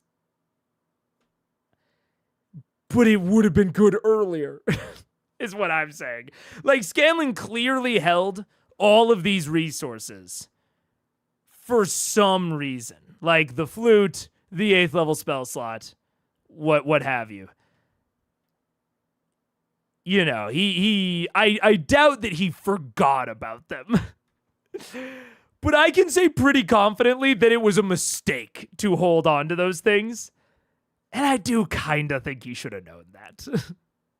Like, I kind of defended him not blowing it during the Thordak fight because no one was really in danger at any point. But it's like, once the Raishan fight starts, you should probably do that. Or use the 8th level spell slots or something, I don't know. This is a good explanation.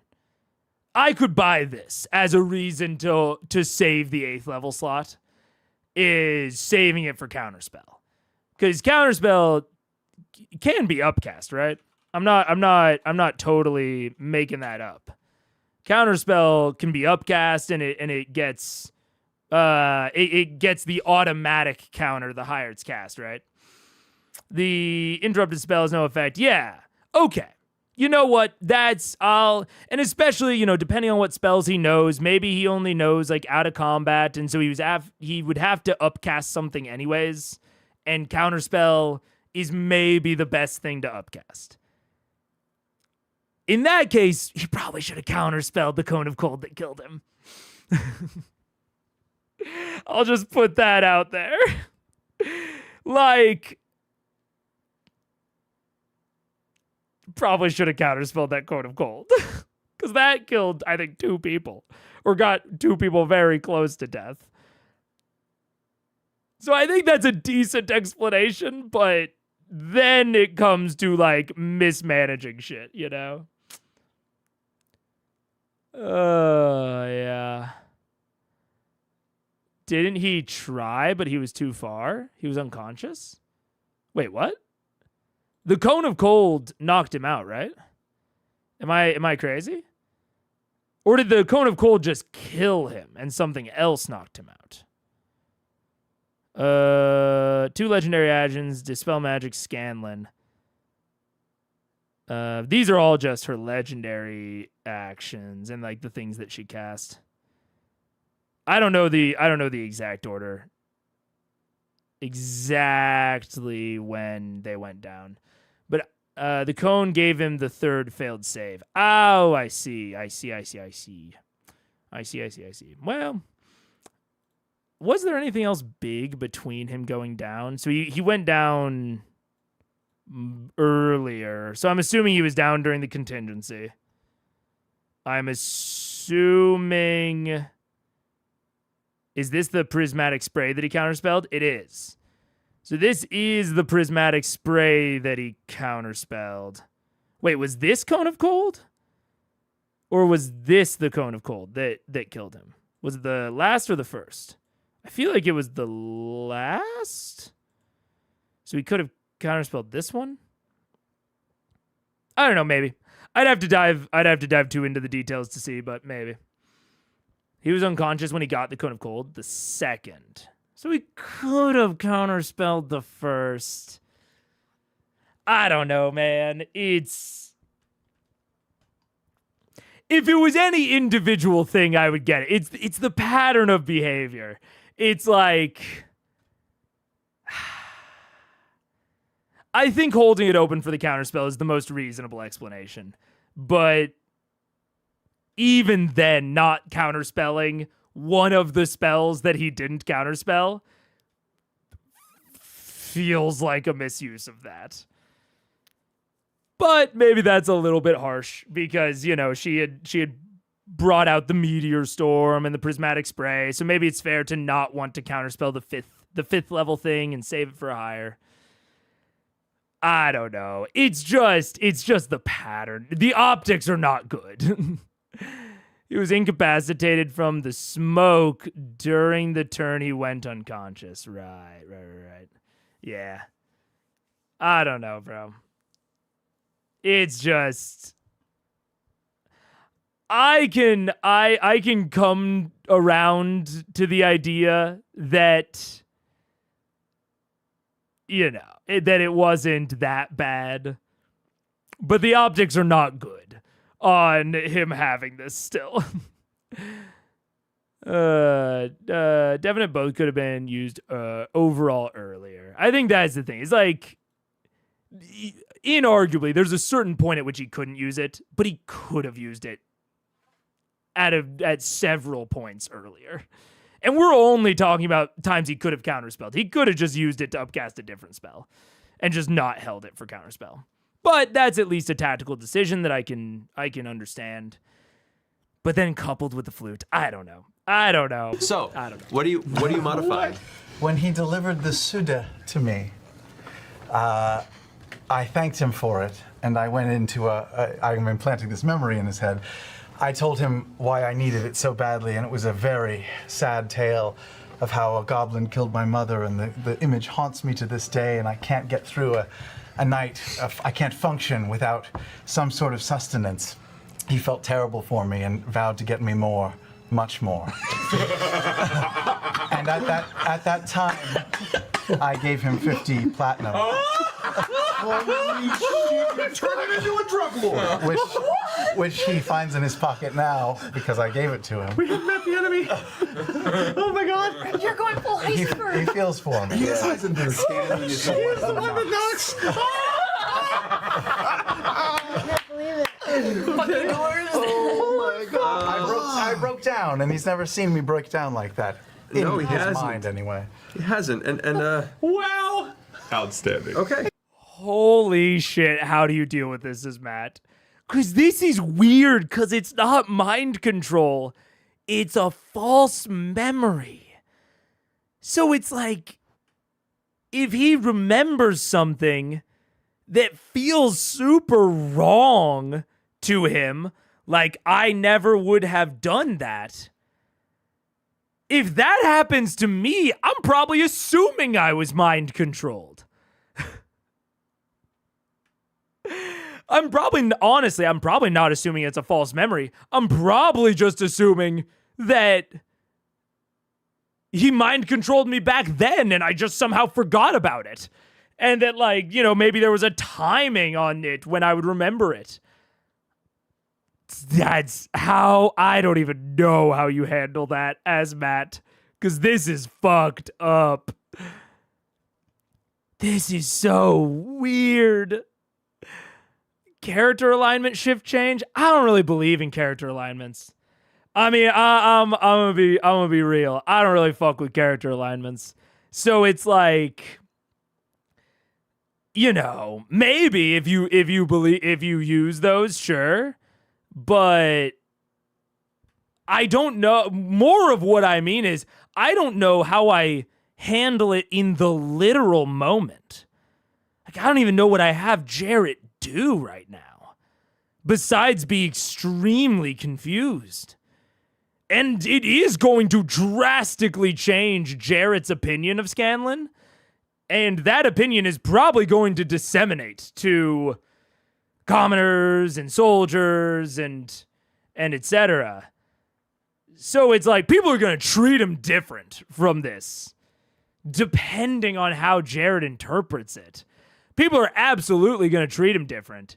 You know, maybe not as point or singular as alignment, but this is woo.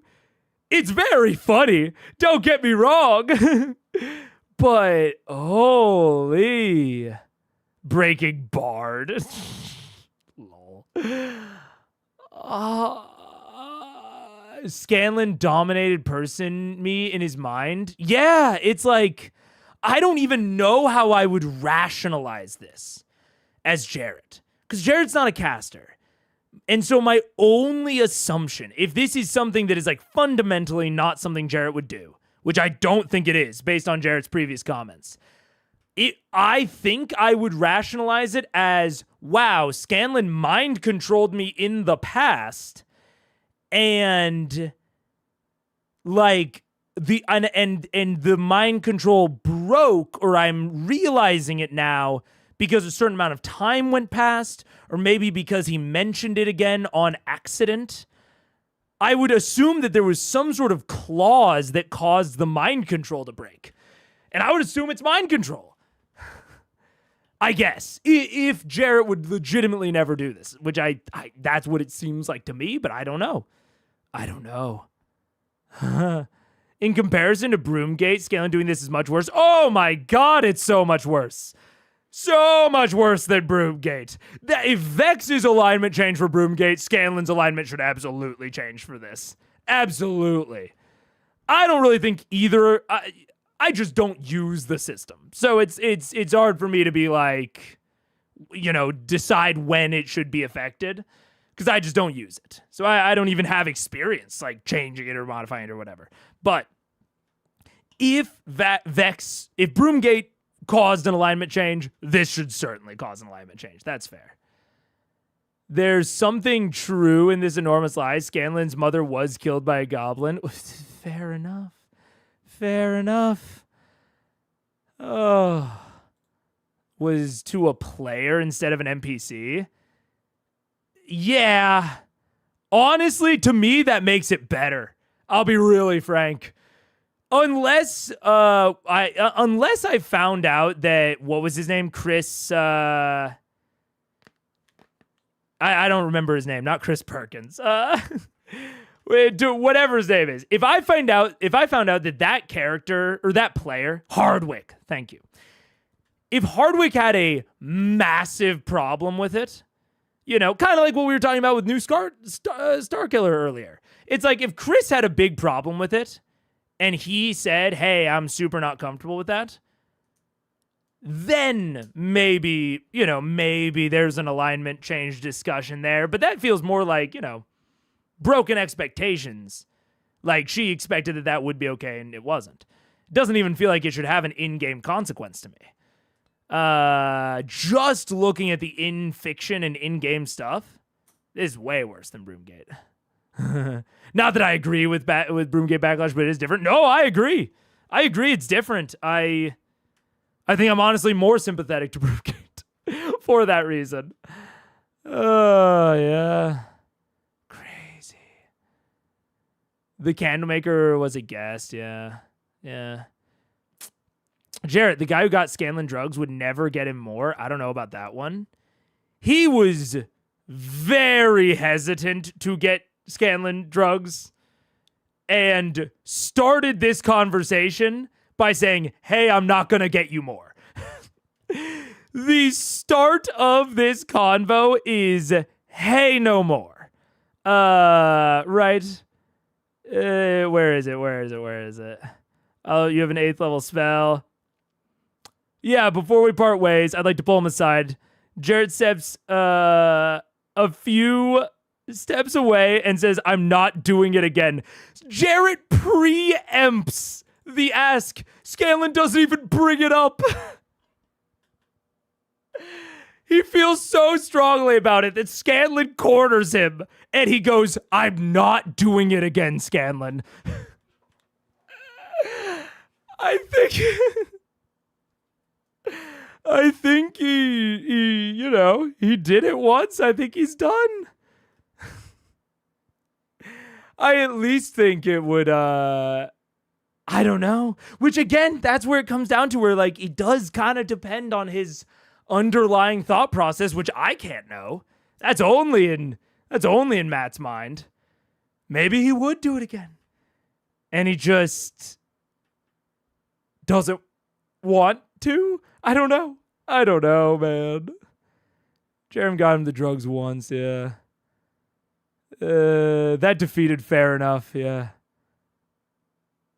Man, okay.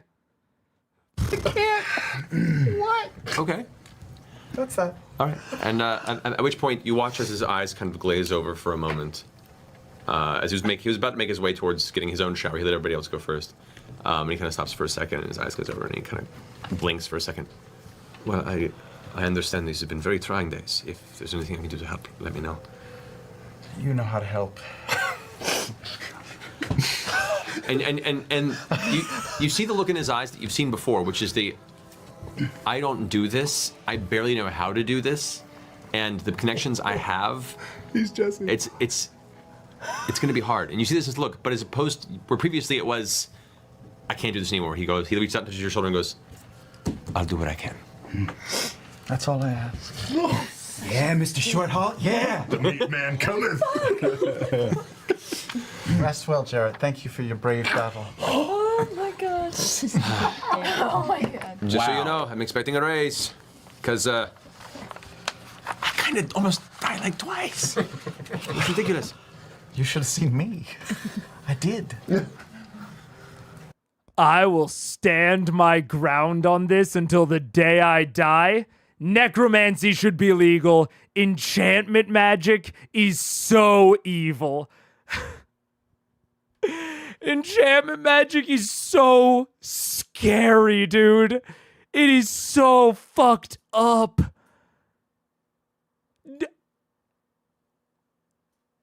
We've had the Killgrave conversation. We've had the Killgrave conversation. We've had the Purple Man conversation. Oh my god. Raise any amount of dead bodies you want. I'm cool. Don't do this to me. Worst nightmare. Ah. Ah. Oh, I went to the Chicago live show. Most of your time would have been in spoiler mode. I was planning on staying on the outside, I will say. But yeah, I figured that was going to be kind of part of the joke. Yeah. Oh. Sure, bring back a zombie or two, no big deal. They're just corpses. They're just corpses. They're just corpses. Who the fuck cares? Fuck with people's minds is so messy. Enchantment is worse than necromancy confirmed. It's worse to me. To me, Mega the person. Ah. No. No, thank you. Sending in the hands of a toxic ex who won't stop sending messages. I mean, that's annoying. To be sure. But enchantment magic is evil, bro. Evil. Oh. Is this your vindication? I'm vindicated every time. Every time. I don't need vindication. Everything bears this out to be true. The only time that necromancy touches being as evil as enchantment is when it involves capturing their souls. If necromancy fucks with your immortal soul, okay. They're on par at that point. Depends on how much it fucks with it. But if it's literally just like animating some corpses, who the fuck cares? Oh. Even bringing someone back, they can always fucking kill themselves. Who cares? Again, unless it has some damnation on their soul, like, oh, they got brought back, now they have a mark and they can't go to, Raven Queen heaven. Unless it fucks with their soul, I don't think there's any reason that necromancy should be even remotely stigmatized compared to this. This is crazy, dude. Scanlan is evil. Right after we got done talking about how he's the heart. Holy shit. It's understandable that it's less of a big deal because today we have a lot more freedom of choice, who we marry, if we marry, jobs, having kids, etc. Yeah. I suppose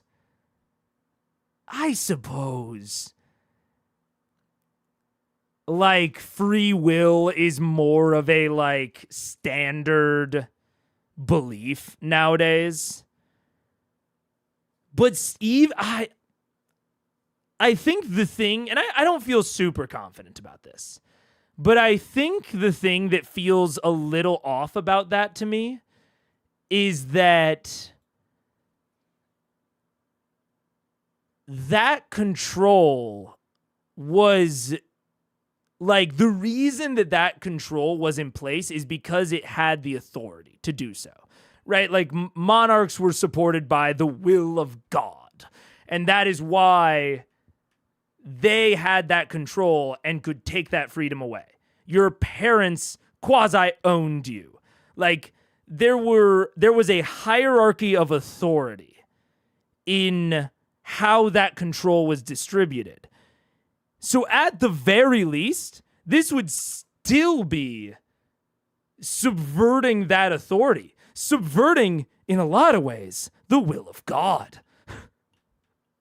That set up these hierarchical structures. Which I guess then puts it in parity with necromancy.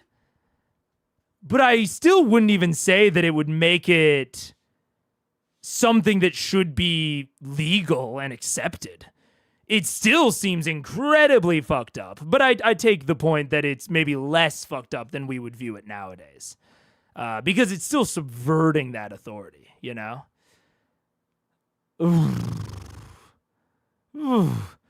Well, when the heart dies, fuck up shit goes down. Fair enough. You can fill it and break it. Yeah.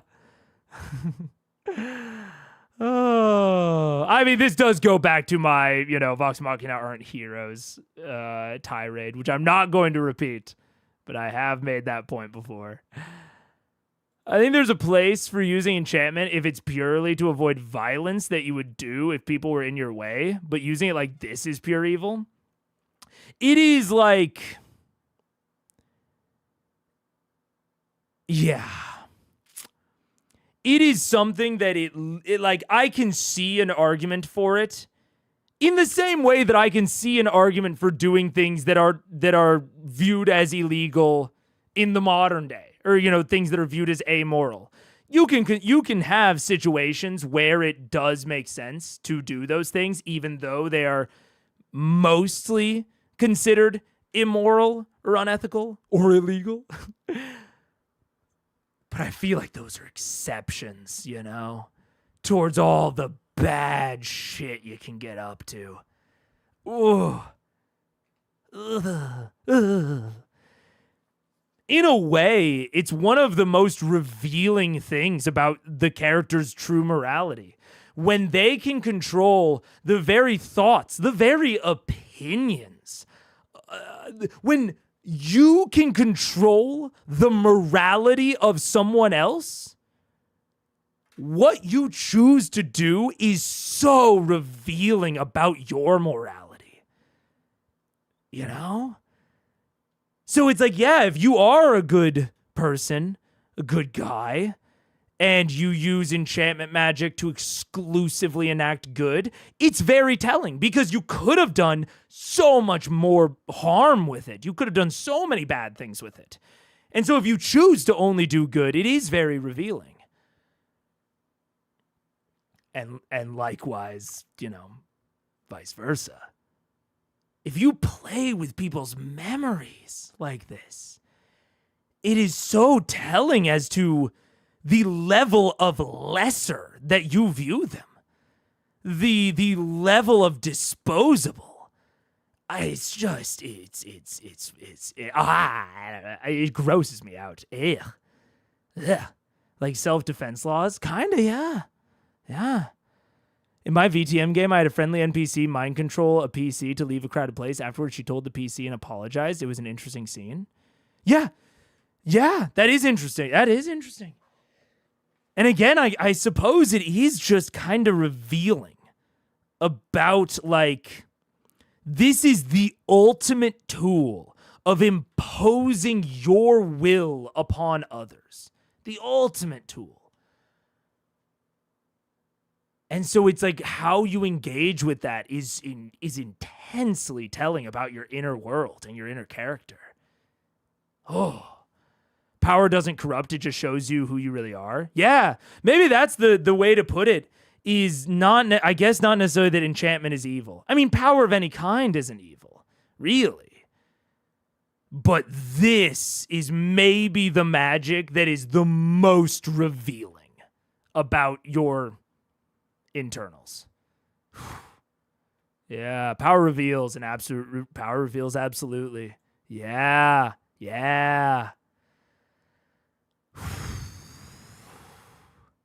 Definitely says a lot about Scanlan right now, given he knows what happened taking the drug now. Oh yeah. And not even that he's, you know, because if he just like wanted to get more and tried to convince people, that would be one thing. But he's willing to put Jarrett in a dangerous situation. He knows that Jarrett doesn't, like, do this. And he's controlling him into thinking that he's cool with it, that he's fine with it. He is mind controlling Jarrett to put Jarrett in a dangerous situation and make him think it's his idea. To visibly absolve himself and to keep himself clean. Ugh. Oh, it's so gross, dude. It's a great character choice for Sam. It's a character choice. I will have to see how it plays out long term. Because it's strong. It's a strong character choice. Great. I'm a little shaky on, because this sort of character choice to me absolutely requires follow-up, and strong follow-up at that. And if we don't get that, I will be a little disappointed, because this is, and I will maybe take issue with it being a good character choice, because this is really strong, And I think it presents an amazing opportunity for follow-up. But if that follow-up doesn't come, then we have just implied a depth of depravity to Scanlan. And we shouldn't treat him the same. Like, we need to follow up on that to understand this new facet of him. We shouldn't just ignore it. So we'll see. We'll see. I will hold my opinion, but I will say it's a strong choice. I will not argue that for a second. It is strong. Oh, enchantment would just be better used for economy and exploitation. Why even go to war if you can use enchantment to rule the world with money? Oh, yeah, absolutely. Yeah. I'll see what I can do. And he goes and leaves to take a bath. So we were all taking baths, right? Yeah, you're taking. Right. And they're like big royal baths because this is Whitestone. Yeah, I mean, there's maybe 4 at any given point in time, so you guys still have to kind of take turns. Excellent. And prepare. Is this where we had the cannon? I take mine very quickly Mentioned. and walk in the buck, and I find Percival's bath and silently walk in while he's bathing, and I sit in the bath on the other side and just stare for a minute. You know you're getting weirder.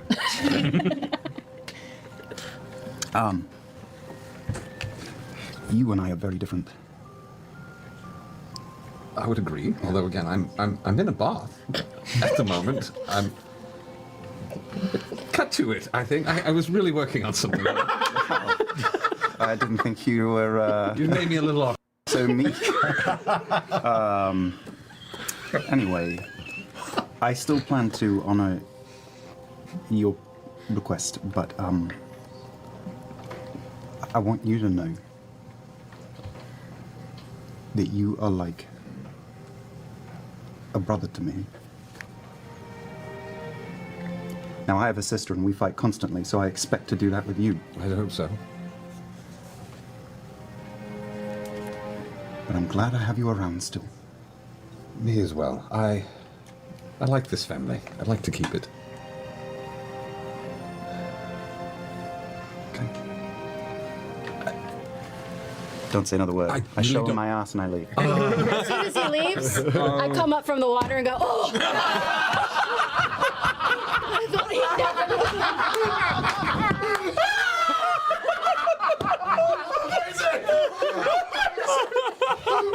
I was so hoping you were going to do that. They're big bathtubs. It's so gross. I love you. That was wonderful.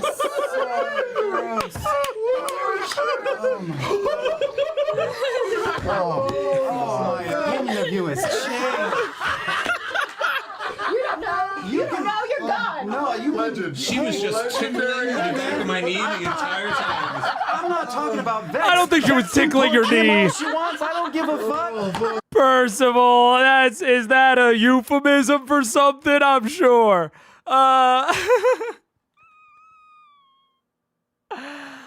Oh my god, dude. Character alignment change. Bro, imagine Scanlan doesn't get shit and Laura goes to chaotic. For that. Holy shit, dude. That's so fucking awesome. And it's so funny what you hear Taliesin say there. We just had we played D&D last week with my wife and some other people, and Paige had her first moment of like something like kind of adversarial happening that she wanted to happen as her character. And like she said it right afterwards. She was like, "Oh yeah, I did this thing and I was really hoping that you would stop me." And in the session, the person did stop them. And she was like, that was amazing. Like that was so much fun. It was like a light switch moment for her of like, oh my gosh, like that was such a cool moment of roleplay.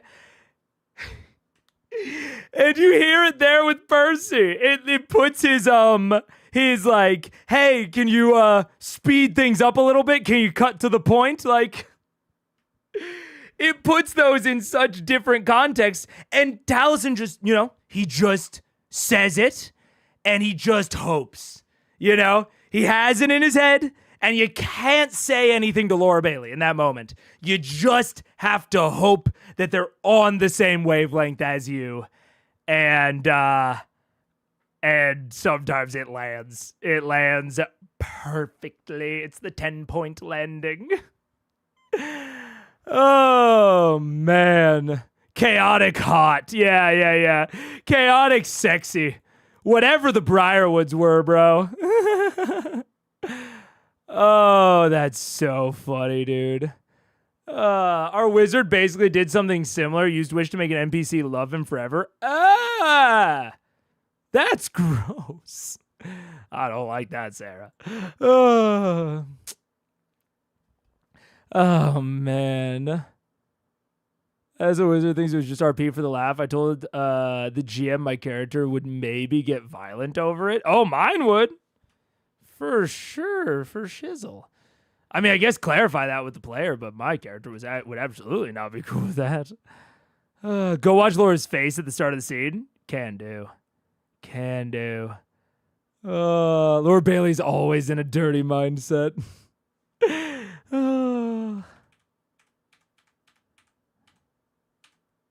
But I'm glad I have you around.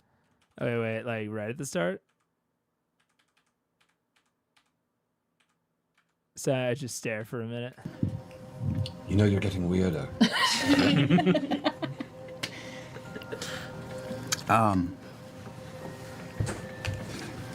You'd agree, although again, I'm in a bar. Yeah, there's the thought. The thought comes into her head.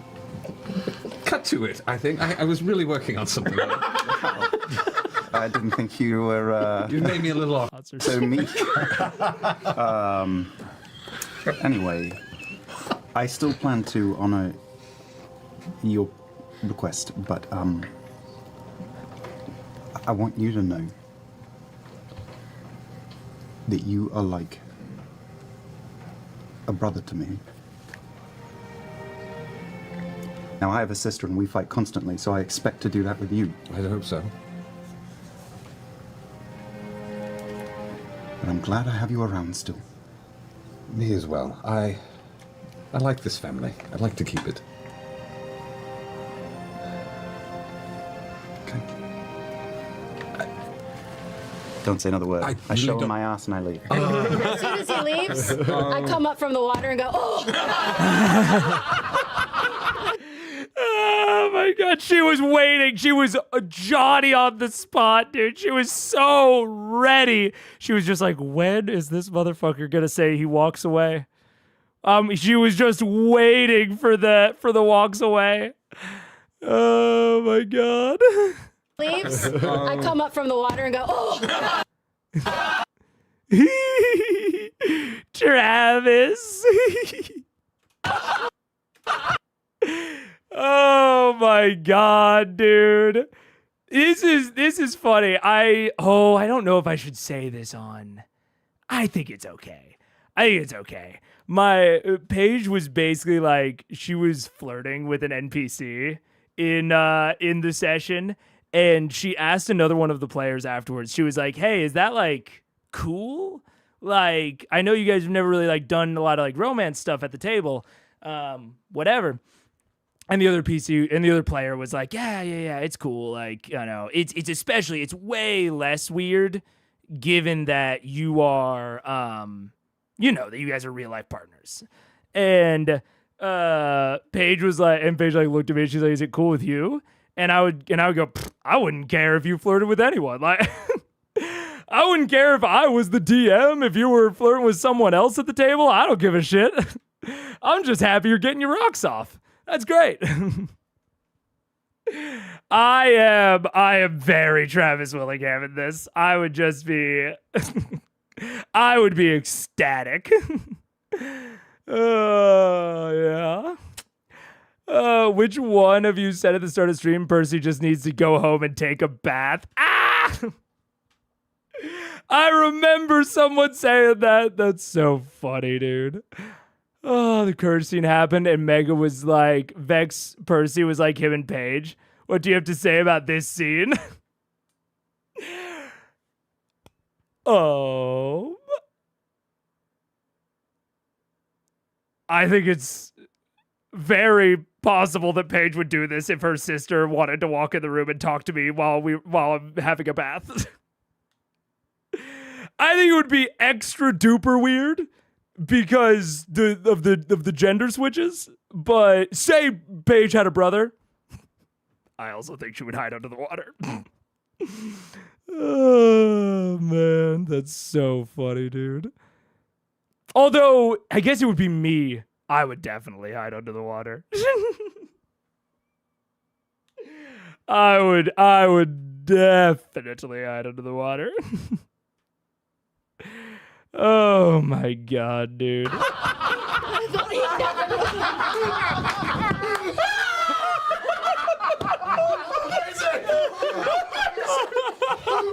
I was so hoping you were going to do that.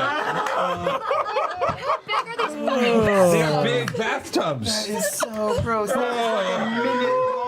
love you. That was wonderful.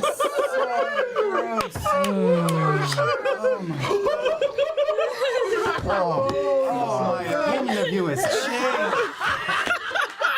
You don't know. You don't know. You're gone. No, you Legend. She was just chipping in the back of my knee the entire time. I'm not talking about Vex. Vex can pork him all she wants. I don't give a fuck. That is a twisted D&D choice, man. That is an amazing D&D. No, it's amazing. That shit is crazier than the broom to me, Laura. Bro, that shit is great. What are you talking about? That shit's crazier than the broom? Is it crazier than... I mean, it is a little... Okay, it's a little bit wilder than the broom. I'll be on his side there. But that... Come on. We don't have that reaction for Scanlan. She's just... You know? They're partners. She's giving him a little bit of a smubba. She's tickling the knee. What are you gonna do? You know it happens. Puritan Liam O'Brien in the house. Oh,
There we go. What's up? Hello, we're back. Oh my goodness. The bath background. There was a bath background. That's awesome. Man, I did say this episode was going to be boring, huh? Didn't I write it down, I think? I'm pretty sure I wrote it down. I didn't. But I did say it. I know that. I was like, don't be so easy and boring. Oh my goodness. Holy shit! Hey, Laura, I'm working on something here. Cut to the chase. Working on something. Yeah, we gotta speed this up. well, in hindsight, that changes everything. Wow. Yes, and. Is that what those water breathing potions have gone to? We are actually bathing in them, ironically, in the water slide. It's like the abyss. It's a bath bomb. Percy, what is that really cheesy music that's playing in here? All right. So, unless you have any more particular bath-based shenanigans to encounter, I'll leave that to people's hands. yeah, I need a shower with lime. Amazing. third lie, and that might work better. That's while that was happening. I'll remind you of that. It looks just like us. Has altered memory spells. You can help me with that. No, he only does people that don't see it. Oh man, I can barely remember those dragons right now. So, after you've all finish bathing, come down to get your breakfast, and you've all kind of got on the table, and there's, chatter that sort of, the release after so many nerves built up, even though there is, still things to tackle, there is a moment of kinship and respite. And honestly, Care, it's a little strange for you at first. You such jovial atmosphere in the face of such, recent tragedy and trauma reminds you of back when you used to do this. Yeah. And it's weirdly welcome. It's very humanizing, and there's a brotherhood that comes after battle that you can only describe if you've been there. And it's been a while since you've had this type of brotherhood. And even though you're quiet amongst their chatter, and they are a family that you're outside of, you can't fight the smile. Oh no, it's very nice to watch. Like, it did not stay like this for me, and it's obviously staying like this for them. And so, yeah, I'm very happy. And honestly, if there is liquor here, I probably do not stay very quiet for long. We have liquor. Yeah. So much. Yeah. Breakfast wine. My Brit friends, actually. Were you at that breakfast at Comic Con where we went to the pub? He said, do you have a breakfast beer? Yeah. What do you have in the breakfast beer menu? Yeah, if Kerr is with the liquor and not being quiet, I'm probably with him. All right. Well, you watch as Care comes back with 2 bottles after being, given directions as to where the, just like that. A bottle in each hand, and each of you grab a bottle and kind of toast the bottle itself. We're gonna drink. Is there anything you guys want to discuss while you're having breakfast? We're not worried about the spinning dirt button of death, right? It's fine down there. Like it's not being. I think it's on the list, but we have a list. We can slow down a bit. What is our list? Because, so here's what I got on my list. It's not very long. Bury a hand in Vasselheim. No, bury ashes in Vasselheim. Oh, what was the hand? The hand was I returned. think that's your personal wish. Oh, return the hand to Marquette. Return hand An actual hand. to Marquette. I don't need to know. I just wanted to see if I was. Bury ashes in Vasselheim. Find Opash. Island of Opash. Go to Wildmount. Both, yes. Is that the same thing? Yeah, No. yes. No. Well, which one do we do? Well, Vasselheim is Vasselheim north to what? Close to Wildmount? Nothing is north. No, opposite side. Oh, well, shit. Vasselheim is to the kind of northwest. Wildmount is the kind of northeast of Tel'Ore. We may find more about Opash in Wildmount. Zara's from Wildmount. Maybe. Originally, I think. Maybe? You have to check with Zara. I think she is. When she told me her history, I think it was. Sure, there we go. And what else is on your list? Oh, and the boys. Figure out what a rune child is. The little The little boys. yeah, the little angel Angel babies. They're from boys. Wildmount. College students. Okay. Where are they? Where did we leave them? They're here. They're here. Oh, okay. Where do we leave them? On the side of the road. Any other to-do list items? We have a demon. Oh God, we What? have Hotis and Hotis. the other demon that we fought in the city of Brass. Yeah, we've got time on that. How long's it been? What demon is that? Fired? Hodis one? His tiger. It's been no, his The Rakshasa. We got time. Is there another one? No, No, the ambassador to the Nine Hells Oh, was he's in the gonna be city a of problem. Brass, and we killed him. So he'll come He's back gonna hate angry. us. Wait, he can come back? I think so. Probably. Oh, Hotis? well, we Oh, yeah. can't do anything about that. But Pike killed him last time, so he's going to Make an Arcana check, Sam. More than 20. 23. 23. Best that you know, as far as like hierarchies and devils in that plane, a devil as high ranking as the one that you guys fought, that got its ass handed to it by a bunch of random people in the city of Brass, is considered such a slight in the eyes of the hierarchy of the Nine Hells. That devil probably has been punished, stripped of its power, and is not something you probably need to worry about. Oh shit. Crossing it off. Shame. Stretch into the family. Shame Yeah. those people. He does not get to come back next week. We've done something on our to-do list. I have a bit of work to do around the house. Wait, so what devil did they fight? Are pit fiends devils? I figured they were demons. Pit Fiend. Is Pit Fiend a devil? I guess it is, because it was from the embassy. That makes sense. Okay. So they probably don't need to worry about the Pit Fiend. It getting defeated is so embarrassing for the 9 hells that they just sweep it under the rug. No worries for Box. All right. I really like that from Matt. I do too. Especially with how much they have going on. And the fact that, like, fighting it was, I don't want to say forced necessarily, but you know what I'm saying? It would be a little weird if there had been like long-term consequences from it. So I do. I like that a lot as well. It really like kind of isolates the city of Brass into its own little bubble, which I kind of think it should be. Except for the Ashes to Vasselheim, but that's a friendly sort of thing. So any of the like adversarial consequences, it kind of just forms a little bubble around them, and they're all good. Plus, they got enough to worry about otherwise. If they had literally no other threats, sure, that's a plot thread you can follow. But they've got enough going on, so I like that as well. So to speak, there's a few matters that have to be tended to here that we should at least get up and started, but I mean, I feel nothing's like urgent. I feel like the giant green dragon in the room is pretty urgent. It's the top of the list, but it's not something that's going to be solved tomorrow. It's not something that's necessarily going to bite us tomorrow. I think it's going to bite us, honestly. If we left it alone, I think we would be reaping the damage of it in 6 months. Preferably no biting at all. As you look, you see at the table, her hair kind of pulled up into these small circles at the bottom of her head. You see Allura with just kind of like a night robe on. Yeah. She steps in. You see a woman standing with blondish light hair that's been braided into long braids and curled up into these small little balls underneath. With like a dark blue, almost shimmering material as her robe. She steps in and sits down across from you guys at the table and begins taking them out and begins kind of rebraiding them. I'm very happy to see that you're all safe. From what I've also been told, that there is no need to maintain the illusory barrier over Whitestone, which is of great relief to me, as that's been draining.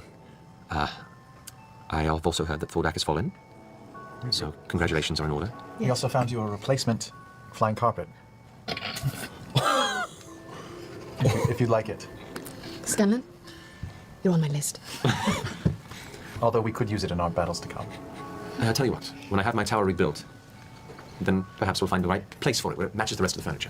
Until then, hold on to it. It's really tacky color, though, so. We won't let it come change that. anywhere near acid at all.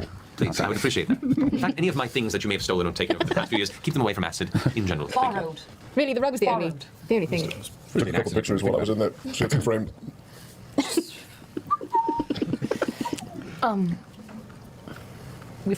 Raishan is still at large, and we have discovered that we think she is on the island of Opash. The island that Opash was banished to, that is. Dude, what's name was Opash, had an island. Do you know anything of him? She thinks for a second. It will probably be, well, we'll check. Do you remember the name of the island that apparently Thordak was ruling over when he was not lost at sea? Do you? VISCAN. Notes to go through. I do. When did you tell us that information? This was information that Raishan gave you. Right. Yep, agreed. Yep. Okay. We met Syndicate 200 years ago. I think we had some device that would make it. It's not information that Raishan gave us. It's information that you gave us, Allura, in episode, I believe, about 47. Believe you me, I know exactly when we talked about VISCAN. It's in the Thordak article. I'm actually curious. I actually don't really remember. What he's been up to since Raishan. Shaka-ka-ka-ka. Thordak according to Imaun. How did Thordak get locked away to begin with? Uh-oh. Well, I actually don't have it here. Thordak is discovered to be ruling VISCAN. Did I put any details in that? No, of course not. Why would I have put any amount of detail into that? Interesting. But was that really Allura? That'd be crazy. That'd be wild in retrospect. There we go. First info on Thord's history from Allura Vysoren, episodes 40 and 41. Lorded over Marquette, and then was discovered to be ruling VISCAN. There we go. Is this really Allura? Was that supposed to be a purposeful tell, Matt? I kind of doubt it. I kind of doubt that was meant to be a purposeful tell. I think that was just him misremembering. Yeah, let's leave Raishan to get more powerful when the GM clearly told us not to. Yeah. It'll be we won't have to deal with it for like 6 months, the same way we didn't have to deal with Ripley for like 6 months. Right, for sure. The Mirkwood. Would I remember this because this was remembering information based on a dragon? I would say yes for you. Okay. You're well lawyered. Because you are so de-stressed right now. Your mind is so So focused. clear. Yeah. Yes, there was something. After Thordak was long thought dead, Thordak seemingly reemerged after spending a few, as far as you know, years, decades, centuries possibly, rebuilding his domain on what's called the island of VISCAN. All right. Lol. Never mind. VISCAN? For sure. Absolutely. Also, interesting way to phrase it. After he was thought dead, he spent this long rebuilding his domain on VISCAN. Yes, there was something after Lordak was long thought dead. Thor seemingly reemerged after spending a few, as far as you know, years, decades, centuries, possibly rebuilding his domain. Okay. This can all still work. Yeah, for sure. Matt bringing their attention to the things that I've been obsessing over for so long. Oh my God, am I going to get answers right now? That almost feels wrong. It feels dirty. I shouldn't know. These are things that should stay in the realm of theory. VISCAN or VISCANT. Nice. I don't know. Maybe Allura's just being pretentious. It's possible. VISCAN? VISCAN, in the south of the Lucidian Ocean. Okay. So it's still in the south of the Lucidian, which is not the Osmond. It's on the other side of Tal'Dorei. So that's still true. Obsidian Ocean. And so as you say, as it comes to your mind, you're like, you say VISCAN. Lord goes, VISCAN. Now, I know where this island is. That was part of our research when Thordak first began to attack and assail the southern regions of Tal'Dorei, back when me and Kima were adventurers. Okay, wait. I'm going to let it all play out and then just copy all of the shit. Because I was like, oh, I need to write that down. I don't know much about this Opash figure you speak of. Did you find a laboratory on the island? An abandoned one? We did not go to the actual island. We just had discovered that was the historical creep of Thordak's domain. Right. It was fiercely guarded, and at the time our focus was more on to banish the creature as opposed to trying to walk into the center of its home, and none of us would be alive. That would be a place to look. Thank you. From the So is that just separate? I mean, there's literally nothing here, right? Allura goes VISCAN. Yeah, back when it was part of our research, when Thordak began to attack the 7 regions of Tal'Dorei, for sure.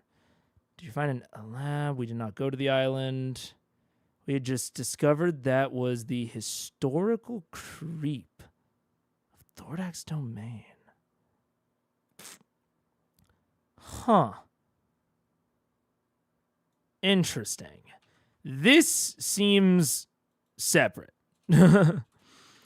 I certainly can't know, but this seems like a totally separate thread on just another option to research besides the Opash lair. This just seems like, oh yeah, go there. And maybe you'll find the other side of a siphon. Maybe you'll find a little altar business going on. Yeah, this seems very, very separate from what Care recollected, you know?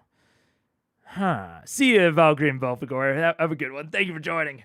Oh, yeah, I had an evil library there. Yeah. A good dragon library, not a bad dragon library. I would never have a bad dragon library there. Religion angle. Do I know anything about Opash? Like necromancer working against the natural order? Roll a religion check. It's a token spirit guide. Yeah. 17. 17. I mean, you've come across a modicum of necromancy in your years, your younger years at least. Usually low level, employed by various tribal sages and wandering marauding hordes of orcs or gnolls that were given positions of power within their small cultures because they had begun to harness some of the powers of life and death. But nothing that really left a lasting impression. There was one tomb that you excavated that it was beyond the southern lands of the Stormcrest Mountains. It was in the Rife and Mist Peninsula, which is the thick jungles that exist on the southern peninsula of Tal'Dorei, below the countryside, below the actual political structure. It's a free land. It is beyond the rule of Tal'Dorei or Singorn, and it is where refugees flee from society. It's where folks that want to live beyond the law go and build their own place. But south of that into the jungle, there are many lost and ancient places that were either forgotten intentionally or buried through time as the founding to the Age of Arcanum and these eons passed and passed. There was one tomb that you went to that was steeped in heavy necromancy, and even just a short journey in, you lost 2 friends, watching the life sucked from their corpses, left behind just these dust-skinned skeletal memories. And you fled, you and the remaining members of your team. Since then, you've been keenly aware of the awful effects of necromancy, and it honestly scares you. And so the more this discussion continues, the more and more just uneasy you become with the discussion. As far as the essence of what Opash may have in store, you're not particularly sure, but I mean, the domain of necromancy is life and death. Right. And that central theme keeps reemerging with Thordak, with Raishan, with whatever this dynamic is. There's something about life and death that is cyclical in this conversation that keeps you connected.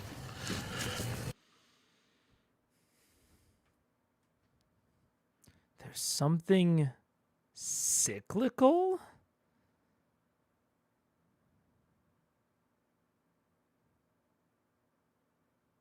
Also, Riffenmist. Riffenmist? Riffenmist. Riffenmist. Riffenmist. Riffenmist. Riffenmist. Riffenmist?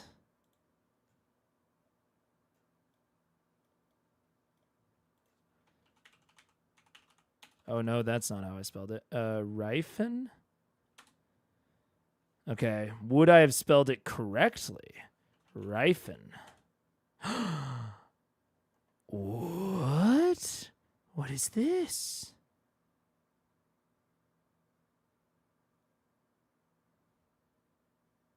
Oh. Fuck. It's this. It's this session. It's this session is what came up when I searched Rife and Mist. Got it. For sure. Okay. Okay, this time I searched Mist. Nothing for Mist. I recognize Riff and Mist. What about on Raishan's? Was that referenced in terms of Raishan and where she's from?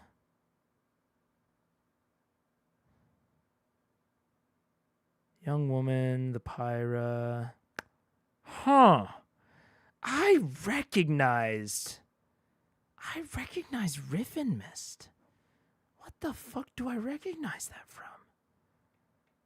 The Riff and Mist Peninsula. I cannot place it. I have no... I'll have to think about it off of stream. But south of the Stormcrest, I mean, that is originally... That is at least close to Raishan's original domain. Oh, nope. Because the Stormcrest are the ones to the south. The Stormcrest are these.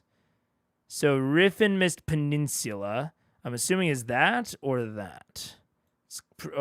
Or I guess maybe that? Probably one of these two. It's very jungly. Beyond the southern lands of the Stormcrest, Riffin Mist, which is thick jungles. Below the countryside, below the political structure. They're either forgotten intentionally, like a lot of the Ioun ziggurats, I'll note. Steeped in heavy necromancy. I mean, also, beyond the theorizing, giving them a lot of options. This is the Raishan. Searching for Raishan feels like, to me, the path that Matt clearly wants them to go. Right? To be fair, they're asking into it. But he's giving them more stuff. He's giving them hooks and plot hooks. Like, he's making up a tomb. Because I doubt that he had a bunch of Care's backstory pre-planned. That Care had explored a tomb in the Riffin Mist Peninsula. So he's improving that as a way of giving them another kind of target. So it's like you can go to the island, you can go search for this Opash lair, you can search for this tomb if you want to do a more dungeon crawl type thing.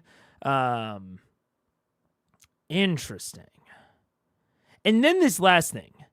These central themes keep re-emerging with Thordak, with Raishan. Whatever this dynamic is, there's something about life and death that is cyclical. Really? With Thordak and Raishan? I mean, I have theorized before that Thordak is like the eternal enemy, that he, just naturally respawns, essentially. I haven't gotten much of that with Raishan.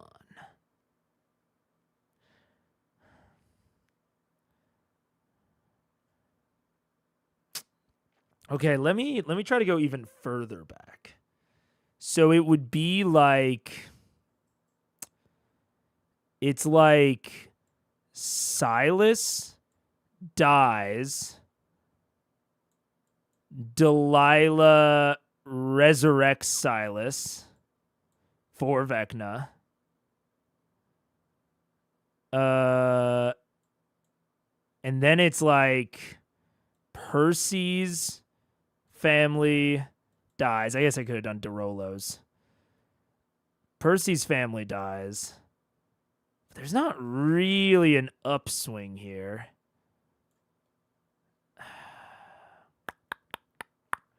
Well, I guess we'll just start a new one. So there's the Briarwoods are maybe trying to resurrect Vecna. Yeah, the Briarwoods are like resurrecting Vecna. It's kind of life-ish. Briarwoods die. Sort of death-ish. Thordak is revived. I don't know. I'm not seeing a lot of evidence of the cyclical nature of the situation they're in other than Thordak.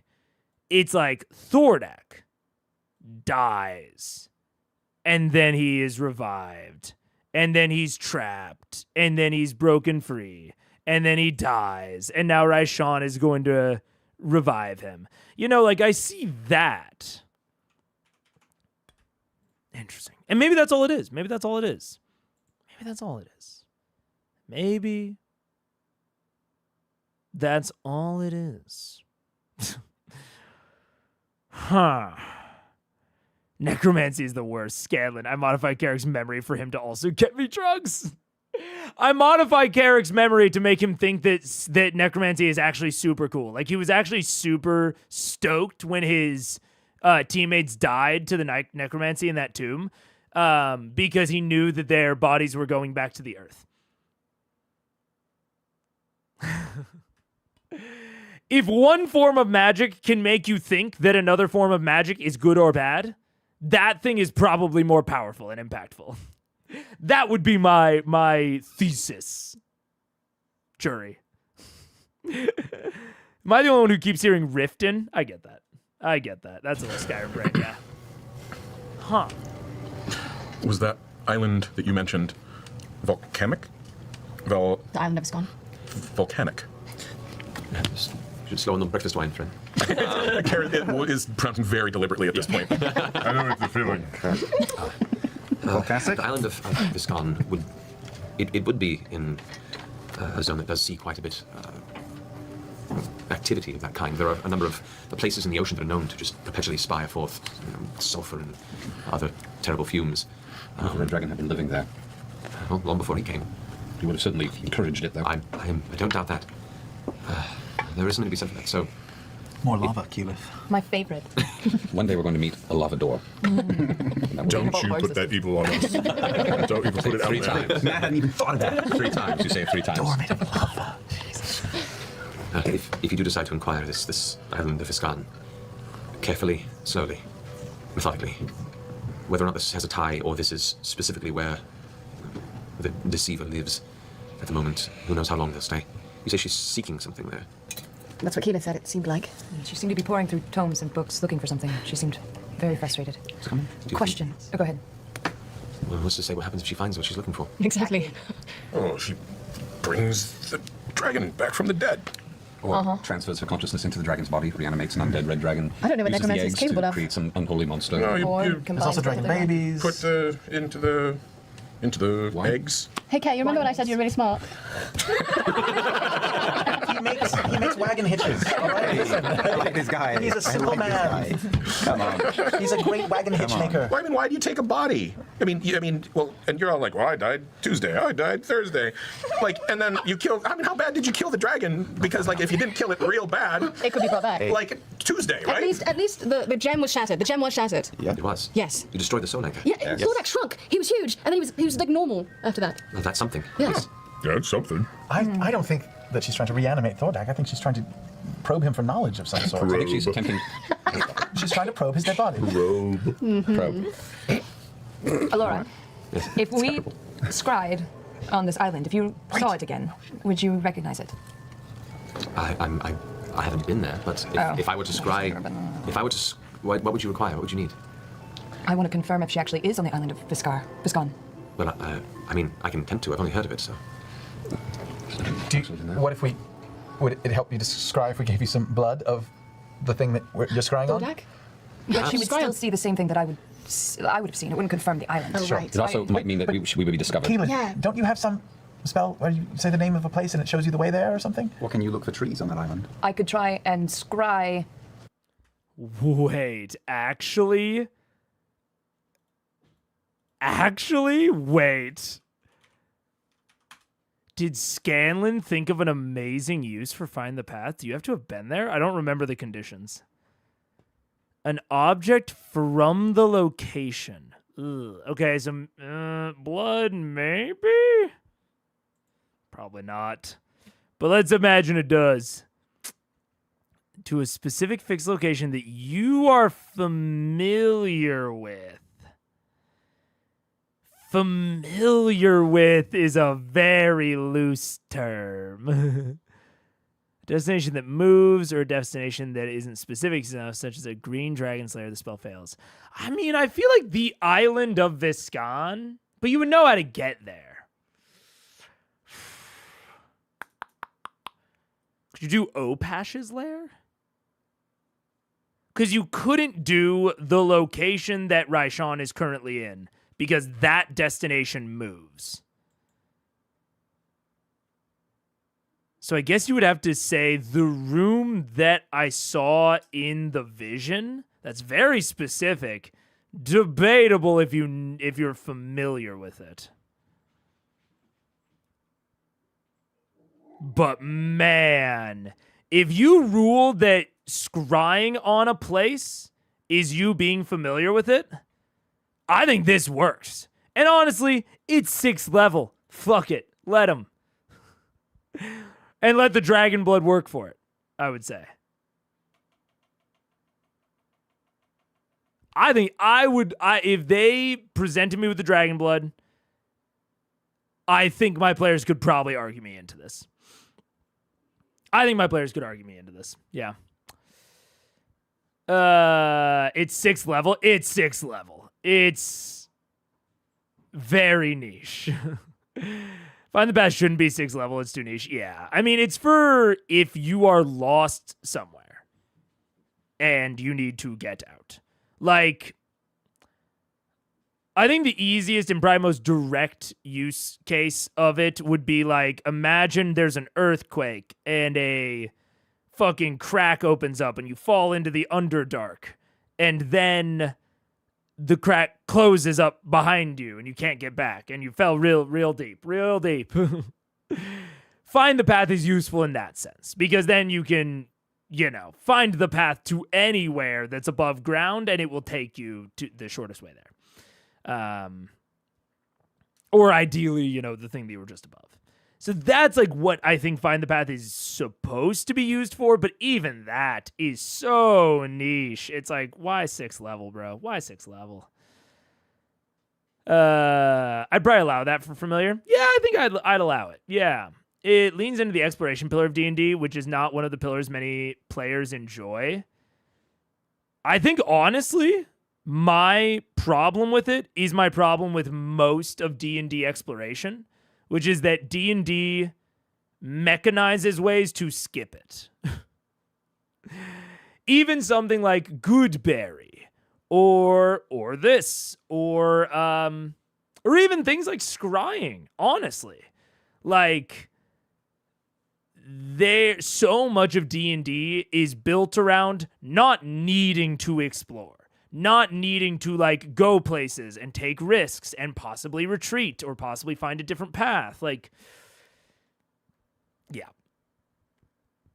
Even like a lot of the ranger abilities, at least 14 ranger. I can't remember 24 ranger abilities off the top of the dome, but a lot of them were like, oh, you just travel faster in this terrain. Like this terrain that is built to slow you down, and that is part of the exploration challenge. Just don't be. It'd be like if there was a fighter skill that was like, you always one-hit goblins. Because you're a fighter. You're an expert in goblins. So you always one-hit them in combat, no matter how much health they have. You know their secret spot. Congratulations. You've trivialized combat against goblins. Is that fun? I don't think so. So I don't even think that necessarily players don't enjoy exploration. I think it's that D&D does not enjoy exploration. D&D has built systems upon systems to make combat very complicated. They have made a bunch of systems to make that are just very light on persuasion or like social. Like they just don't have a lot of like no consequence social stuff, especially at low levels. And then you have exploration, where they just build in cheats and hacks to let players ignore it. I think it's why College of Eloquence was so controversial. College of Eloquence 5e. I heard people like ban College of Eloquence at their table because of the first one, Silver Tongue. Starting at 3rd level, you master at saying the right thing at the right time. When you make a Charisma Persuasion or Charisma Deception, you can treat a D20 roll of 9 or lower as a 10. And I saw people saying, like, this trivializes Persuasion or Deception because a bard can just get expertise in those skills, and now they have sufficiently trivialized conversation, Persuasion or Deception. And it's like, yeah, man. You got a problem with Ranger? I doubt it. But it's just, it's the history. It's the momentum. It's, people have come up with this trivialization. And, that's just how it is. In my opinion, I got a big bone to pick with D&D when in regards to exploration specifically, clearly. Get out of the labyrinth. Yeah, it's the get out of the labyrinth spell, yeah. Feels like the spell's a relic of a time when D&D was a dungeon crawler and you could get out of a dungeon from some other exit different than your entry point and wanted to go home. Yeah. I mean, generally when D&D was more of a crawler, when D&D had more exploration mechanics that like were really important and necessary. Especially because like, you even go all the way back. I don't know when they got rid of this, but I know in AD&D it used to like the XP that you got was based on how much loot you could return. And so the route that you took back was important because you might get ambushed on the way, and taking the shortest path was a good way to minimize that. And if you could take the shortest path, you could pack less rations, which would then allow you to take more loot and level up more. So yeah, I agree. It feels like a relic of a time where, yeah, frankly, like exploration was more valuable. Would you say there's a systematic discrimination against exploration? Rogue has something similar to can't roll below a 10. Yeah, they do. I mean, I wouldn't say there's systematic discrimination. I would say that 5e is not a game that even pretends to be balanced between the pillars, and I think it's ludicrous whenever it claims otherwise. D&D is a combat-focused game. That is what it is for. Like, I've seen the quote from Brennan Lee Mulligan of, like, he prefers D&D because the mechanics of D&D focus on combat. So he doesn't have to focus on combat. Like, he loves intricate social scenes, and so he doesn't want a lot of mechanics getting in the way of that. Totally fair. And I think that is like, because social can be almost purely handled above the table, like you can just talk to someone, you cannot literally explore. So I think what happened, if I had to speculate, is that D&D, a lot of combats around combat. It's a combat focus, lots of mechanics around combat. It's a combat focused system. It goes light on the other two, for 5e at least. But when you go light on social, you can pretty naturally you can just kind of not address it. You can just not think about it. Because players just interface with each other, players and DMs. Exploration, on the other hand, if you go super light on exploration and just don't put many to any mechanics for it in the game, then when a DM actually goes and tries to run an exploration sequence, they have nothing to fall back on. In a social sequence, we have talking to each other to fall back on. We don't have that for exploration. You have to have a map. You have to, you have to do things. And so I think that when they're looking at you look at the older editions and they have more exploration rules and they're looking to slim those down in the same way that the older editions had more social rules. When you're looking to slim those things down, social rules can just kind of be excised, whole cloth. You can just kind of get rid of them, because we talk to each other. Whereas exploration, you can excise whole cloth, but there's less natural fallback for DMs and for players. And so I think that then leads into this issue of exploration focused features that just skip exploration, because there are no mechanics for them to really interact with. A persuasion check makes sense because we fundamentally understand what it is like to persuade someone. A nature check does not as naturally make sense for determining the threats or natural foliage distribution in a hex. We don't have a natural intuition on what it means to act upon that problem in the same way that we do for social stuff. So I think when you're looking at excising a lot of those rules, you then put in shortcuts to try and handle that for you, to try and give a fallback for that intuition. I think it sucks. I hate it, but I think that's my, I guess, theory or impression of kind of what happened and how we got to where we are.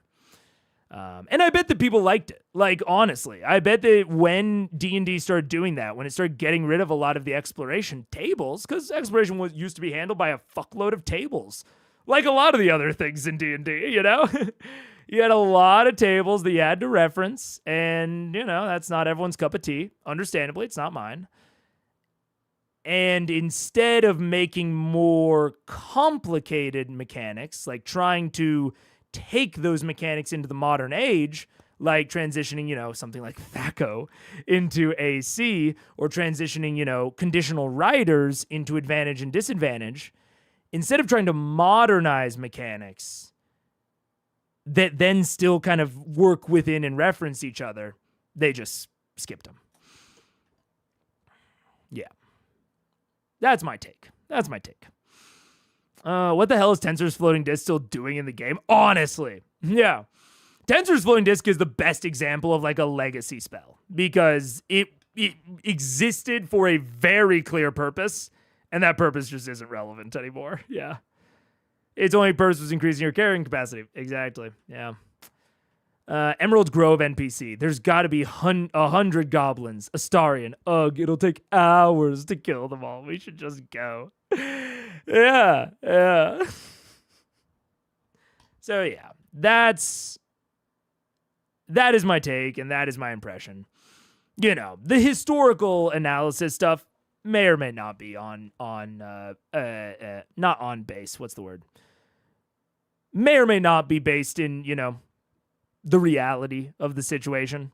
But I know now for sure the combat pillar is far more mechanically supported than social or exploration. And exploration has the most shortcut mechanics of like, hey, this part about exploring things, just ignore it. Yeah. Actual game dialogue if you're a ranger, that's very funny.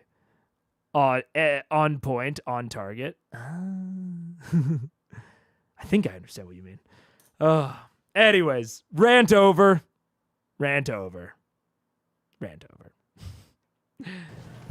On Viscar versus Viscan. Viscan. Right? If I know enough about Viscan, I can try and scry on a location, No, you correct? can just scry on a person. Yep. Location. That was my fault in the past, by the way. I very into the No, spell. don't you have like a directions spell? Find the path, yeah. What does that do? Yeah, if you have secondhand yeah. knowledge and you've heard of the target, you can still scry to it. It just has a modifier. Oh. If it's a target, if it's a location. But Because I mean, we lucked out the first time that she didn't catch on. What if she realizes? if I scry on the island, she won't notice. Okay. It's But only You if I just scry on might be her. looking at some leaves and trees. But we'll get an idea. But I could look at You saw it look at once tree. already, and you would know. You probably recognize it a second time. Would I? Would It's you? worth a fucking shot. If I scried on Viscan, could I recognize? Yeah, this looks like the similar island. You could try, yeah. Yeah, you can certainly try. You can certainly try. There it is. Thank you, Lord. All right. Need a little goosey. Last 5th level spell of the day. I poured Yeah. two out and I small glass one. Oh, I'm good. Kay, you should try this this wine that Grog got from.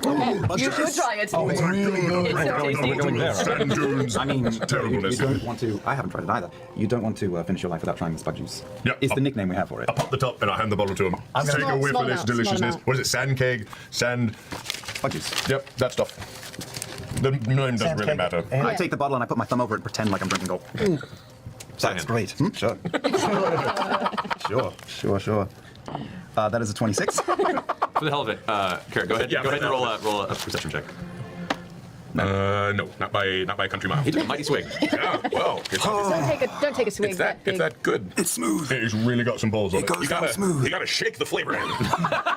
Because the flavor goes slowly to the bottom. Yeah. Oh God. It's because of the Oh brevity. God. What if you realize something we See, didn't? I told you he was right. I wish it could be my first time. So here. as Oh, the shit. liquid hits your lips, it's thick. It's like it has Too much flavor. Yeah. It doesn't pour like wine or liquor. It pours more like a light honey. But it has a very acrid, pungent, immediate flavor as it hits your tongue. I need you to roll a Constitution saving throw.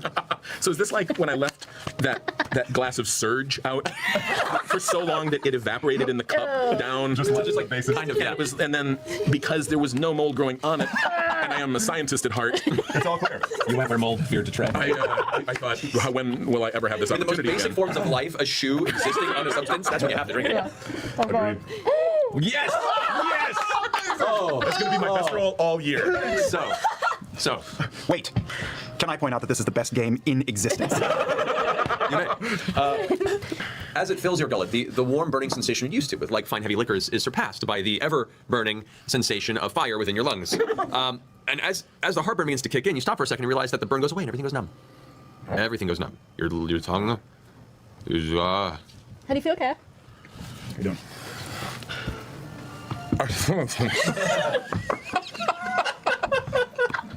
What? One more time? Dude got in the way.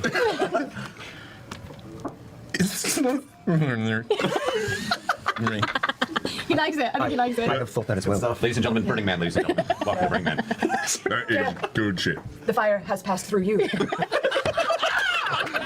It's gonna go all the way through. Be careful when it comes out the other end. Good reincorporation. Good. I remember this. But you're still conscious, and that is saying something. Really impressive. I wouldn't drink any more of it. No, you gotta warm up and then take it. No, I mean, it's all fun and games, but come on.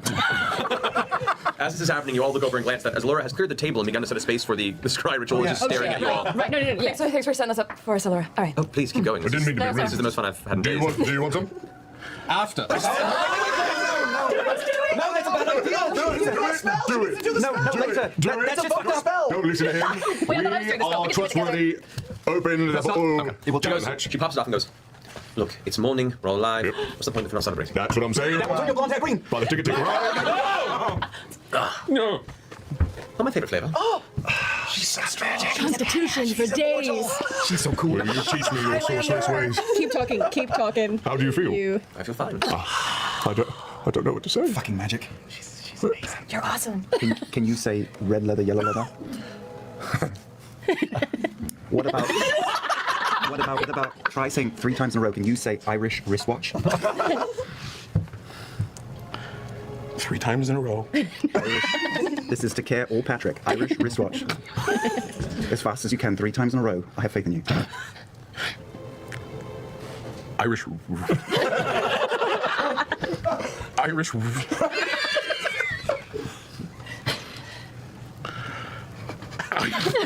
Irish wish. You know, thank you for playing. That was a valiant effort. Hey, let's scry on a dragon. Right. All right.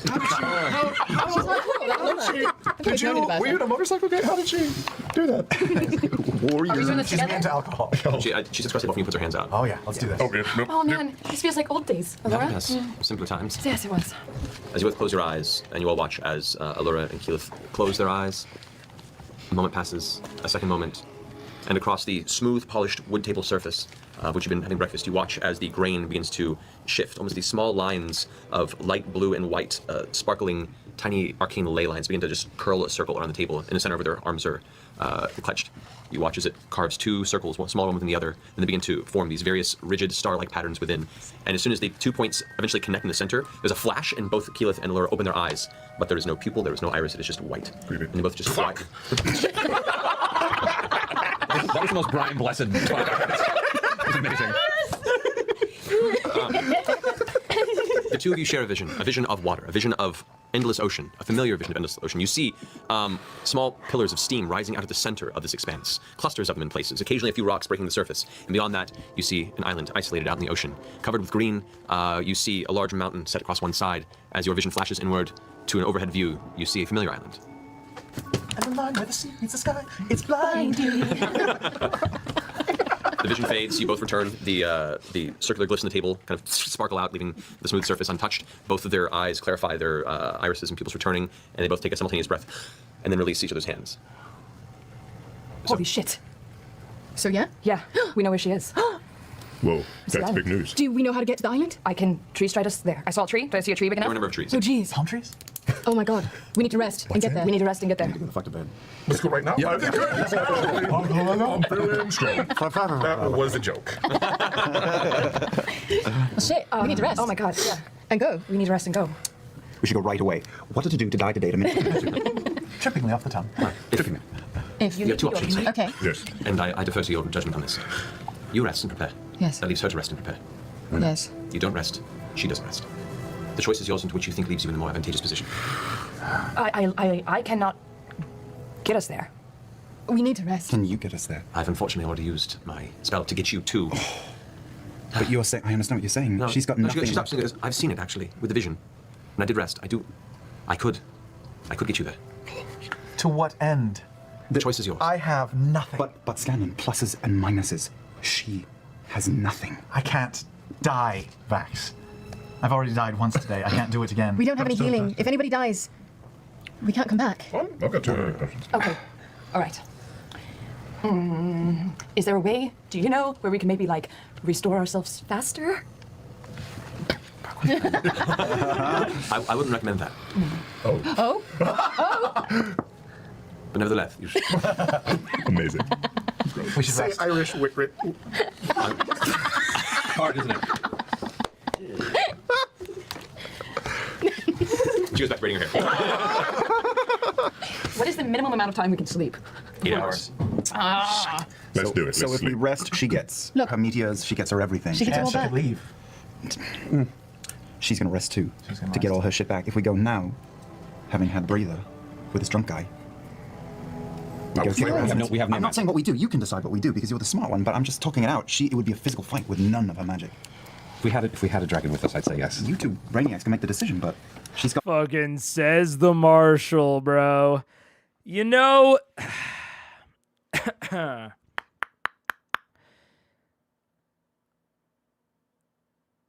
I'm not going. How do I phrase this? I think Vax is wrong. I don't think they. I think it would be less advantageous for them to go now. However, I do see his point about the, no meteor swarm. She's out of LR. She's out of, she is basically just a green dragon right now.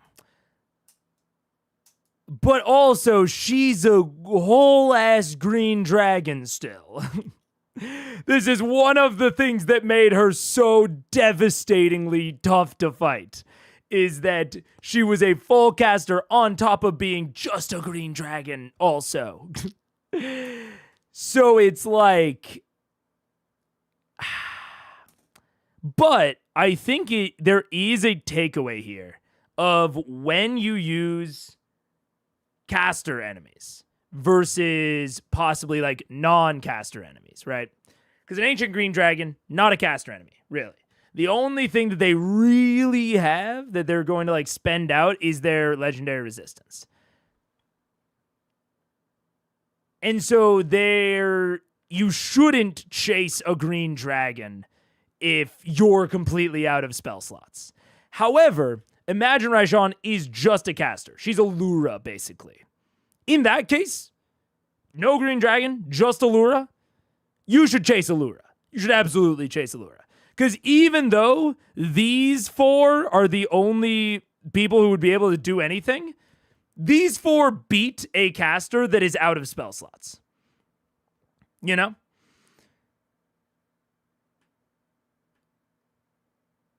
And I don't know that I feel confident enough to say anything about like the impact of Raishan's spellcasting on player mindset. But clearly, the fact that she's a spellcaster is taking up much more of their attention, much more of their mental space. And I think it's a decent lesson, especially that the main the main 2 are the people that are on really opposite ends of this. Rogue is one of the most, or one of the least resource-intensive classes, like, period. Even barbarians have rage. Bards are one of the most resource-intensive classes. Maybe behind, like, wizard. But, I mean, just full casters in general. At least a druid has wild shapes that are like a separate resource pool.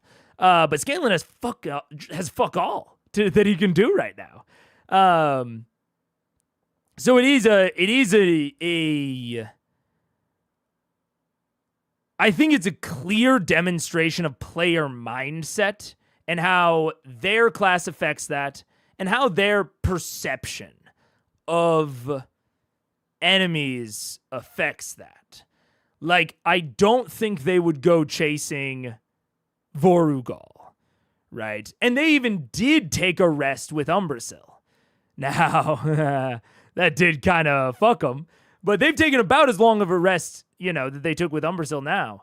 They eventually, they were fine against Umbrasyl.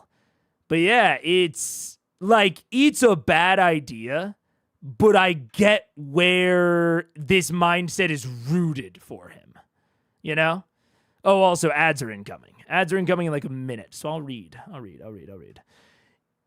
See, even Vax knows that Percy's the smart one. Yeah. She's an ancient green dragon, and half of them no longer have Heroes Feast. Yeah. You can't assume the big bad doesn't have some way to refresh quickly. You don't. You're either even or at a disadvantage. I agree. But again, I think that they are assuming that the majority of her strength comes from spellcasting. Because again, if Allura was left out, she'd be barely able to recover anything. So yeah. Maybe Vex can do stuff too, but Keyleth Pike and Scanlan are completely out. Yeah, absolutely. I agree with you. Chasing her when everyone is spent is a bad idea.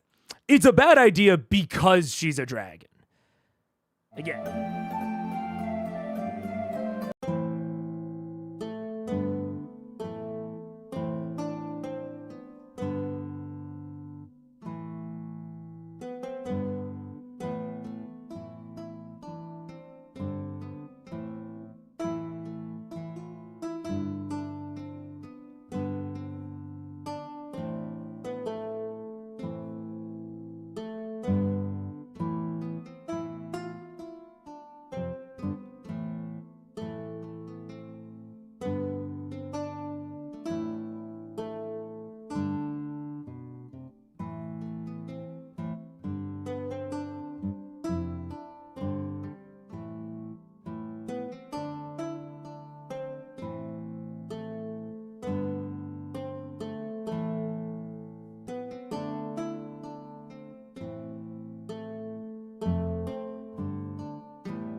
What's up? Hello, we're back. We're back. But yeah. Yeah. So yeah, I don't know. I get why Vax the least resource dependent person or class wants to chase after the caster. And I think it is telling about how much her being a caster has now come to define her character. But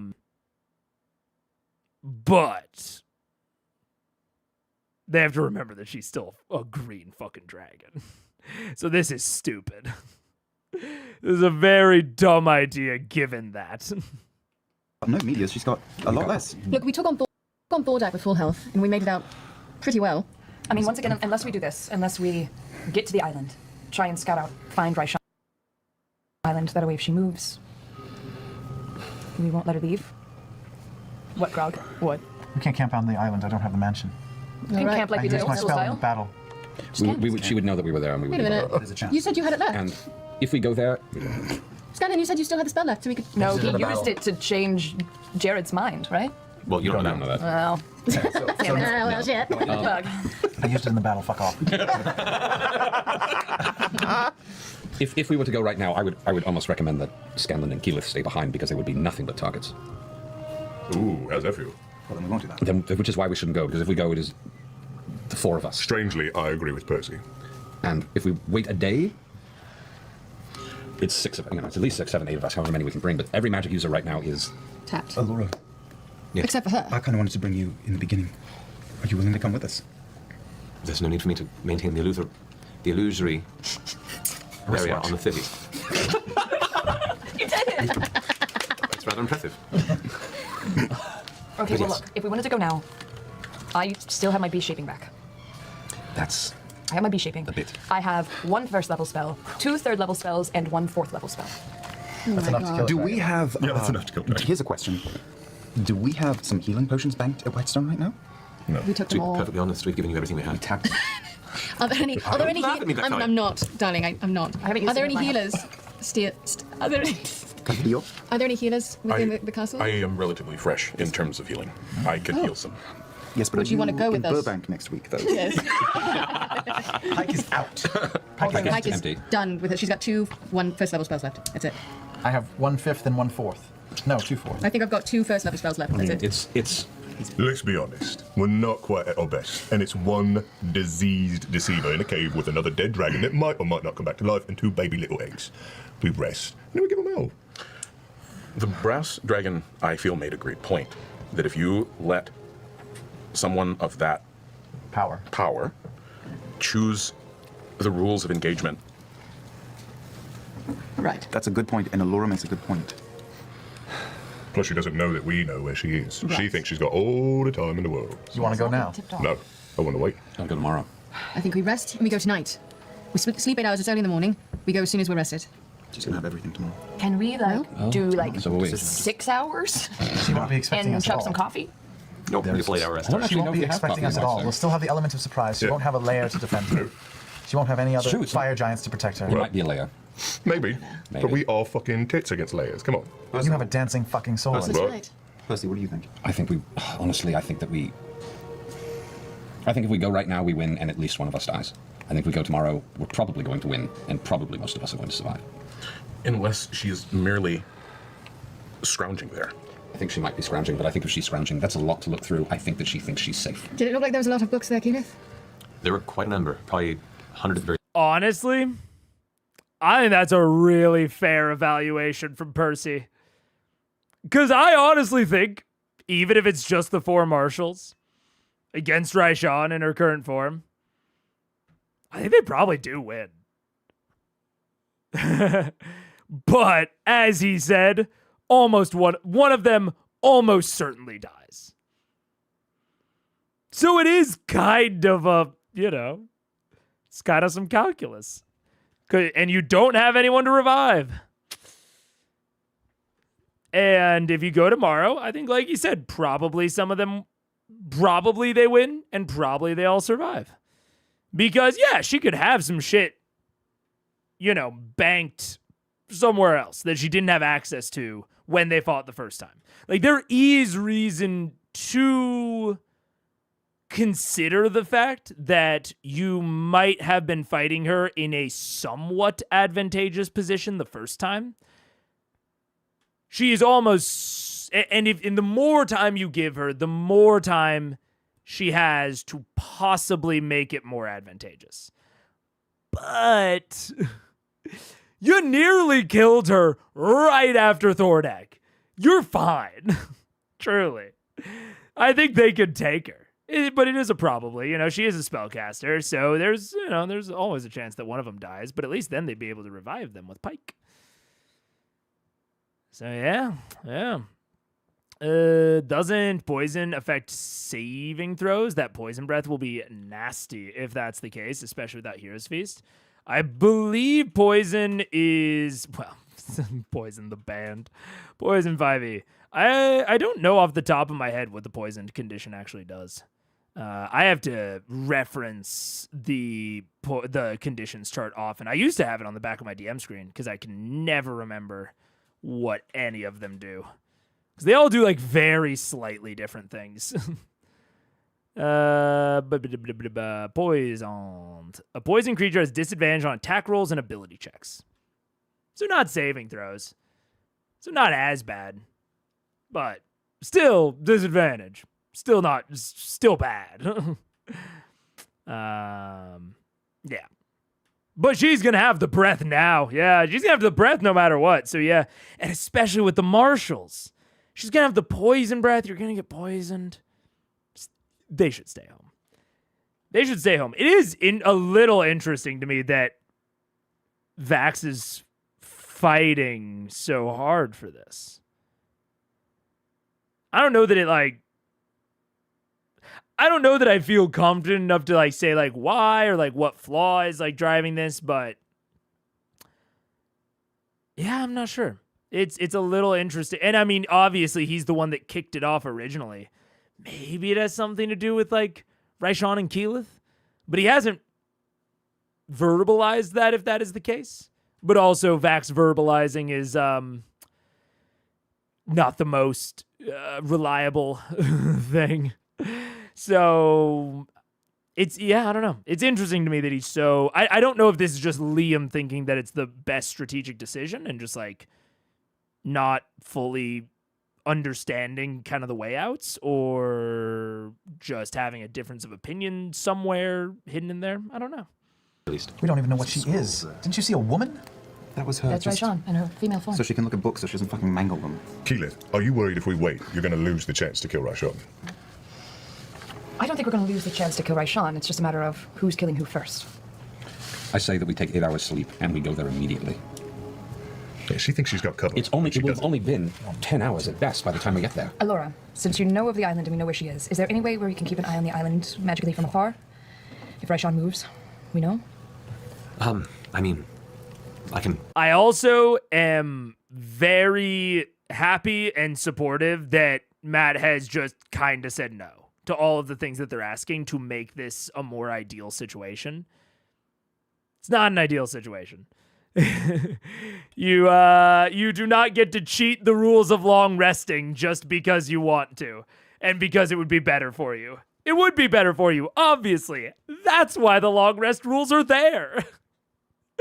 Is to put you in worse circumstances. That's the whole point.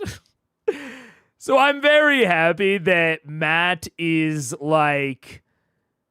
finding the things he can do within the rules, because Allura would absolutely be trying to actively help them. But he's not bending any of the rules towards this. He's just no, this is just a tough situation. And it should be. It should just be a hard choice. I personally don't think it's that hard of a choice, but this situation is why D&D is a resource management game. If you didn't want this sort of thing to come up, you shouldn't play D&D. You should play a different game. Because D&D is resource management at the core of its balancing. That is what it is. There are so many TTRPGs that are not like that.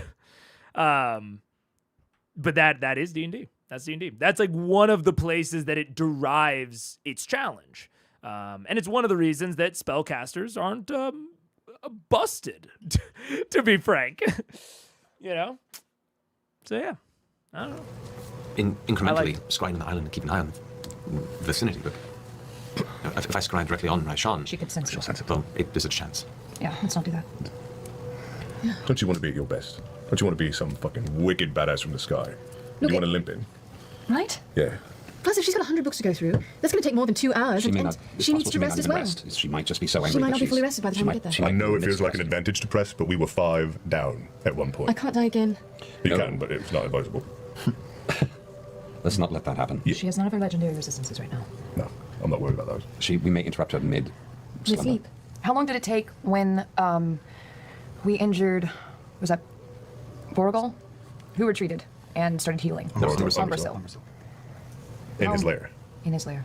Doing nothing but sleeping, right? Right. Well, you can put a number of empty potions, things that are part of Oh, right. Umbrasyl's hoard. So Raishan might not have that. Or she might. But we're going to get, if we wait till tomorrow, and Which, if she does have it, she's already taken them. you all can decide, but if we go tomorrow, she's fully stacked. She's in her lair. If we go tonight, I'm just... I don't want to fucking go tonight. I don't want to go tonight. No, by tonight, I it's don't the want to die morning. again. It's the morning. We sleep through the day. Well, then we there's go nothing to tonight. talk about. I think that's the way to go. In the morning.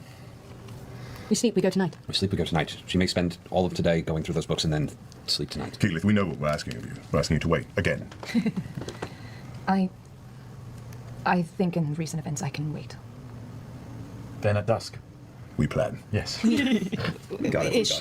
Care. Oh, it's actually done. Yeah. Well, yeah. Sorry. How much do you planned it on. how much do you heal dusk up we overnight? Generally. At night, you have full hit points, and you get back half of your hit dice that were spent. Take. Okay. Make the call, Keyleth. We better get sleeping, I Let's guess. go to bed. Instead of fighting, we're going to sleep. Yeah, what do you want, Scanlan? You can go. You have been devil's advocate this whole time. I don't want to die again, but she could kill us. What do you want, Scanlan? I don't want to die. Then let's sleep. And sleep. I don't want to die either. And I don't want to watch any of you die again. But if we go right now, you're going to die. We need your spells to protect us. You're clutching a fight. And without them, you're kind of just a dude. Very good at becoming a target. I'm so much more than a dude. One day you may be a bro. And on that note, you begin to put your things together, your plots, your preparations for getting to rest. Do you have something you want to do? It feels like you're going to wind down. Before we do that, if everyone's going to bed, back in your room, I plunk down a bottle of whatever, and I take out Whisper. Have a seat. Okay. And I take Whisper, and I just start gently cutting away burnt edges of hair on your already shorter hair, so that the ends are clean. Aww. Do you like it shorter? I like you. And I see you doubting yourself. I see it, Kiki. But I've no doubts in you. I've known you for a long time now.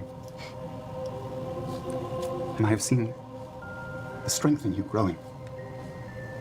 And I'm a fan. You're going to make a great leader someday. I just feel like there's so many people I could easily disappoint. I don't want to. You are doing the very best you can with what you've been given. And I have seen you rise again and again, and not stop and not back down. And you fucking blow me away with the things you can do out there. You are beautiful, and you are talented, and you are strong as fuck. And I can't take the doubt away, I can't do that. But mix in with that my faith in you. Percy's faith in you. Grog's faith in you. Cares. Exalia's, Scanlan's, Allura's. All of ours.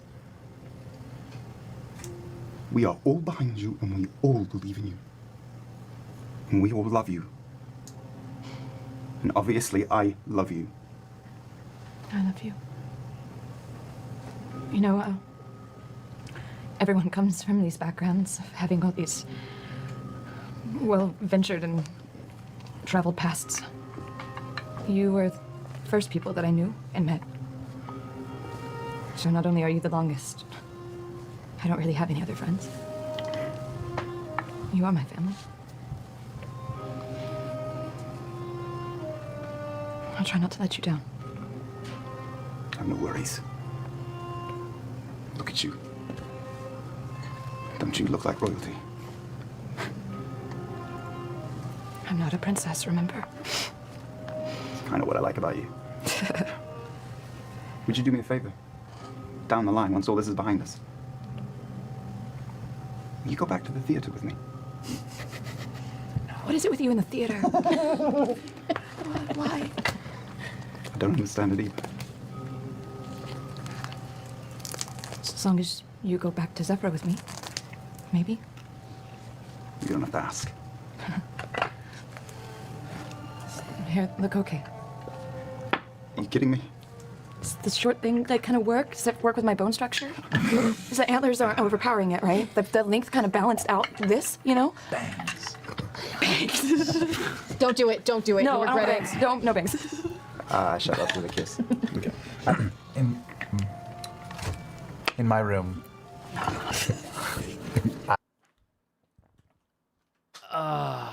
Man. I want to be like, aw, so cute. But it's hard for me, man. I don't know. I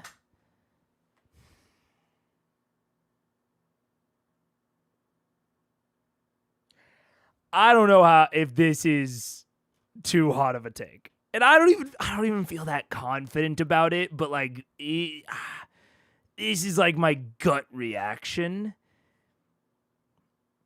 Is like Vax kind of comes off kind of shitty to me here. Like, and it's weird because the core of that was like, I see you doubting yourself, and I'm gonna give you a pep talk. I guess it's just strange to me because I did not receive that from Keyleth. So it feels to me as though Vax is projecting.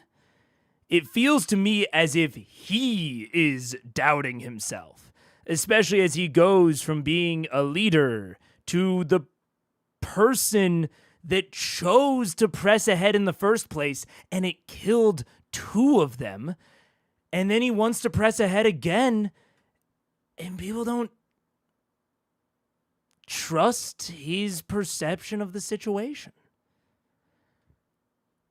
And that doesn't make him, a less valuable member of the team. He just made a mistake. He made a mistake. That's it. So if anything, this feels like Vax doubting himself and projecting that doubt onto Keyleth, and then giving her a pep talk with that. And that would be a pretty cool character moment. I think if it was maybe a little bit more clear to Marisha that that's what was going on, if that was what was going on. Because to me, it seems like Marisha did the good player thing and like, yes, and did. Because it's not out of the realm of possibility for her to be doubting. But now, we just had a glorious yes and moment with these 2. And I think it's very natural to have someone come in with all of this emotion and all of this seriousness and not want to shut that down. Not say, hey, I am confident. Especially if you're in the position that Marisha is. And the way that the online discourse goes. You don't want to be the woman that shuts down the guy expressing emotions and like trying to be there, right? You don't want to be that. So it's way easier to, not even easier, but just, it seems better to just yes and be like, oh yeah, absolutely. And then, progress throughout the scene.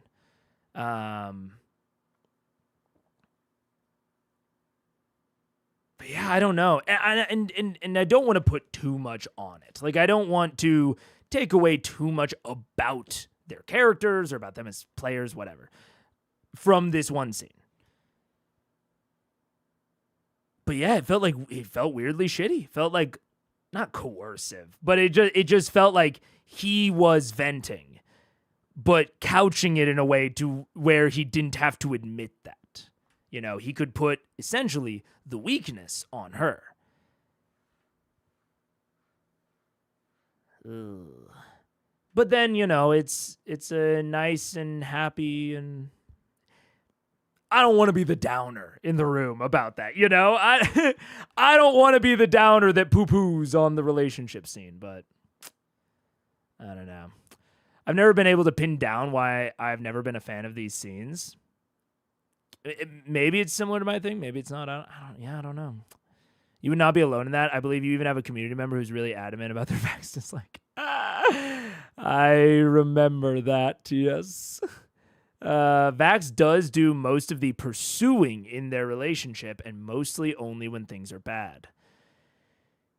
Yeah, and it's tough because, like,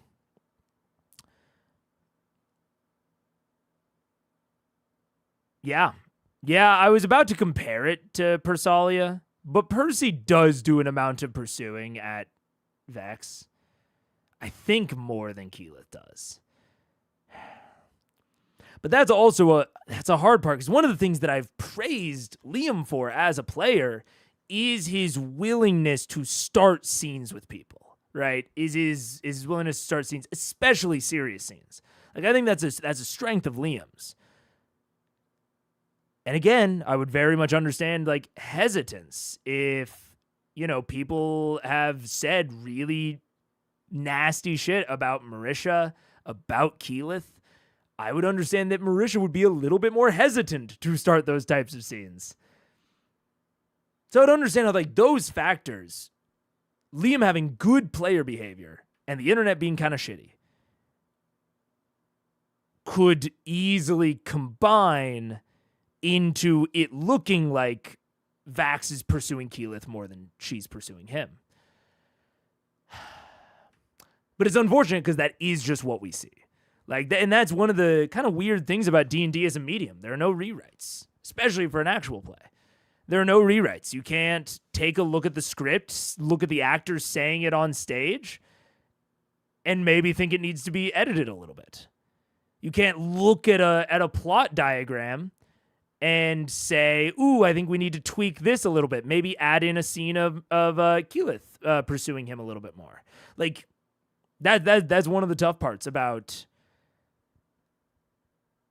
improv with consequences. Because most of improv gets wiped away at the end of the scene. At the very least, at the end of the night. And TTRPGs don't. Actual plays don't.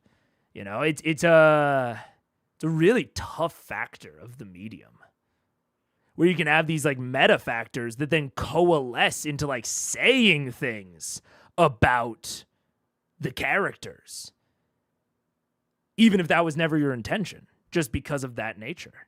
But I don't know. It's tough. He doesn't flirt with her when things are good. That makes the relation feel more angsty than Percy and Vex, who seem kind of normal in comparison. They definitely do. They absolutely do. And I mean, Vax is just an angsty guy, honestly. Which is, and I think that also, you know, it's not my favorite archetype, so that also has that's kind of a problem for me.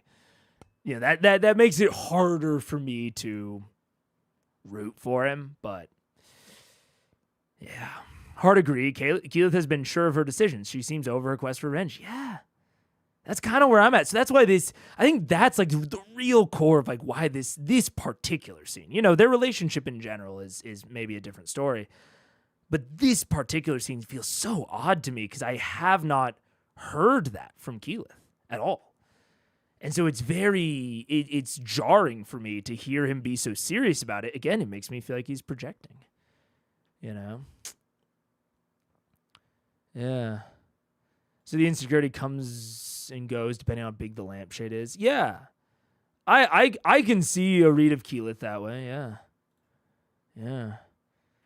Vax is a little emo boy, but a specific type of emo boy that rubs a lot of people wrong. I personally do think that's more of a Vax flaw than a Liam flaw, to be clear.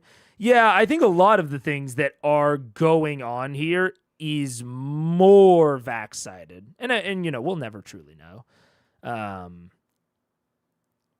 a lot of it is like emergent, I think, from other things. But yeah. He came into the discussion Ari with things to say instead of asking her what she's feeling to then only respond to only then respond accordingly. Yeah. Good communication implies being able to listen attentively to your interlocutor.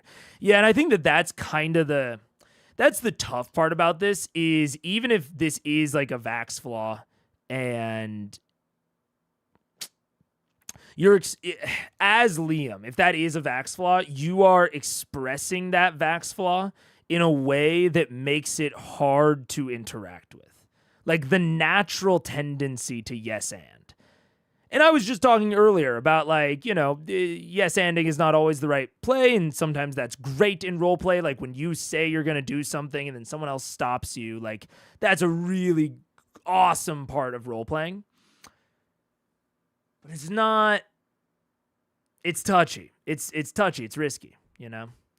It doesn't always work, and then it kind of puts you into this weird corner with your character of like, ooh, you know, I wanted someone to call them out on that flaw, and then no one did. And I think you just have to come away from that learning that you maybe need to be a little bit more explicit about the fact that it's a flaw and like the things and the way that you're interacting is flawed. You know, you may have to be a little bit more explicit about that so that the other players can pick up on it. But yeah. This go around I don't mind as much. I agree, yeah. Mega is not a subscriber to the CR's prescripted. No, definitely not. Definitely not. I can confirm that. Not being able to insert a balancing scene, insert a comment about how interesting it'll be to see you analyze what they did and did not change in Lovum. Oh my god, absolutely. Oh my god, absolutely. It would be so fascinating to see how characters are differently characterized when you can go back and rewrite that shit. Oh, it'll be so cool. I'm so in. It'll be fascinating. Fascinating to me. Because I hope that Lovum, that they are not characterized exactly the same. Because the way that they are coming off as characters almost inherently can't be 100% of what the players have in their head for these characters. Again, because of the nature of the medium. So it'll be so fascinating to see when they can write and rewrite things to see how it comes off. Yeah. Liam's sincere dramatic voice to be simultaneously sexy and cringy. So like it sounds nice, but also it gets me out of here. I get that. Yeah. Again, we have an example of why I don't like Liam in relationship RP. I get it. Yeah. I can't help but wonder where their character arcs would have gone had they not been in a relationship. Sometimes it really feels like the relationship takes too much time and the rest of their arcs and personalities get put a bit aside, which is a shame because I like them individually.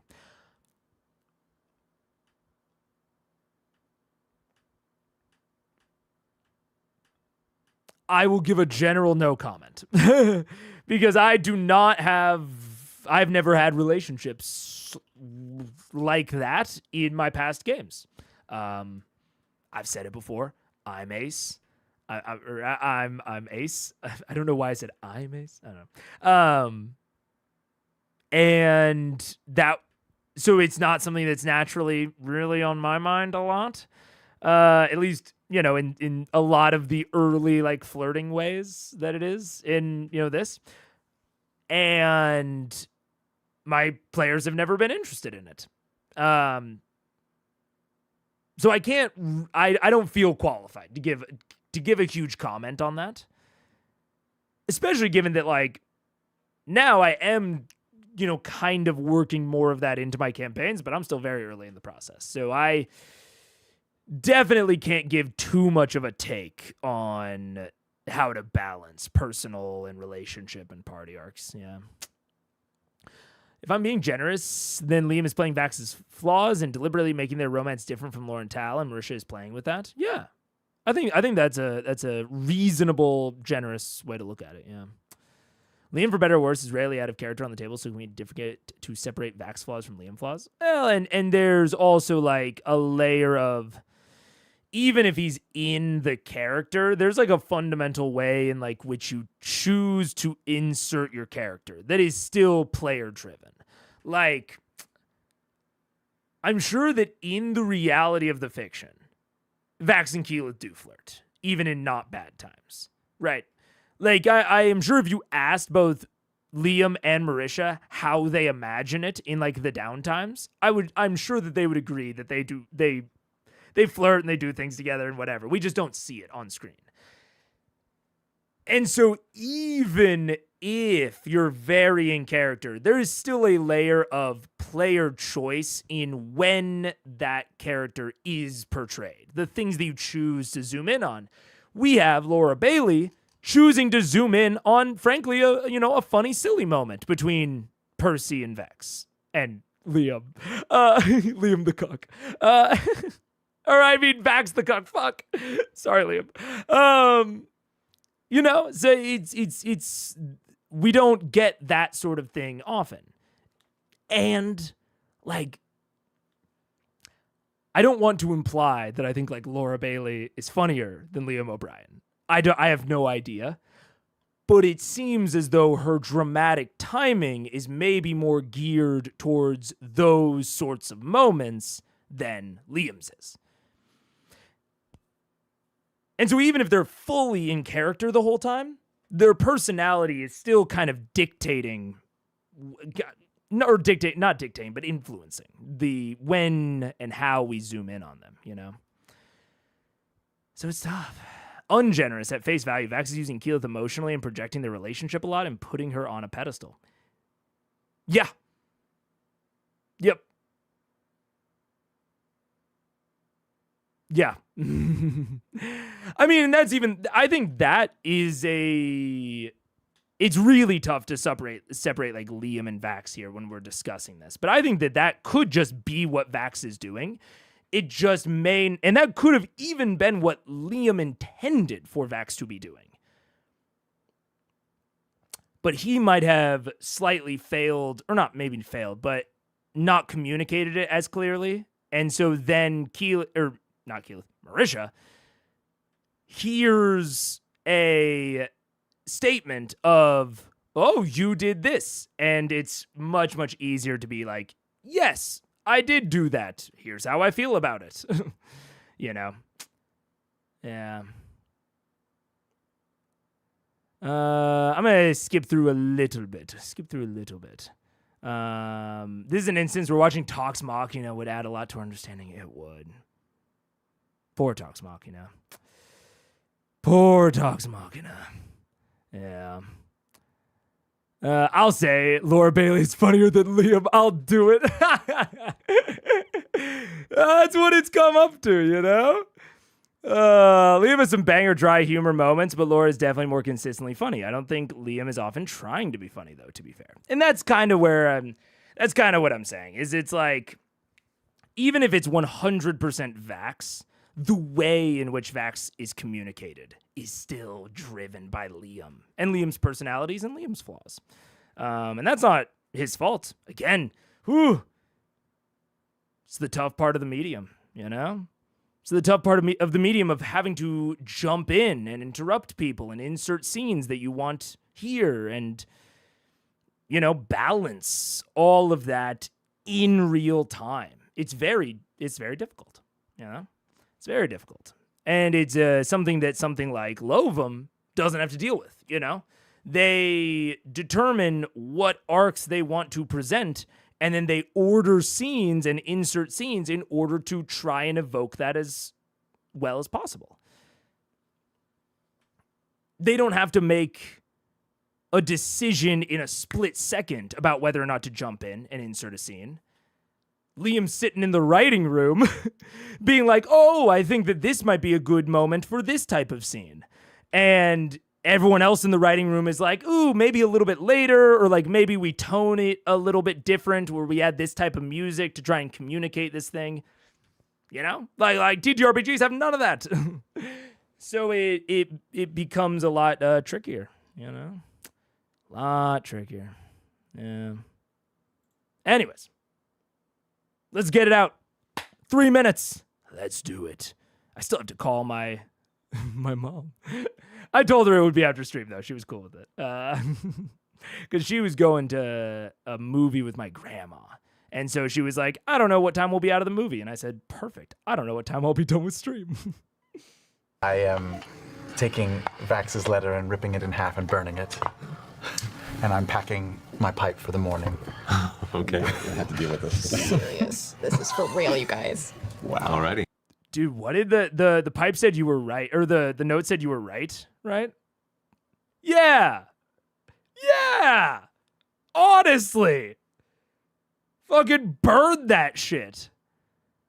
Vax saying you're right and then pitching this bullshit where it is so likely for one of them to die?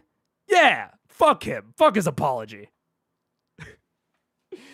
This is something where I think I can be more accurately and directly angry at Vax. I think this is much more firmly in character. I don't think fucking Sam and Liam are beefing here. But yeah, fuck him. He's saying I'm sorry, all dramatic and sad, and then we come home and he wants you to throw your life into the wood chipper again? Fuck that. He's not sorry. He just wants to be sorry. Prepared, ready to go. You have your next dose of brown sood prepared. I pass out from sheer exhaustion. Okay. I am noisily sick.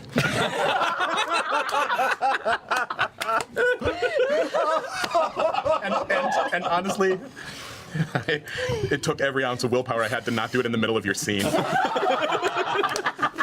I feel like I've really grown as a human being. We've all learned something tonight. The whole time, just like slowly cut past the wall under his care. The tree just going, just holding it.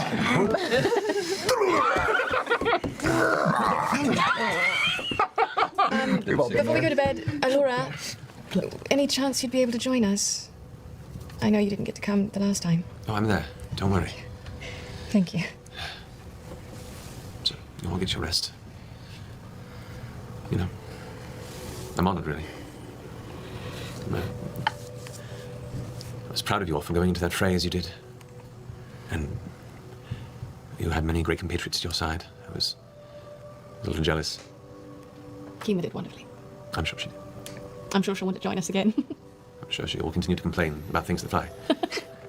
It's never been her strong suit. But I'll be there with you. Do not worry. Rest well. I've had a full night's sleep. I'm just going to keep vigil and no longer drink things you procure from your bags without inquiring. And we all set our alarms for exactly 8 hours. No sleeping in and just go. Siri, wake me up before right sunrise. I'm sorry, I didn't understand that, Maximum. Stupid dog. I love the dog alarm. All right, so as you all find evening's rest, we'll go ahead and end tonight's session there. Yay! Preparing for whatever chaos the next endeavor unfurls. Oh, jeez. That was a good game. Well done, guys. Interesting. It's fun. Oh, wait, Yeah, such a treat to be able to come back. Is there any chance you'll be here next week? Well, honestly, I was already trying to figure that out in my head. Like, I've flown places for dumber reasons. You know? So I'll maybe email with you a little bit to see how you feel about that. Let me know. I mean, we'd love to have you. So Get you in some combat. yeah. I will admit, I've You had a never. pretty awesome hammer there. I have yet to actually take him for a test drive in that way. So. Yeah. I'm just looking for one divine hammer. Breeders, All right. that's the breeders, Well, perfect. man. That's the We'll try and 90s. coordinate for that. Hopefully it works out. That'd be great. Otherwise, thank you guys for kicking ass. All right. That's it. That was not the short one I thought it would be. Not the short one. I think I did Patrick, as a guest, hasn't even seen combat. That's very funny. He's out of all of them. Care seems like the most equipped for that. Care's a really good character and like guest PC. You know? Like Care's really cool. So I would, if there's going to be like a guest on for non-combat, I think I'd most rather be him. Most like it to be him. It's weird English. Yeah. Not sure how I feel about Vax and Scanlan this episode. Not gonna lie. Yeah. I'm gonna have to think about it a little bit more, and maybe it'll be in my takeaway. But I don't know either. Yeah, I don't know. I feel like I got to the bottom of most of the tangents, at least to an extent. So I think I'll leave it there and do a pretty quick outro because I need to call my mother. So I will see you all later. Thank you for joining. Fantasy High Five out soon. I'm not going to give a date, but soon. And I will see you all on Wednesday, at the very least. Goodbye. Bop.